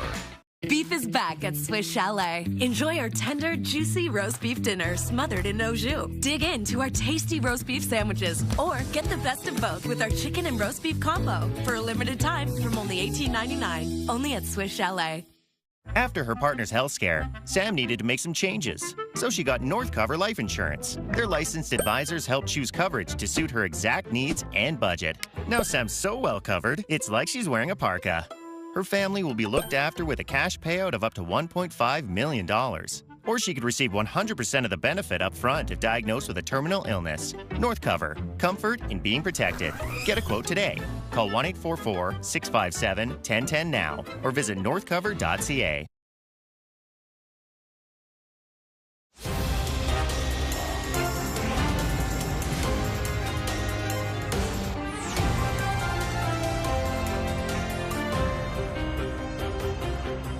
Looking live outside Rideau Hall this hour, we any moment now will be hearing from the Prime Minister, Mark Carney, after he unveiled his new cabinet. As we've been saying, a lot of new faces and some familiar ones as Prime Minister Carney unveiled the cabinet today. It's aimed at defining a new economic and security relationship with the United States, reducing the cost of living here in Canada, and also building a more resilient and stronger economy. Here are some of the key moves. François-Philippe Champagne stays on as Finance Minister. And Dominique LeBlanc will serve as Minister responsible for Canada-US trade, intergovernmental affairs, and one Canadian economy. Among the notable changes, Anita Anand moves to the key post of Foreign Affairs. She takes over from Melanie Joly, who is now the Minister of Industry and Minister responsible for Canada Economic Development for Quebec region. Former Deputy Prime Minister Chrystia Freeland is now Minister of Transport and Internal Trade. Sean Fraser takes the combined portfolio of Justice and Attorney General. And Stephen Guilbeault is Minister of Canadian Identity and Culture. And CTV senior political correspondent Michael Couture is standing by outside Rideau Hall this afternoon. Mike, let's make a start with the key highlights of today's shake-up. New people coming in, some getting promoted, some demoted. What's going on? Yeah, I think when you consider the number of new faces in this cabinet and, people who have not been around the cabinet table just yet, so that's 24 new people, and that is significant when you consider that overall the number of people that were sworn in today was 39. That includes the Prime Minister. And, of course, there are two separate tiers here. One, there's a cabinet of 28 ministers plus the Prime Minister, and that is what the Prime Minister's office is trying to focus on here and saying that there's gender parity amongst those. Those are the key ones with the ministries that will be meeting every single week in Ottawa while the House of Commons is sitting, and of course weeks when it isn't sitting as well, depending on the week. Unclear if they will be sitting today. We don't believe that is happening, Akshay. But then you have these secretaries of state. They are not, as we're being told, any type of lesser portfolio, but just particular focuses that the Prime Minister wants to look at. You think of Ruby Sahota in crime prevention. You think about Stephen Scher. He is somebody who is the Secretary of State of Defense Procurement. Those are key things. And the reason we're talking about how key that is when you consider the promise of Canada getting to its 2% of GDP spending on defense for its NATO target. That is something that we know has been a key ask of the Trump administration, and it is something that was a key promise of this government, Mark Carney as Prime Minister. So he is trying to make sure that he is having that kind of a focus on it. You also look at the fact that 25% of the cabinet is from Quebec, including a number of senior positions, really a nod to how important that province was, not only in giving Mark Carney the big minority government that he has right now, but also in where they want to have a focus as a government. And then you think about one of the other portfolios and some of the naming of these actual files. Dominic LeBlanc, President of the King's Privy Council of Canada, Minister responsible for Canada-U.S. trade. That is very specific. Also, intergovernmental affairs, something he carried over from the previous ministry, and also the Minister of One Canadian Economy. I underline that one, Akshay, because that is something that Prime Minister Mark Carney, when he was campaigning to be Prime Minister, talked about how important that was to have one Canadian economy, not the 13 different economies in the provinces and territories, to make sure that we can stand solidly on our own 2 feet when going up against the United States in this trade war, insulating Canada a lot better to make sure that it is better prepared to take any kind of shock from the trade war, and making sure that Canada isn't so dependent on the United States. I mean, I think a lot of people understand how difficult it is, and when you consider the fact that it's a lot easier to get wine from California if you live in Ontario than it is from British Columbia. And those are the types of things, as odd as it sounds, but that this government wants to make sure that they're doing away with all internal trade barriers within Canada to make sure that those are gone by July 1st. That is a priority for this government, and that is why there's such a focus. Not only Dominic LeBlanc in that, but the Minister of Internal Trade and Transport is Chrystia Freeland, the former Deputy Prime Minister. So 2 key people that are charged with doing that before July 1st, Akshay. Indeed. And also, let's take a moment and recognize what the Prime Minister has done with this cabinet, Mike. We're seeing that there is a lot of regional representation. I mean, from coast to coast to coast, we're seeing how there are MPs. You did mention about 25%, for example, representation from Quebec. There are at least 5, whether it's ministers or Secretary of States, that are coming in from, for example, BC. A huge focus on the 905, rather the GTA area. If we talk about Brampton, there are 3 of those MPs, Secretary of State, coming in from Brampton. We're seeing a lot of representation from all across the country. Yeah, a real nod to where they did win seats, and also think about how Bucky Belanger, he is one of the only from Saskatchewan, the only member of Parliament for the Liberals from Saskatchewan. He has been given a key role as well, and that was something that Scott Moe, the Premier of Saskatchewan, sent out a post on X congratulating him, saying that he hopes to work with him to really help in the focus on that part of the country. Bucky Belanger is the Secretary of State for Rural Development. So that is clearly a focus that this government, Mark Carney's government, wants to make sure that they are looking at, and also making sure that every province feels like they have a voice at the table. This is something else that the Prime Minister's office has been telling me, that the Secretaries of State will not be on those weekly cabinet meetings, but they will be rotated in depending on the focus of that week and depending on the issues of that week. So when you talk about defense procurement, we have a meeting that is coming up for NATO in June. So you can expect that the Secretary of State on defense procurement, Stephen Scher, will likely be part of some sort of a discussion if there is a cabinet meeting ahead of that. So that is how maybe Canadians could get an idea of how this could all work. And one quick question about gender parity, something that the Prime Minister was speaking of. Can you tell us about how that's reflecting in this new cabinet?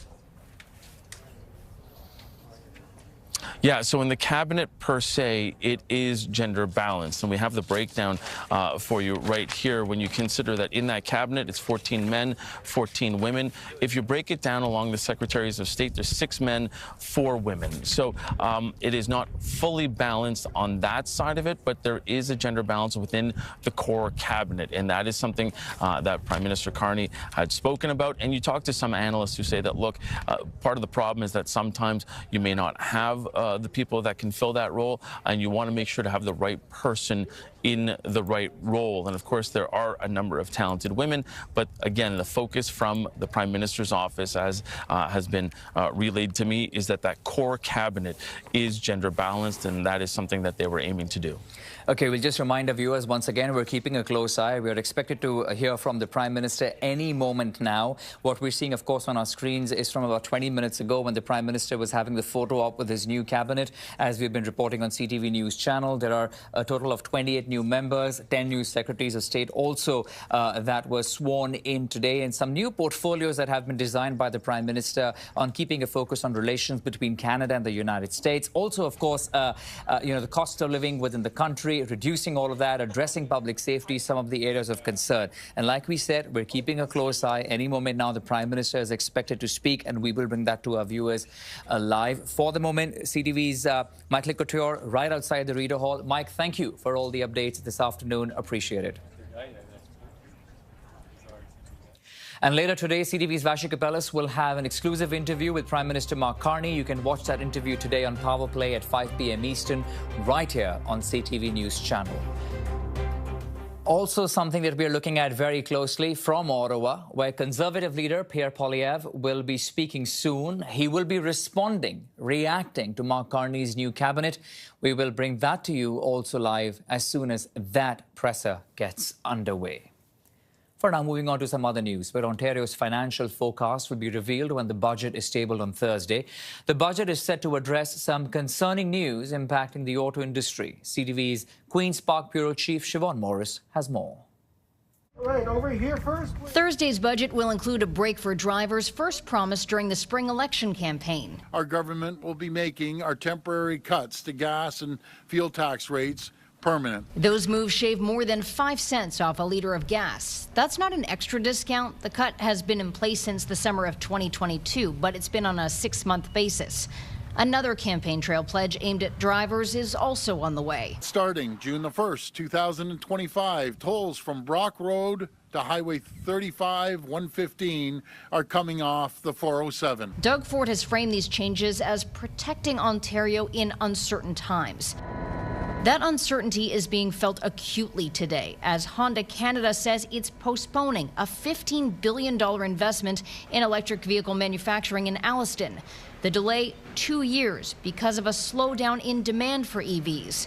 The company insists the pause won't affect 4,200 people already working in Alliston. Well, I've talked to them and they've reassured me that we're going to continue producing, incredible vehicles out of Alliston and their plant there. They said they're going to continue moving on with the expansion. Ontario has committed $2.5 billion in direct and indirect support for the Honda expansion. We warned you over and over again to attach strings to those investments, those Ontario dollars that were attached to companies like Honda, and you shrugged it off. You trust them implicitly. Well, you know what? People of Ontario are tired of your platitudes. Opposition party leaders demand the government make EVs made in Ontario more affordable to Ontario drivers. Restore rebates for new electric vehicles and to bring in rebates for the growing used electric vehicle market. To this point, the Premier hasn't signaled any willingness to revive those rebates he ended when first taking office in 2018. At Queen's Park, Siobhan Morris, CTV News. Smith Falls is joining the growing list of Eastern Ontario municipalities with rising demand at their local food banks. So much so, they've declared a food insecurity emergency. CTV's Jack Richardson now on what that means. Working at the Smith Falls Community Food Bank used to be a part-time job for Natalia Soderoff. Slide it down here. But times have changed. Years ago, we were 3 days a week. We moved to 4. Now we're 5 days a week. So there's been a lot more work. That's because a greater number of people are relying on the food bank than years prior. After COVID, when everything exploded, our numbers just continued to rise. Before the COVID-19 pandemic, the Smiths Falls Community Food Bank averaged about 300 visits per month. But over 5 years later, that number has more than tripled. For a food bank that serves a region with just over 10,000 people, it's overwhelming. In our last fiscal year, September 30th to October 1st of the following year, we saw over 11,000 clients, which is huge for us. Evidently, the shelves behind me aren't exactly full, and that's because food donations are actually declining here in Smiths Falls, despite the skyrocketing demand for the food bank services. That's forced the food bank to go out and buy the food themselves, spending nearly $200,000 last year.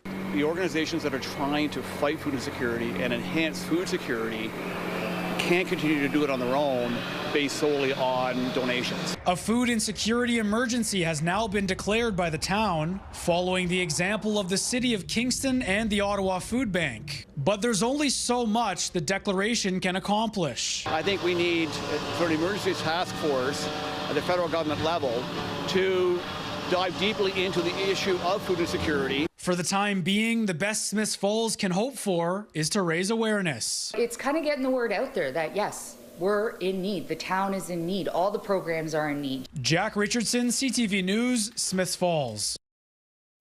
An update now in the search for 2 missing children in Nova Scotia, where police have received more than 180 tips in connection to the case. On the morning of May 2nd, Lily and Jack Sullivan were reported missing. The search through a heavily wooded area was scaled back on May 7th. And on May 8th and 9th, the underwater recovery team searched bodies of water in the area, but no evidence was found. To date, 35 people have been identified for formal interviews as part of investigation, including community members and those closest to the children. Witness testimony at the coroner's inquest into the overdose death of an 18-year-old University of Victoria student has wrapped in BC. Now jury deliberations can begin. CTV's Ben Miljour explains what happens next. Nearly 36 witnesses have taken the stand over the last 2 weeks, laying out the facts in the accidental overdose death of Sydney McIntyre Starco and the emergency response that began as the situation unfolded. Starco and 2 other students ingested fentanyl-tainted cocaine in a dorm room on the University of Victoria campus in January of 2024 before McIntyre Starco and one of the others went into medical distress.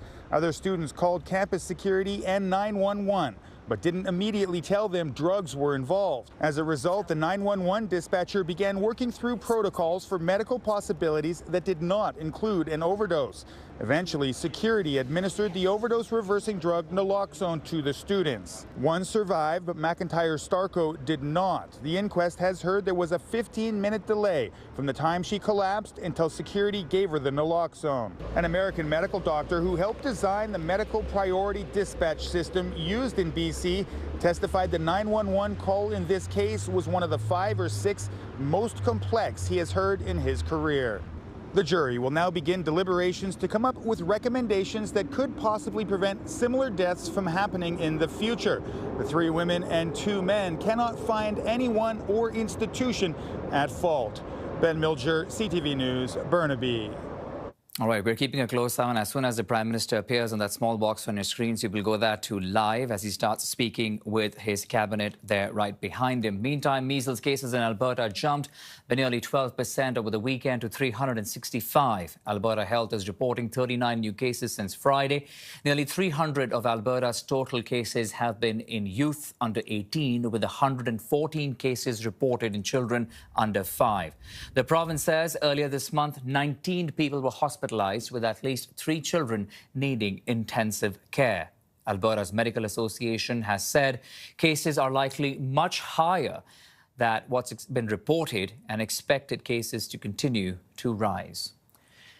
Schools across the country have banned cell phones in the classroom, but one education expert says while it's a good start, there's a bigger problem to address. And as CTV's Emma Convey shows us, social media addiction is fueling anxiety, depression, and sleepless nights for many teenagers.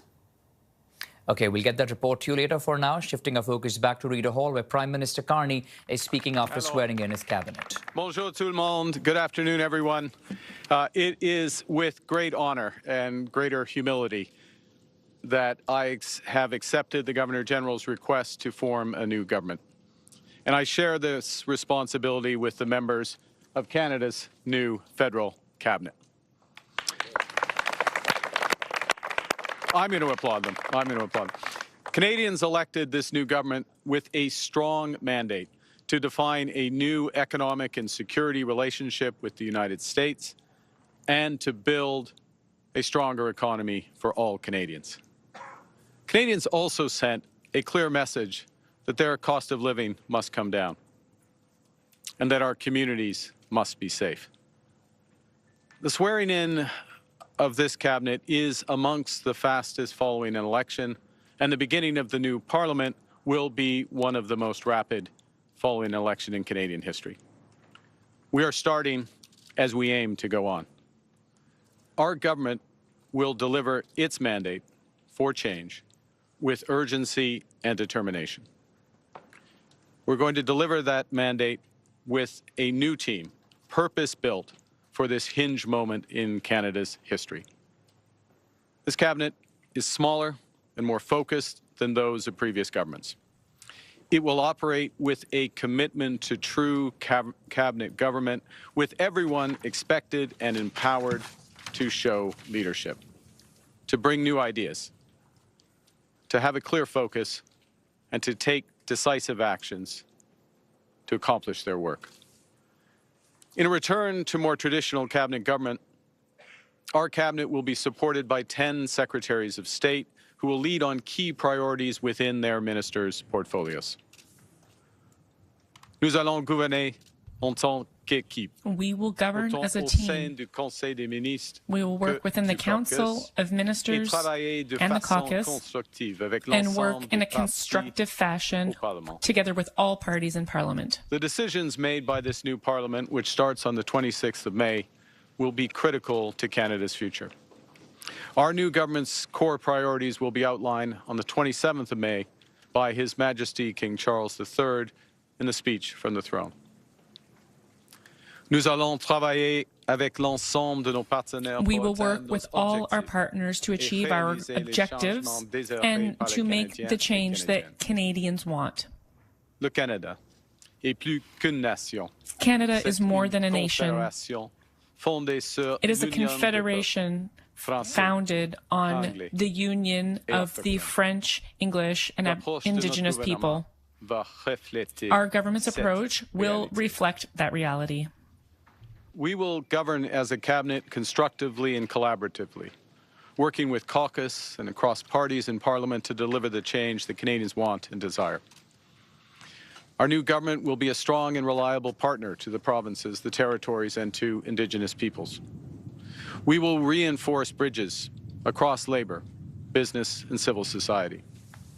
And together, we will advance the nation-building investments that will support the core mission of this government, which is to create the strongest economy in the G7, an economy that works for everyone. Alors que nos travailleurs et nos entreprises While our workers and businesses are continuing to struggle with the unjustified tariffs imposed by the United States, my government will fight for Canada so that Canada gets the best deal possible. To do that, we will take the time required and no more. At the same time, we will strengthen our relationships with reliable partners. Canada has what the world needs, and we defend values that the world respects. We will strengthen our own economy, an economy that creates jobs, that raises wages, and that is resilient.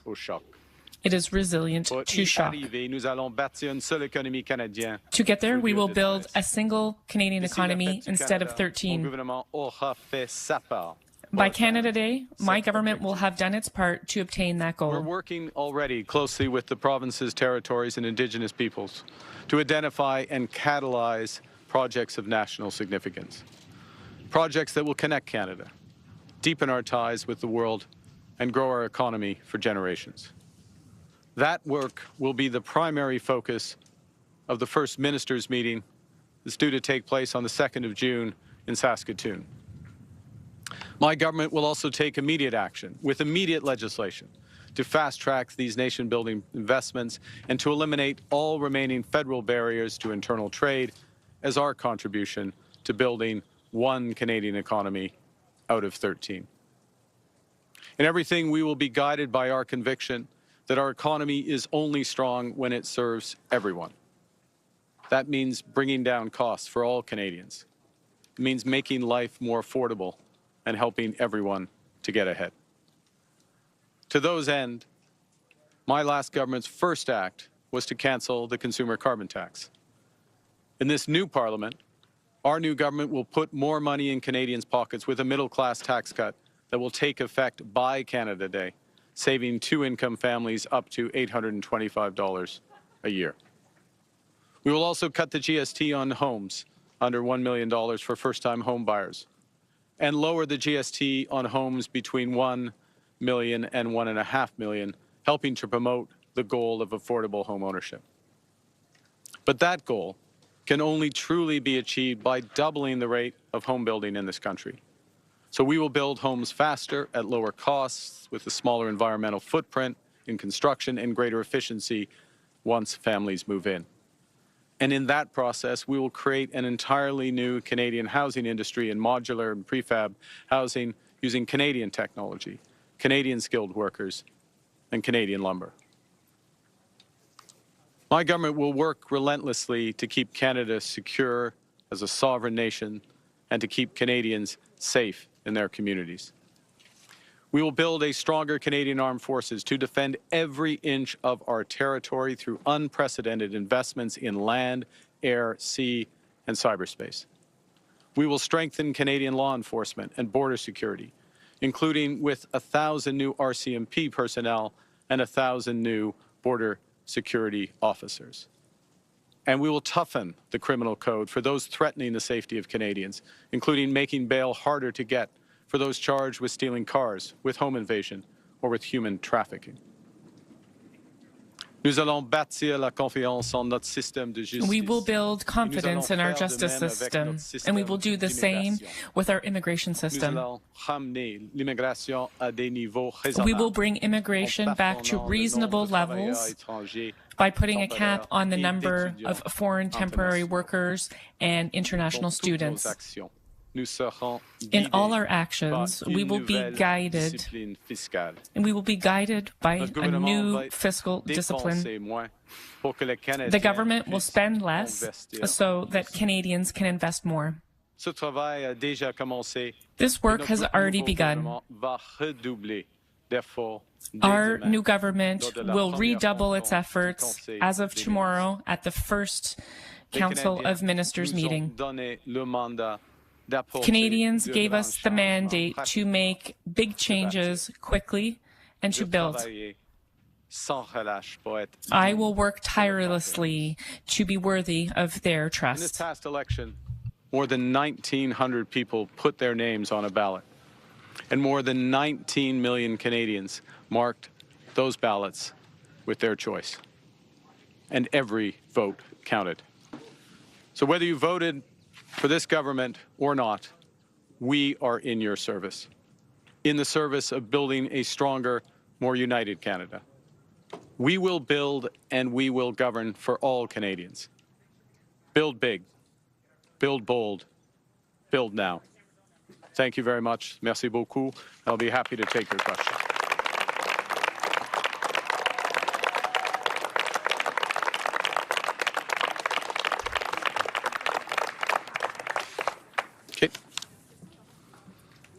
Carney, Laurence Martin de Radio-Canada.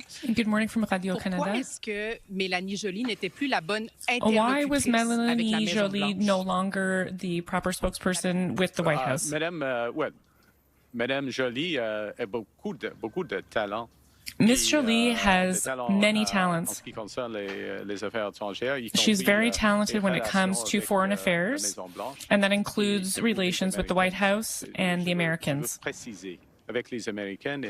I want to clarify that with the Americans and her counterpart, Mr. Rubio. But at the same time, Ms. Joly has a lot of experience as a cabinet member and a lot of experience when it comes to economic issues. This is a government that is going to be emphasizing the economy, the Canadian economy. Yes, we do need Prime to Minister resolve Mark the Carney situation. there at Rideau Hall after the swearing-in ceremony, answering questions now, laying out the agenda and priorities of his team, saying it's a smaller cabinet but a focused cabinet, saying its priorities, of course, building a strong, unified Canada with one Canadian economy. We'll keep a close eye. We will come back to this press conference just after this short break. Stay with us on CTV News Channel.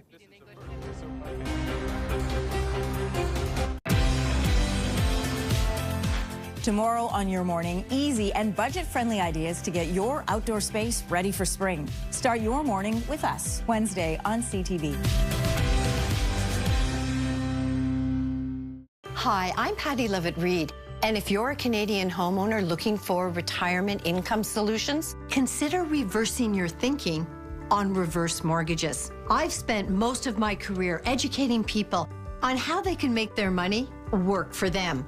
With CHIP, you can access the value of your home in tax-free cash without having to sell it. And most importantly, there are no monthly mortgage payments required. If you are 55 or older, call now for your free no-obligation CHIP reverse mortgage guide. With CHIP, you could get up to 55% of your home's value in tax-free cash. Take only what you need in a lump sum or over time, with no monthly mortgage payments required. Call 1-833-753-2447. Maybe it's time for you to consider CHIP too. Call now for your free no-obligation guide. Call 1-833-753-2447. That's 1-833-753-CHIP. Or visit chip.ca. Call CHIP today and live retirement your way. I love walking, but it can be frustrating if my legs and feet are slowing me down. My pharmacy recommended a Revitive Medic circulation booster, and I haven't looked back. Drug-free Revitive is clinically proven to actively improve leg circulation, relieve aches and pains, and help you walk further. Revitive Medic is also suitable for people diagnosed with osteoarthritis or diabetes. I believe using Revitive has really helped me. Give it a go today. For the latest offers on the Revitive pain range, see in store or revitive.ca. That first heat wave can hit any time. Get ahead of it with an AC from Reliance. That was fast. Save up to $1,000 on a new AC and pay $0 up front with standard installation. All on Reliance. Drinking more of summer with Tim's new Oreo Mocha Ice Caps. With Oreo in every sip. Perfect for that summer romance you longed for. Or that summer fling with the pool you longed for. Either way, drink in summer with Tim's new Oreo Mocha Ice Caps. With his Grand Slam mission complete, McIlroy chases more PGA Championship glory. But in the way, the world's best seeking their own major mark. The PGA Championship on TSN and TSN Plus.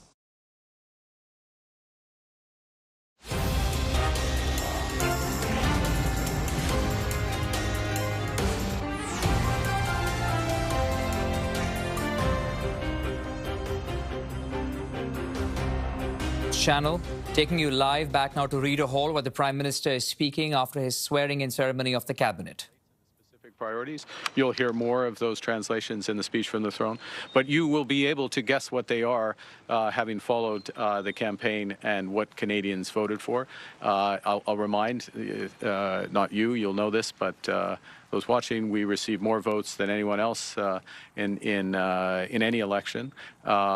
We are in a position where we have cabinet members from all the provinces. I'm very proud of that, and a cabinet member from full cabinet member from the territories. So we're governing for all Canadians, all regions, with a strong and clear mandate that came out of the election, and that's how we will govern. Thank you. And so what does tangible progress look like for you when it comes to addressing cost of living concerns in this country? And will there be a barometer such as public mandate letters for Canadians to hold you accountable to? Well, I think the way Canadians will hold account by their experience at the grocery store, when they're paying their electricity bill, when they or their children are looking for a place to live. So it will be their experiences how they will they will form those judgments, and then of course accountability comes at the ballot box. Mandate letters, cabinets, cabinet discussions, legislation, regulation. These are just steps to accomplish those ultimate goals, and it's what the experience is of Canadian families. That's how they will judge cost of living. I will say one other thing, but there are two elements to cost of living. One is the actual cost of things, and the other is, are people's salaries growing? Is their take-home pay increasing? Can they find jobs readily? And those last aspects, we have to focus on those aspects as well.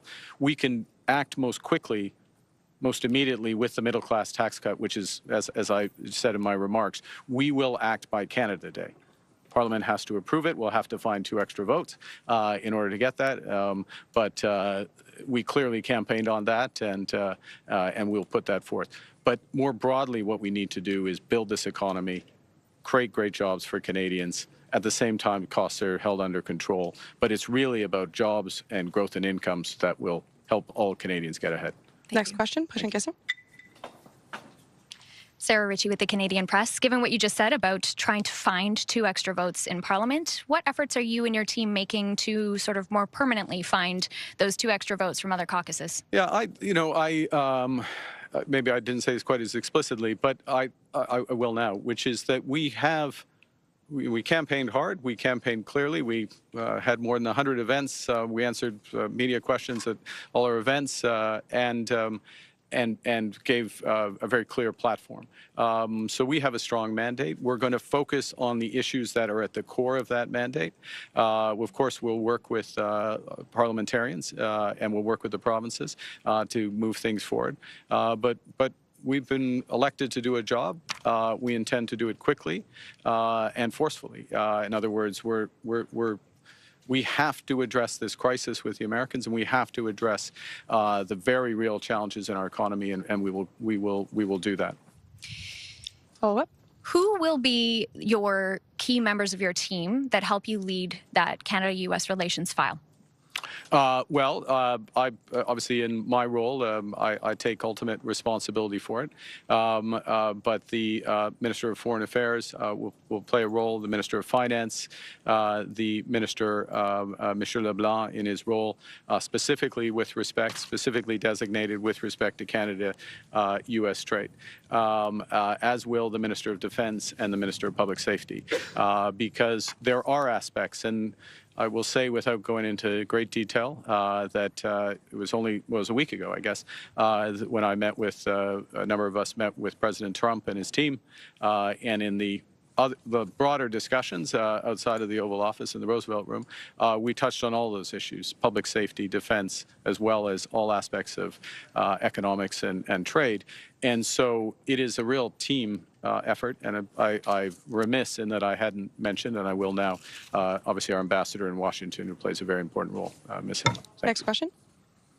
Good afternoon, Prime Minister. Jillian Piper with Global News. Interim NDP leader Don Davies told Global News that your government was reaching out and calling NDP individuals about trying to poach them to join your party. Are you trying to poach NDP MPs to join the Liberals? Look, we...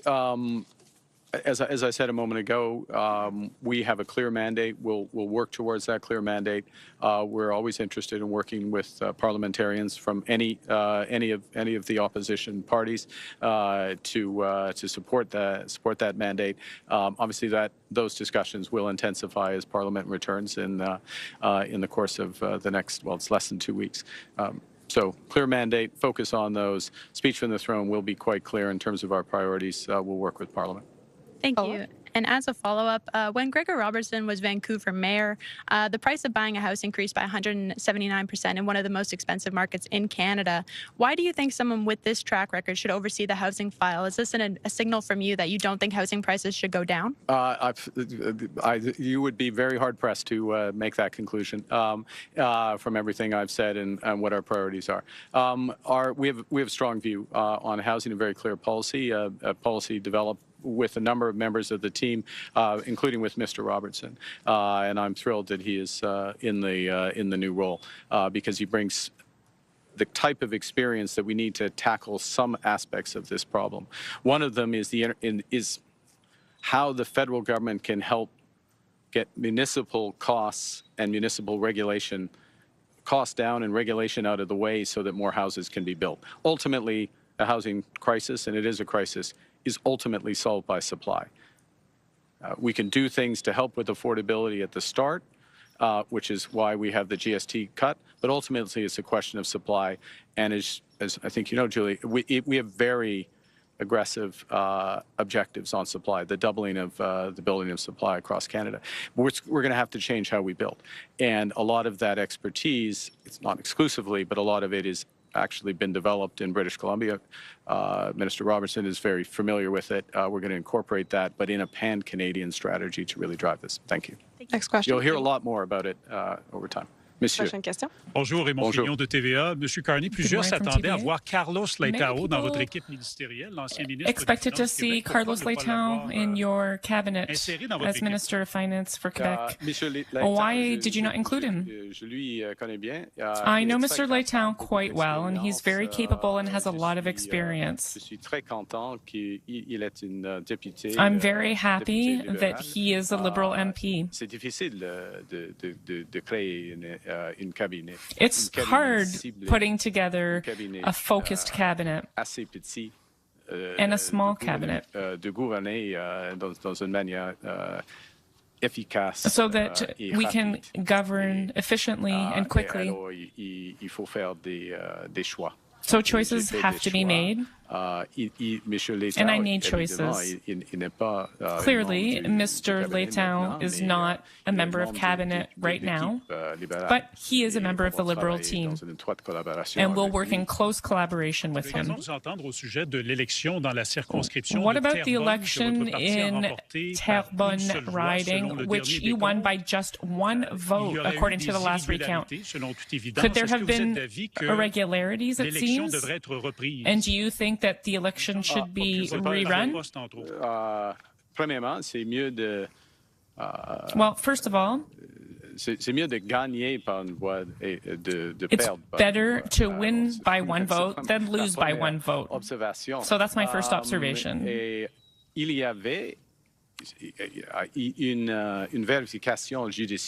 And there was a judicial verification that was just completed.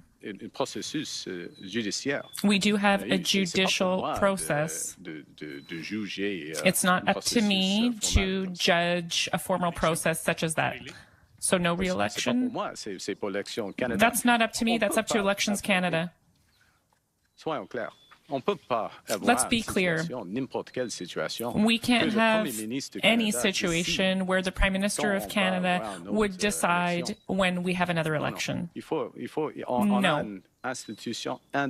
We have an independent institution, and that institution makes those decisions. Okay. Good afternoon, Prime Minister Kate McKenna, CBC News. Can you elaborate on why you chose this cabinet in the context of U.S.-Canada relations? What kind of considerations did you take for positions like foreign affairs and public safety? Well, I think the first thing is that what guided all of the decisions is several factors. One, the best possible people in the roles.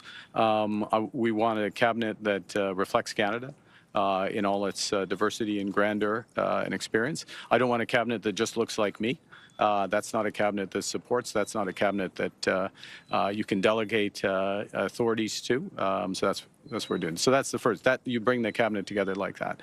The second thing is with respect to Canada-U.S. and all aspects, if you will, of the economic and international relations, looking for a combination of experience in the files and bringing new people into the cabinet. I mean, we Canadians elected us with a mandate for change. So there is a great deal of change in this cabinet by necessity. That's what Canadians voted for. And new ideas mixed with the experience that we have. So with respect to the U.S., look, we have to be I'll concentrate my answer on the security and defense side. We are developing. We have a series of choices, both the U.S. and Canada, to make about how we can better manage our border. We think we've made tremendous progress on it. In fact, we have made tremendous progress. But where do we go over the next decade? And then what degree of interoperability do we have in our military in a world that's more dangerous and divided? And so we have big decisions to make there. And you see in both the Minister of Public Safety and the Minister of Defense deep experience in the government, and I think that's appropriate. How do you balance the need to bring in new voices while maintaining experienced members of your team? Well, I sort of drifted into, I anticipated your question, I guess, but I drifted in the answer. You need to balance it. I think that it is a very good question because you should balance it. Part of this is, again, Canadians voted for change, and part of it is bringing in those new perspectives. And you know, we have half of the cabinet are new members to cabinet. 9 of the 10 secretaries of state are new. I mean, new broadly to a governing role. So there is a tremendous amount of, but that it also means that, you know, half of the cabinet has experience. Perhaps they're in different roles, but they're going to be around the table. And what is crucial, last point, in my view and experience, is how you govern. How you run cabinet meetings, how you run committee meetings, how you delegate authority through the mandates to ministers, so you get the maximum out of that experience and those fresh perspectives. And we intend to have a true cabinet government. We'll have time for one last question. Dernière question. Émilie. Émilie Bergeron, La Presse canadienne. Bonjour, Monsieur Carney. La Presse canadienne. Why did you feel the need to give space for so many new faces in your cabinet? Was that to distance yourself from Mr. Trudeau? Well, as I just said, Canadians voted for big change, not small change, big change. That means we needed new perspectives. Alongside experience, and in my opinion, we have a cabinet and a council of ministers with 14 ministers who have a lot of experience and 4 new ones. For me, that's perfect. We need to balance experience and new perspectives. Canadians voted for big change, not small change. They voted for big change. We're blessed with the trust of many Canadians. We have a big intake of new deputies, lots of different experiences that they're bringing. And so bringing a balance, which is what we have, of experience, perhaps in some cases in new roles, but experience as cabinet ministers, and new voices, new perspectives, half and half. For me, it's perfect. Last follow-up. Oui, donc est-ce que vous seriez ouvert à permettre au NPD d'avoir open to allowing the NDP to have official party status in the House of Commons? That's more of a question for Parliament.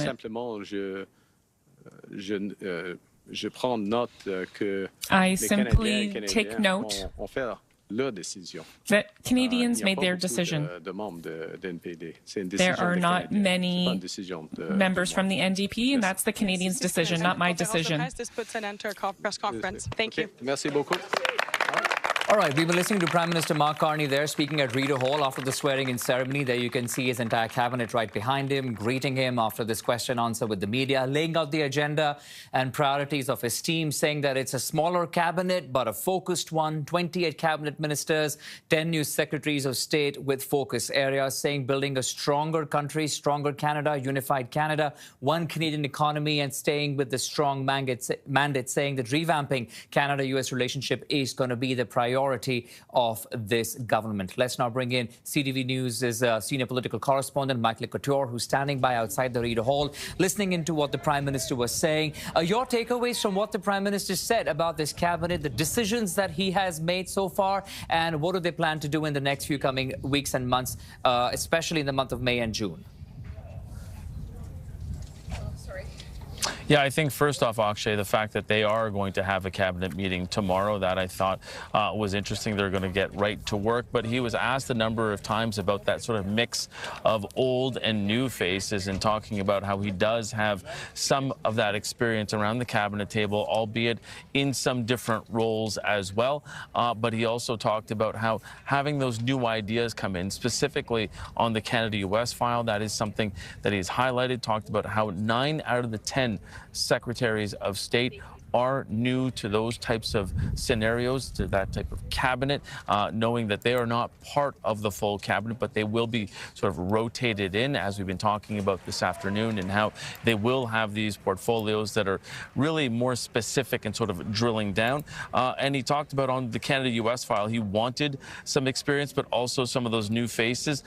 Really talked about the key roles in dealing with the United States were himself and obviously Dominic LeBlanc, who is somebody who's tapped specifically on Canada-US relations, the Minister of Foreign Affairs, the Minister of Finance, and he talked also about the Minister of Defense and of Public Safety, really drilling down there on the border issue, but also the interoperability of Canada-US military forces, and probably a bit of a nod to Canada's spending targets when it comes to NATO, making sure that Canada is getting up to 2% of GDP by 2030, as was promised by this Prime Minister as he was campaigning.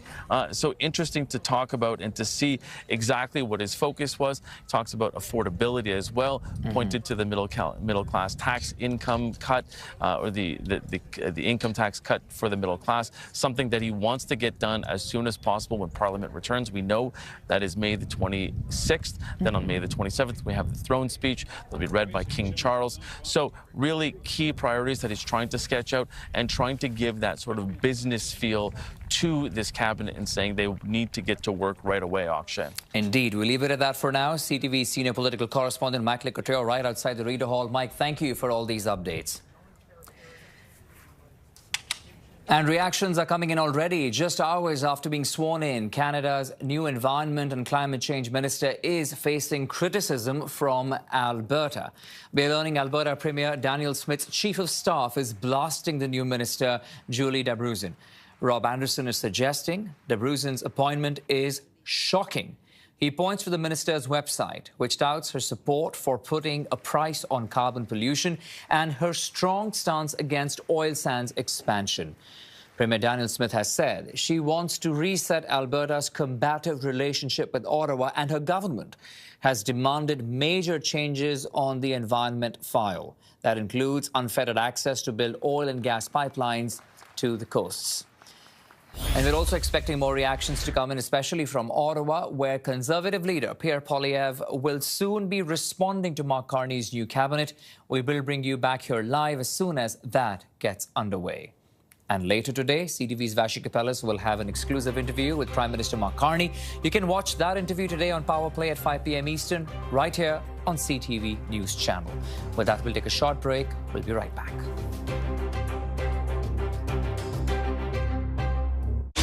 All new Amazing Race, Wednesday, 9:37 Mountain on CTV. Oh, we're big try before you buy, people. And the Bricks tent sale has product from all departments right outside.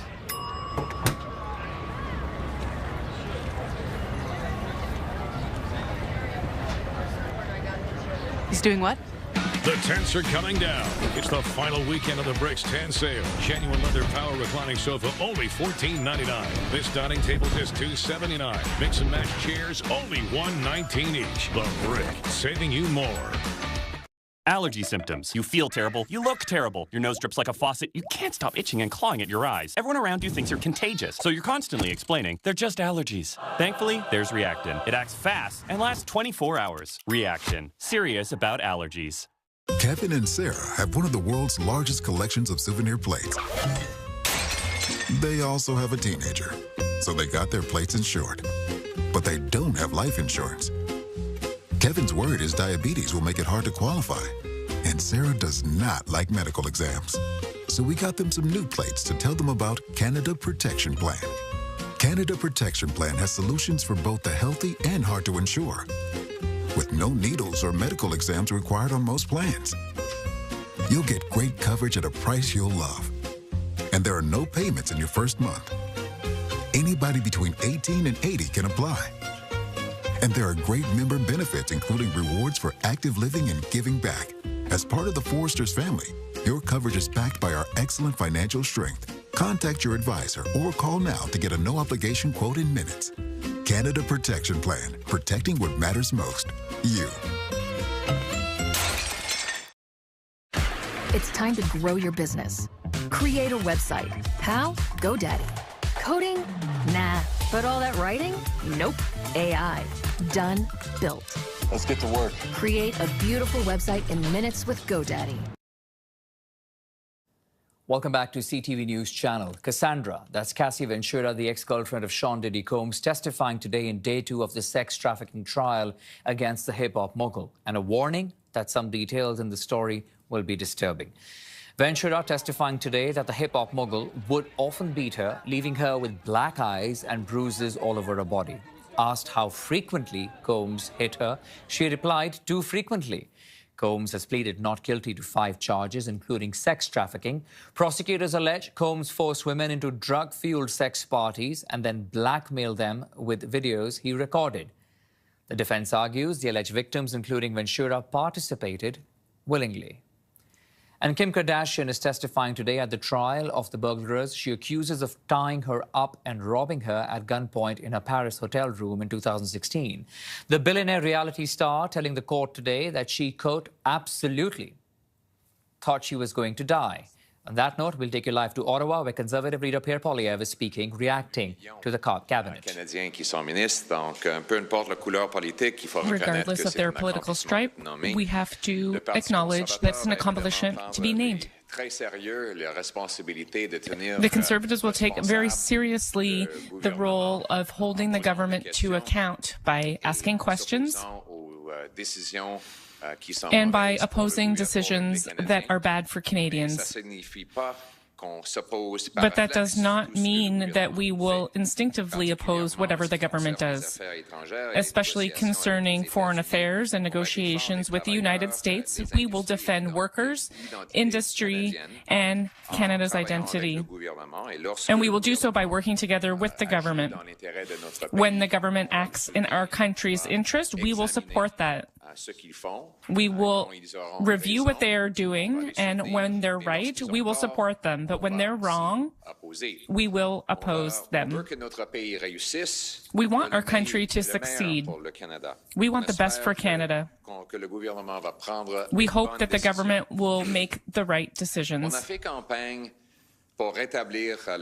We campaigned to bring home the Canadian promise that every person who works hard is entitled to a beautiful home on a safe street and a nice future. Regardless of where you come from, if you work hard, you can achieve your dreams. To do that, change is needed in government policy.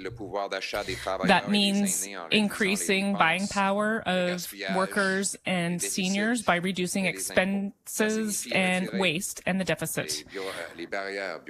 That means doing away with bureaucratic barriers so that our businesses can build more affordable housing and exploit our natural resources. That means putting money back into the pockets of Canadians. It means protecting our streets with stricter laws and stronger borders. Canadians cannot continue with the same liberal policies that prevented our youth from being able to access homeownership, that has driven up the cost of food 37% faster here than in the United States, that has driven up crime across Canada. And during his first press conference, Mr. Carney had convincing speeches on some of these issues. And now is the time to show whether he was serious. For the time being, we can't say that things are getting off to a good foot. The first deception comes from his cabinet, which still contains some of the main ministers that worked with Justin Trudeau. Stephen Guilbeault, His radical environmental program put an end to the development of natural resources and will make us more dependent on the United States. Then Sean Fraser, who was the Minister of Immigration, who caused the immigration crisis. Then he was Minister of Housing and caused the housing crisis. And now we expect that he is going to be the minister to solve the crime crisis, also created by the Liberals. Ms. Freeland, who had enormous deficit and tax hikes, and now paying $1 billion a week on interest of our national debt due to this out-of-control spending, and she is still in cabinet. Mr. François-Philippe Champagne, he was the Minister of Industry when Canada had the worst economic growth in the G7. He contributed to the worst economy in a generation. And now he's in charge of finance. The list goes on with Joly, Leblanc, Rideau, Annan. Ms. Annan was president of the Treasury Board that caused bureaucratic spending to explode out of control. The same groups of Justin Trudeau. 14 Trudeau ministers are now in Carney's cabinet. That isn't the change that Mr. Carney promised. It's still the same Liberal recipe when the country needs real change. Even the new ministers in the cabinet bring with them bad Liberal ideas. For example, Gregor Robertson. He supported the legalization of hard drugs. When he was the mayor of Vancouver, there was an increase of 600% in the number of overdoses in that city. Moreover, he is now responsible for housing, and when he was the mayor of Vancouver, he increased the taxes on house building by 141%. What is the consequence of that? The cost of housing has gone up by 149%, and Vancouver has become the most expensive city for real estate in North America. And now this guy is going to be responsible for housing across Canada? Wow. If that's the renewal that Mr. Carney is bringing to his cabinet, then unfortunately Canadians will not have real change. The Conservatives will continue to demand solutions for all Canadians. We will propose solutions. For example, we'll propose to solve the housing crisis that the Liberals have caused. And that's not by creating new red tape. It's by eliminating red tape and taxes to encourage more building. We'll propose solutions to crime by putting repeat offenders and real criminals in jail. We'll put an end to the drug crisis by proposing more treatment for those who have an addiction. We will propose firm caps on immigration so that we can reduce population growth and allow housing, health, and the job market to be able to catch up. We need to continue proposing solutions to bring the cost of living down. That means cutting red tape, consultants, corporate BS, and foreign aid. All of this will reduce government inflation. And most importantly, we need to reestablish our economic independence across Canada by repealing anti-pipeline laws and anti-development laws like C-69, by eliminating the carbon tax on our industries, by allowing pipelines to be built, and by removing the cap on energy production. That is what will be necessary to bring back economic growth and to be more independent from the United States. We will defend young people, and we will fight for their future. We'll fight for workers who need better jobs and better wages. We'll fight for all regions of Canada to unite our country. I'm proud to have run a campaign that invited people from all backgrounds and ages, people who have never been conservatives before, and they want us to fight for them. We have all the resources we need here in Canada and the tools to be the richest country in the world. So we can do that if we have good policy based on common sense. But it won't be easy if we don't make radical, quick change as the Liberals proposed. Mr. Carney needs to change course.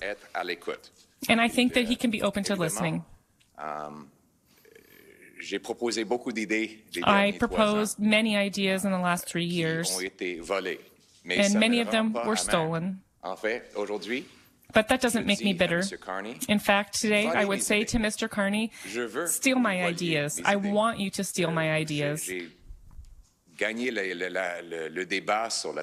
won the debate on the carbon tax, on inflation and housing, and on drugs, crime, and natural resources. And I've already noticed that the Liberals even copied and pasted some of my policies. So we will continue to propose good solutions. And we hope that the government will, in fact, agree to listen to our approach. When they do so, if they do so, then we will support those kinds of policies.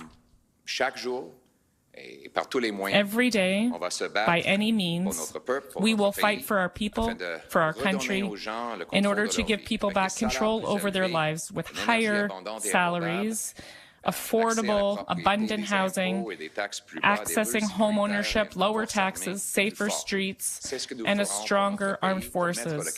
That's what our country needs. To put Canada first, it's our goal, and we will do that. In English, by congratulating the new ministers for their roles. It's literally a 1 in a million opportunity. I think they have 40 ministers in total, and there's about 41 million people, so it's literally 1 in a million to be a minister, and a big accomplishment to get to that place. The Conservatives will take our role of holding the government accountable seriously. That doesn't mean we reflexively oppose everything the government does. When it comes, for example, to foreign affairs, if the government does a good job at defending our national interests in negotiations with the U.S., then we will support those efforts. When they're right, we'll stand with them. When they're wrong, we will oppose them. We hope the country succeeds. We want the nation to do well. We ran on the promise of bringing home Canada's promise. A very simple deal that Canada used to provide, which is that anyone who works hard gets a great life in an affordable home on a safe street under our proud flag. That means boosting the buying power of our workers and seniors by cutting wasteful spending and bureaucracy to bring down taxes and inflation. It means freeing workers and businesses to build more affordable homes and develop resources. It means unleashing investment by cutting and simplifying taxes. It means protecting our streets with stronger laws and borders. Canadians cannot afford more high-spending, high-taxing, over-regulating, out-of-touch Liberal policies that have priced young people out of homes, inflicted crime waves on our communities, driven 2 million people to the food bank, and made life unbearable for too many hardworking and decent people. In his first press conference, Mr. Carney talked a good game about reversing Liberal policies in these areas, but now we have to find out if he was serious. And so far, it's not a promising start. The first disappointment is, unfortunately, his cabinet. He appointed Trudeau's old team and Trudeau's old advisors. Stephen Guilbeault, whose radical green agenda would shut down all future developments in our resource industry, is still the minister responsible for Quebec. Sean Fraser was the immigration minister who caused the immigration crisis, the housing minister who gave us the housing crisis, and now he's the minister responsible for addressing the Liberal crime crisis. It seems like he is the master at failing upward. Chrystia Freeland, who as finance minister hiked capital gains tax and carbon taxes and massively grew our debt to the point where we now spend $1 billion a week on interest, stays in the cabinet. Then there's Gary Anadesangari, the new Minister of Public Safety, who said the actual crimes, the actual issues around bail are quite sound, and they are embedded in, codified in law right now, as in to say that there's nothing wrong with the system. Well, in fact, there's everything wrong, as we see from the growing crime wave on our streets. Then there's François-Philippe Champagne, Trudeau's Minister of Everything, who never really managed to do anything. And he did it very loudly. But nice guy. I'll give him credit. He's a nice guy. But he was the Minister of Industry during which we had the worst economic growth of any country in the G7. And now he's in charge of the budget. Then there's Joly, LeBlanc, Haidu, Anand. Anand was the president of the Treasury Board, during which time the bureaucracy and the consultant bills blew out of control. In all, 14 Trudeau ministers are now in Carney's cabinet. It's more of the same when Canada needs real change. Even the new additions are problematic. Gregor Robertson was the mayor of Vancouver, who pushed for total legalization of hard drugs, distribution of tax-funded opioids. During his time there was a 600% increase in overdoses. Now he's the housing minister. Well, what's his record on housing? Well, he increased housing taxes in Vancouver by 141%, and the result was that housing costs went up by 149%, more than doubling the costs and giving Vancouver, his city, the most expensive housing prices in all of North America. Now, Mr. Carney puts this gentleman in charge of housing. If this is the new blood that Mr. Carney is bringing into the cabinet, then sadly for Canadians, nothing is going to change, and the role of the Conservative Party will be more important than ever. Conservatives will continue to push real solutions. We'll put forward constructive ideas to reverse the housing crisis, make food affordable, and grow our paychecks. These sorts of things cannot be solved with more bureaucracy and liberal laws. We need common sense results. And that's why Conservatives will continue to push for less spending, less taxes, less inflation, to lock up criminals, remove bureaucracy, speed up home building and resource production. We need to put forward real solutions on crime, for example, to toughen up penalties for repeat violent offenders and end the revolving door of broken bail. We will also demand the government actually impose a real cap on immigration so that we can stop the uncontrolled population growth that has put too much pressure on our housing, job, and healthcare systems.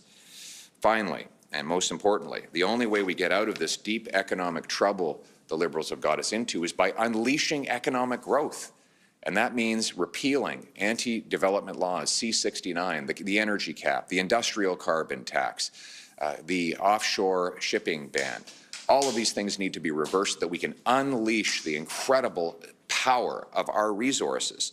We need a pro-growth, free enterprise agenda to take us from the worst in the G7 to the best in the G7. We should be the richest country in the world with our resources and our brilliant people, and Conservatives will continue to propose real solutions to make that happen. It's our constitutional duty to hold the government to account, and we will do that. We'll give a voice to all the voiceless, those who have been cast aside, ignored, kicked to the curb, the decent, honorable people whose lives have been turned upside down in the last decade, that feel like they've had, until recently, that they've had no voice. They've asked me to continue to fight for them, and Conservatives are going to be their voice on the floor of the House of Commons. We're proud that we brought together the biggest coalition of Conservatives in history that will all work. We want to make sure that every single person who vested their hopes in us sees us fighting for them every day, even though the final result did not go how we want it. We want to see dramatic changes, not soft reassurances. We also have an offer to make the Liberals. My message to Mr. Carney, steal my ideas. We've got great ideas. And we've been leading the charge on the debate over carbon taxes, inflation, housing prices, crime, drugs, resource development. And I note the Liberals even lifted a few of those ideas and put them in their platform to get re-elected. We want to make sure that they were sincere about that. And we're going to continue to put forward solid ideas to make people's lives better every day. Because our purpose is to bring home the promise of Canada, that everyone who works hard gets a great life, that anyone from anywhere can do anything, where you get a nice, affordable home on a safe street. Every day and in every way, we will fight for our people and our country to put people back in charge of their lives with bigger paychecks, abundant, affordable energy, home ownership, low taxes, safe streets, and a strong military in the country that we know and love, Canada. Thank you. Do you denounce Alberta? Do you denounce Alberta separatism? The Liberal government, what do you think explains the change in tone, and will we experience that change of tone in the House of Commons? Well, I think it was Lincoln who said, I stand with a man when he stands right. Oh, excuse-moi. Okay, sorry. Le moteur linguistique tourne en rond, m'excuse. My language is default English. I think it was Lincoln who said that I will stand with a man when he's right and against him when he's wrong. In the circumstances when the government does things right, we will try to work with them. But if they do wrong things, then we will do the opposite. Obviously, I did not agree with Justin Trudeau's agenda. And it's probable that it will continue like that. But we do also want to make gains for the 8 million people who voted for us. And they wanted hope, the hope that one day they might be able to buy a home, have affordable groceries, and live in safe communities. And if we can make gains for our people, we will do that without apology. And that's by working with or against the government, depending on the circumstances. Can you just repeat your answer again in English about your tone and if we're going to see that in the House as well? Well, I think it was Lincoln who said, I stand with a man when he stands right, and I stand against him when he stands wrong. So let's see what the government does. The previous government, to be frank, was a disaster. And so we had every reason to oppose basically everything they did. But here we are, a few weeks after the election, where 8 million people vested their hopes in me to deliver for them. And the best way I can do that is put forward good ideas that will make their housing affordable and their food affordable, let their streets be safe, give them a chance at growing paychecks. So when we put forward good ideas and the government accepts them, then we're going to be celebrating. Where the government acts against the interests of the country, then we will fight tooth and nail to stop them. So we will fight for the 8 million people who voted for us, and we will work with anyone that will deliver gains for those people, because we're in it for them and for all Canadians. Are you willing to publicly denounce Alberta separatism and the Alberta separatist movement ahead of a possible referendum on Alberta independence next year? Look, I'm against separation. I'm a born and raised Albertan. I love Canada. I think we need to unite this country. Albertans have a lot of legitimate grievances. I mean, let's be blunt. Canada's biggest industry, which happens to largely be situated in Alberta, has been under attack for the last decade. They've lost 2 major pipelines, a $20 billion mine. There's a new ridiculous energy cap that's going to drive jobs and production south to the United States of America. There's an industrial carbon tax that's going to kill the industry. And so, frankly, Albertans have a right to be frustrated. And I think the message to the government in Ottawa, the Liberal government, is you can't tell Alberta to just pay up and shut up. Albertans want to be part of a united Canada, but they deserve to be treated with respect, and they deserve to be honored for the immense contribution that they make to this country. And I will be a unifier who works to bring all Albertans to a place where they feel that they are respected and honored in our wonderful country. The government right now is 2 seats away from a majority government. The NDP has said that they already have some feelers going out from the Liberals to them to poach some of their members of Parliament. Do you have any indication that the Liberals are trying to get any of your MPs to cross the floor? I do not. And what are you doing to stop that? Is your tone right now more conciliatory to maybe make sure that you don't have any Conservative MPs who might want to go be with the government? No. What message? Canada-US file. On the Canada-US file, we're seeing Melanie Joly moved off Foreign Affairs, David McGuinty moved off Public Safety. What impact do you think this will have with the Canada-US relationship? Is it good or bad? To tell you the truth, I don't know. I don't know. I don't have a line of sight on what they were doing before, those individual ministers, or who has really had lead on the file. But what I would say is that we want to get a deal done to end the tariff insanity, to restore stability, and bring about the greatest friendship, restore the greatest friendship that the world has ever known between two different countries. In French, and Melanie Joly in particular, would you like to have seen her continue in that relationship with the United States? Honnêtement, j'ai pas une opinion très forte là-dessus. Honestly, I don't have a strong opinion on that. Je crois que je ne suis pas en mesure de dire qu'elle est si oui ou non. I'm not in a position to be able to say yes or no whether she would be able to improve the situation. Porter les efforts pour mettre fin We aux will tarifs support efforts to put an end to the tariffs and to reestablish the best international friendship the world has ever seen between two different countries. We hope that there will be an agreement, and we're optimistic. It does seem that there are some agreements starting to come up across the world, and if the Americans are willing to finalize a deal to allow free trade and stability, as long as our sovereignty is respected, then I think that that would be a step forward, and we will support that. Thank you. All right, we've been listening to Conservative leader Pierre Poilievre in Ottawa speaking and reacting to Prime Minister Carney's cabinet, laying out what the opposition intends to do with their position and strategy in the parliament, criticizing some of the choices the Prime Minister has made, especially Stephen Guilbeault, Sean Fraser, Chrystia Freeland, François-Philippe Champagne, Anita Anand, saying that there are at least 14 Justin Trudeau ministers in Carney's cabinet. And this is not what Mark Carney had promised. He had promised change. He had promised new initiatives, saying that some of the policies and portfolios that they had held earlier performed badly and only burdened Canadians more with policies. Also mentioning once or twice that Carney lifted some of the policies of the Conservatives, and he's happy to share more ideas with the Liberal government. Okay, we'll have more reactions on this. For the moment, we'll take a short break. We'll be right back.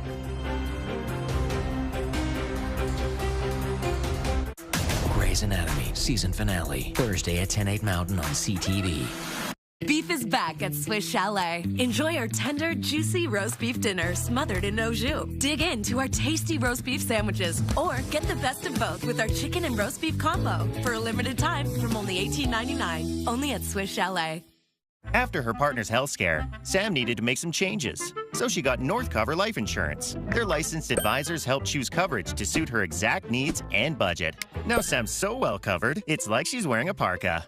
Her family will be looked after with a cash payout of up to $1.5 million. Or she could receive 100% of the benefit up front if diagnosed with a terminal illness. Northcover. Comfort in being protected. Get a quote today. Call 1-844-657-1010 now or visit northcover.ca. As you age, things change. Your waistline, your frown lines, your hairline, and you find yourself pivoting from what doesn't work into what does work. Oof. Wearing a hat indoors. Been there, done that. Pivot from hiding the problem to fixing it. Join Hair Club, where you get actual results like I did. I'm talking hair that will give you your confidence and your swagger back. Just pivot to the stuff that works like I did. Call Hair Club now. Bums. We don't tend to talk about them, but 1 in 2 of them might get hemorrhoids. Itchy, swollen pains in the behind. Sound familiar? Use Anusol Plus to soothe itching, reduce swelling, and relieve pain. And for cleansing, try Anusol Wipes. Thanks to Tena Ultimate Underwear, urine leakage won't boss my life. It has triple protection against leaks, odor, and moisture, plus 100% breathability for my skin. Try Tena Ultimate. Comfort that keeps going. Like you, I will be me. During the Ford It's a Big Deal event, we asked the tough questions. Like, what if an offer on an F-150 looked as good as an F-150? Right now, get a big deal when you lease this F-150 for $110 a week. This deal won't last forever. All new Amazing Race, Wednesday, 9:37 Mountain on CTV. Beef is back at Swiss Chalet. Enjoy our tender, juicy roast beef dinner smothered in au jus. Dig into our tasty roast beef sandwiches or get the best of both with our chicken and roast beef combo for a limited time from only $18.99. Only at Swiss Chalet. Is this how you're hoping to retire? Well, hope isn't a good retirement strategy. You've worked for a comfortable retirement for years. Now you need to plan for retirement income. Learn ways to avoid common mistakes, like being too conservative or not setting retirement goals. Have someone on your side to keep you on track. Call for Fisher's Comfortable Retirement Kit with the help you need to make your retirement a success, including the Investor's Guide to a Comfortable Retirement, 12 retirement investment blunders to avoid, and 7 secrets of high net worth investors. Call 1-888-601-1182. Fisher Investments tailors a plan to keep you on track for the retirement you want. And as a fiduciary, we do better when our clients do better. Call now for your free Comfortable Retirement Kit. 1-888-601-1182. If your retirement portfolio is $500,000 or more, call us today. You don't have it coming to you unless you plan for it. 1-888-601-1182. It's time to grow your business. Create a website. How? GoDaddy. Coding? Nah. But all that writing? Nope. AI. Done. Built. Let's get to work. Create a beautiful website in minutes with GoDaddy. If your bath has seen a lot of life, nobody gives it new life like Bath Fitter. Whatever shape your bath is in, Bath Fitter will transform it with an amazing number of styles and watertight walls that are grout-free and easy to clean. With 40 years of experience, Bath Fitter knows what people want. An affordable remodel that isn't just beautiful, it's guaranteed for life. When it's time to give your bath new life, it just fits. Go to bathfitter.com to book your free consultation. Welcome back. I'm Akshay Tandon. The Edmonton Oilers are now just one win away from a return to the Western Conference Final. Hyman on the inboards, out to Kane, to Henry, score! Oh, look out! Oh, we got a tilt as Hill was going after Kane. Things got heated after Edmonton's second goal. Adam Henrique scored twice as the Oilers shut out the Vegas Golden Knights 3-0 in Game 4 on home ice. Stuart Skinner made 23 saves for the shutout. The Oilers now have a commanding 3-1 lead in the series. I just think the guys were dialed in tonight. They knew it was a big game. There was huge disappointment from Game 3 with the way we played and the way it ended. They knew that they had to step it up tonight. The Oilers can advance to the Western Conference Final with a win in Vegas tomorrow. And the Winnipeg Jets are hoping to even their second-round series with the Dallas Stars tonight. We've had, you know, obviously some tough breaks on the road, and it hasn't gone the way we've wanted on the road. But, you know, we're very much in a series right now. The James lost Game 3-5. In fact, the Jets lost Game 3-5 to 2 in Dallas, giving the Stars a 2-1 lead. Game 4 is also in Dallas with puck drop 7 p.m. local time. And the Toronto Maple Leafs are gearing up for Game 5 of their series with Florida Panthers, with a welcome sight returning to the ice. Goaltender Anthony Stolarz took a few shots before the team's practice this morning. Stolarz was injured in the series opener last Monday. He was taken to the hospital but was back at the team's facility the next day. The series is tied at 2 wins apiece, with the home team winning every game so far. Puck drop is at 7 p.m. tomorrow at Scotiabank Arena. A bootleg tape from legendary grunge band that's Nirvana's first and only show in Calgary has surfaced 34 years later. CTV's Terry Fikowski caught up with the man who uncovered a copy of the elusive tape. It has been the talk of the underground music scene for decades. It was March 4th, 1991, the only show Nirvana ever played in Calgary. Talked to probably about 15,000 people, and they'll tell you they were there, and they weren't. But Mike Bell was. Just back there, there was a back door. The grunge band out of Seattle played at the Westward Club, now the location of Hotel Arts downtown. They were green. Their merch was a couple of shirts, and they actually bought a box of lighters, and then they just wrote Nirvana in pen on it. But just months later, Nirvana exploded into the mainstream with the release of Nevermind. Now, a rare bootlegged copy recording of the show has emerged, the sound of Nirvana before their breakout. It was found by Mike Jenkins at a recent music collector's show.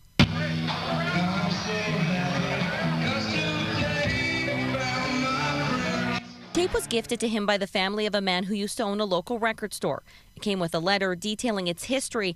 It was recorded by someone in the crowd on a dictaphone. He said that the band caught him recording, and that's probably why there's so many cuts between songs. Jenkins said the lead singer, Kurt Cobain, gave the man permission to keep the recording as long as he didn't sell it, something he plans to honor and is instead working to preserve. I'm just really happy that, that hopefully the world gets to hear this now. The mythical status of the show, to have it documented, is really wonderful. We want people to hear this. I know that the Nirvana community especially is really excited. That includes Bell, who we played it for 3 decades after he watched it live. That's not as terrible as I think I expected it to be. It was a great show. If you're hoping to hear the recording in full, Jenkins is planning a special listening party for fans, and he wants to connect with anyone who was there or has memorabilia to help preserve a small piece of Nirvana's legacy. Terry Fikowski, CTV News, Calgary. And the red carpet has been rolled out as the 78th Cannes Film Festival opens today.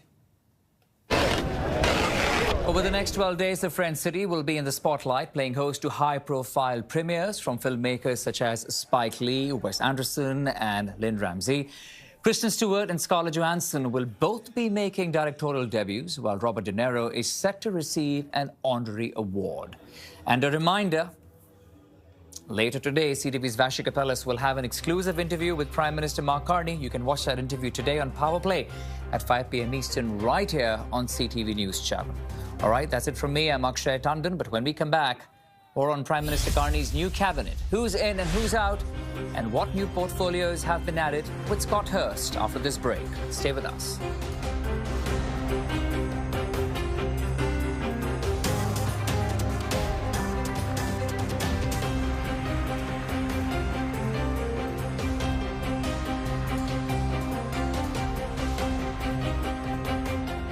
If it happens here or around the world, trust CTV News Channel to deliver live, breaking, 24 hours a day. Download the CTV News app or stream anytime at ctvnews.ca. Tomorrow on Your Morning, easy and budget-friendly ideas to get your outdoor space ready for spring. Start your morning with us, Wednesday on CTV. Now I'm in my 50s, I'm all about making the right choices, like eating right and staying healthy. And another thing I can choose is how to look after my family if anything ever happened to me. Welcome to Senior's Choice, the #1 direct choice for Canadians over 50. How can I help? Hi, I'd like a quick quote for Canadian seniors life insurance, please. If you're a Canadian resident, age 50 to 80, you can choose the right amount of coverage for you and your family up to $250,000. That kind of money would help a lot. You can choose to apply over the phone now in just minutes with no medicals or blood tests. Just a few health and lifestyle questions. Wow, that easy. Depending on the coverage you choose, it could be as little as $14.88 a month. That's just 49 cents a day.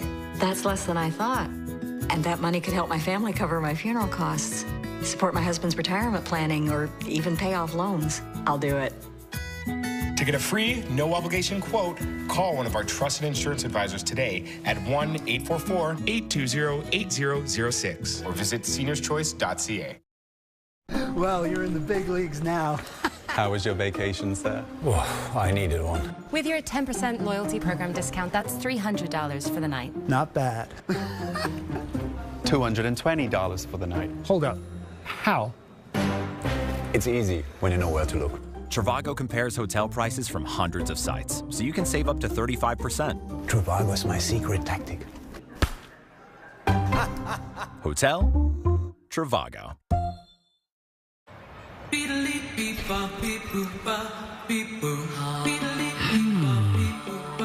Maybe. Yeah, I'll just ask. Wondering about Ozempic? Just ask your doctor. Whatever you want to make it.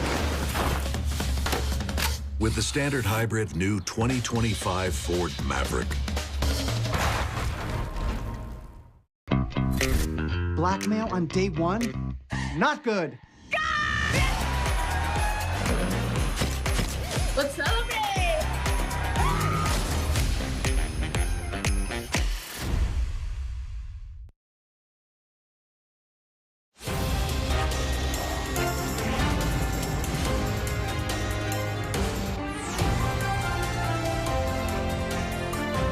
This cabinet is smaller and more focused than those of previous governments.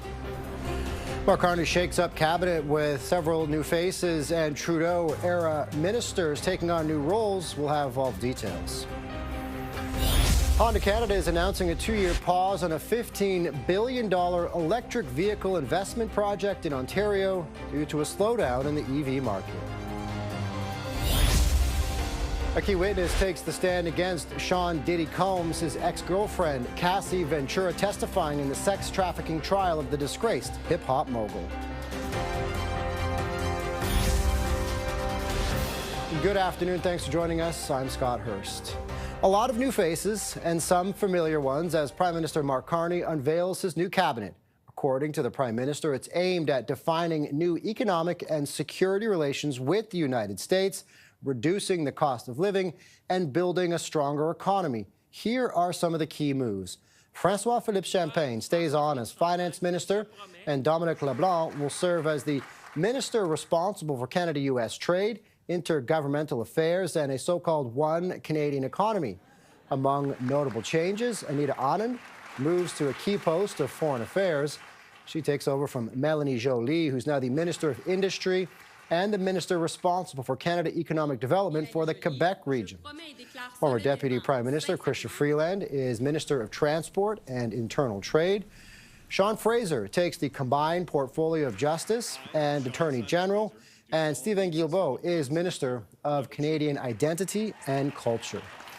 As for some of the new faces in the inner circle, rookie MP Mandy Galmasti, the former head of the Grand Council of the Crees, will serve as Minister of Indigenous Services. Former chair of Ontario's Hydro One, Tim Hodgson, is now Minister of Energy and Natural Resources. And BC rookie MP Jill McKnight takes over Veterans Affairs. Prime Minister Carney says there needs to be a balance between new voices and experienced members. And just hours after being sworn in, Canada's new Environment and Climate Change Minister is already facing criticism from Alberta.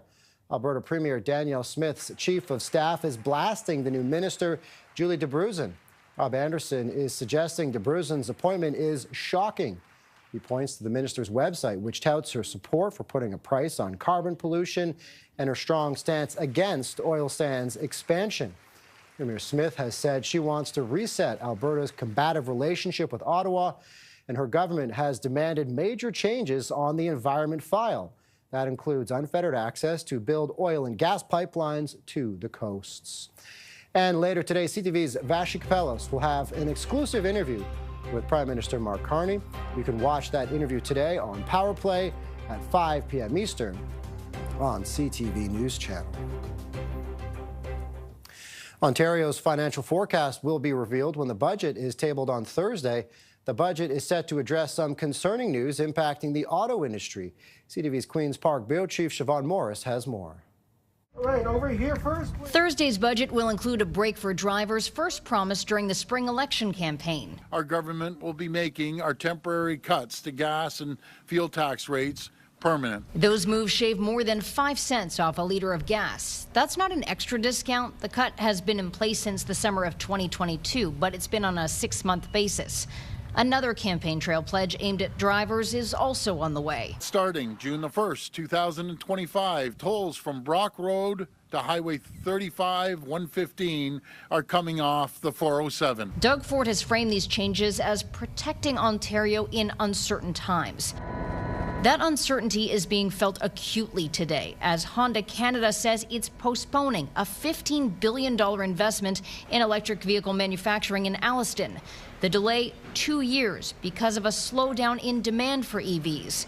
The company insists the pause won't affect 4,200 people already working in Alliston. Well, I've talked to them and they've reassured me that we're going to continue producing, incredible vehicles out of Alliston and their plant there. They said they're going to continue moving on with the expansion. Ontario has committed $2.5 billion in direct and indirect support for the Honda expansion. We warned you over and over again to attach strings to those investments, those Ontario dollars that were attached to companies like Honda, and you shrugged it off. You trust them implicitly Well, you know what? People of Ontario are tired of your platitudes. Opposition party leaders demand the government make EVs made in Ontario more affordable to Ontario drivers. Restore rebates for new electric vehicles and to bring in rebates for the growing used electric vehicle market. To this point, the Premier hasn't signaled any willingness to revive those rebates he ended when first taking office in 2018.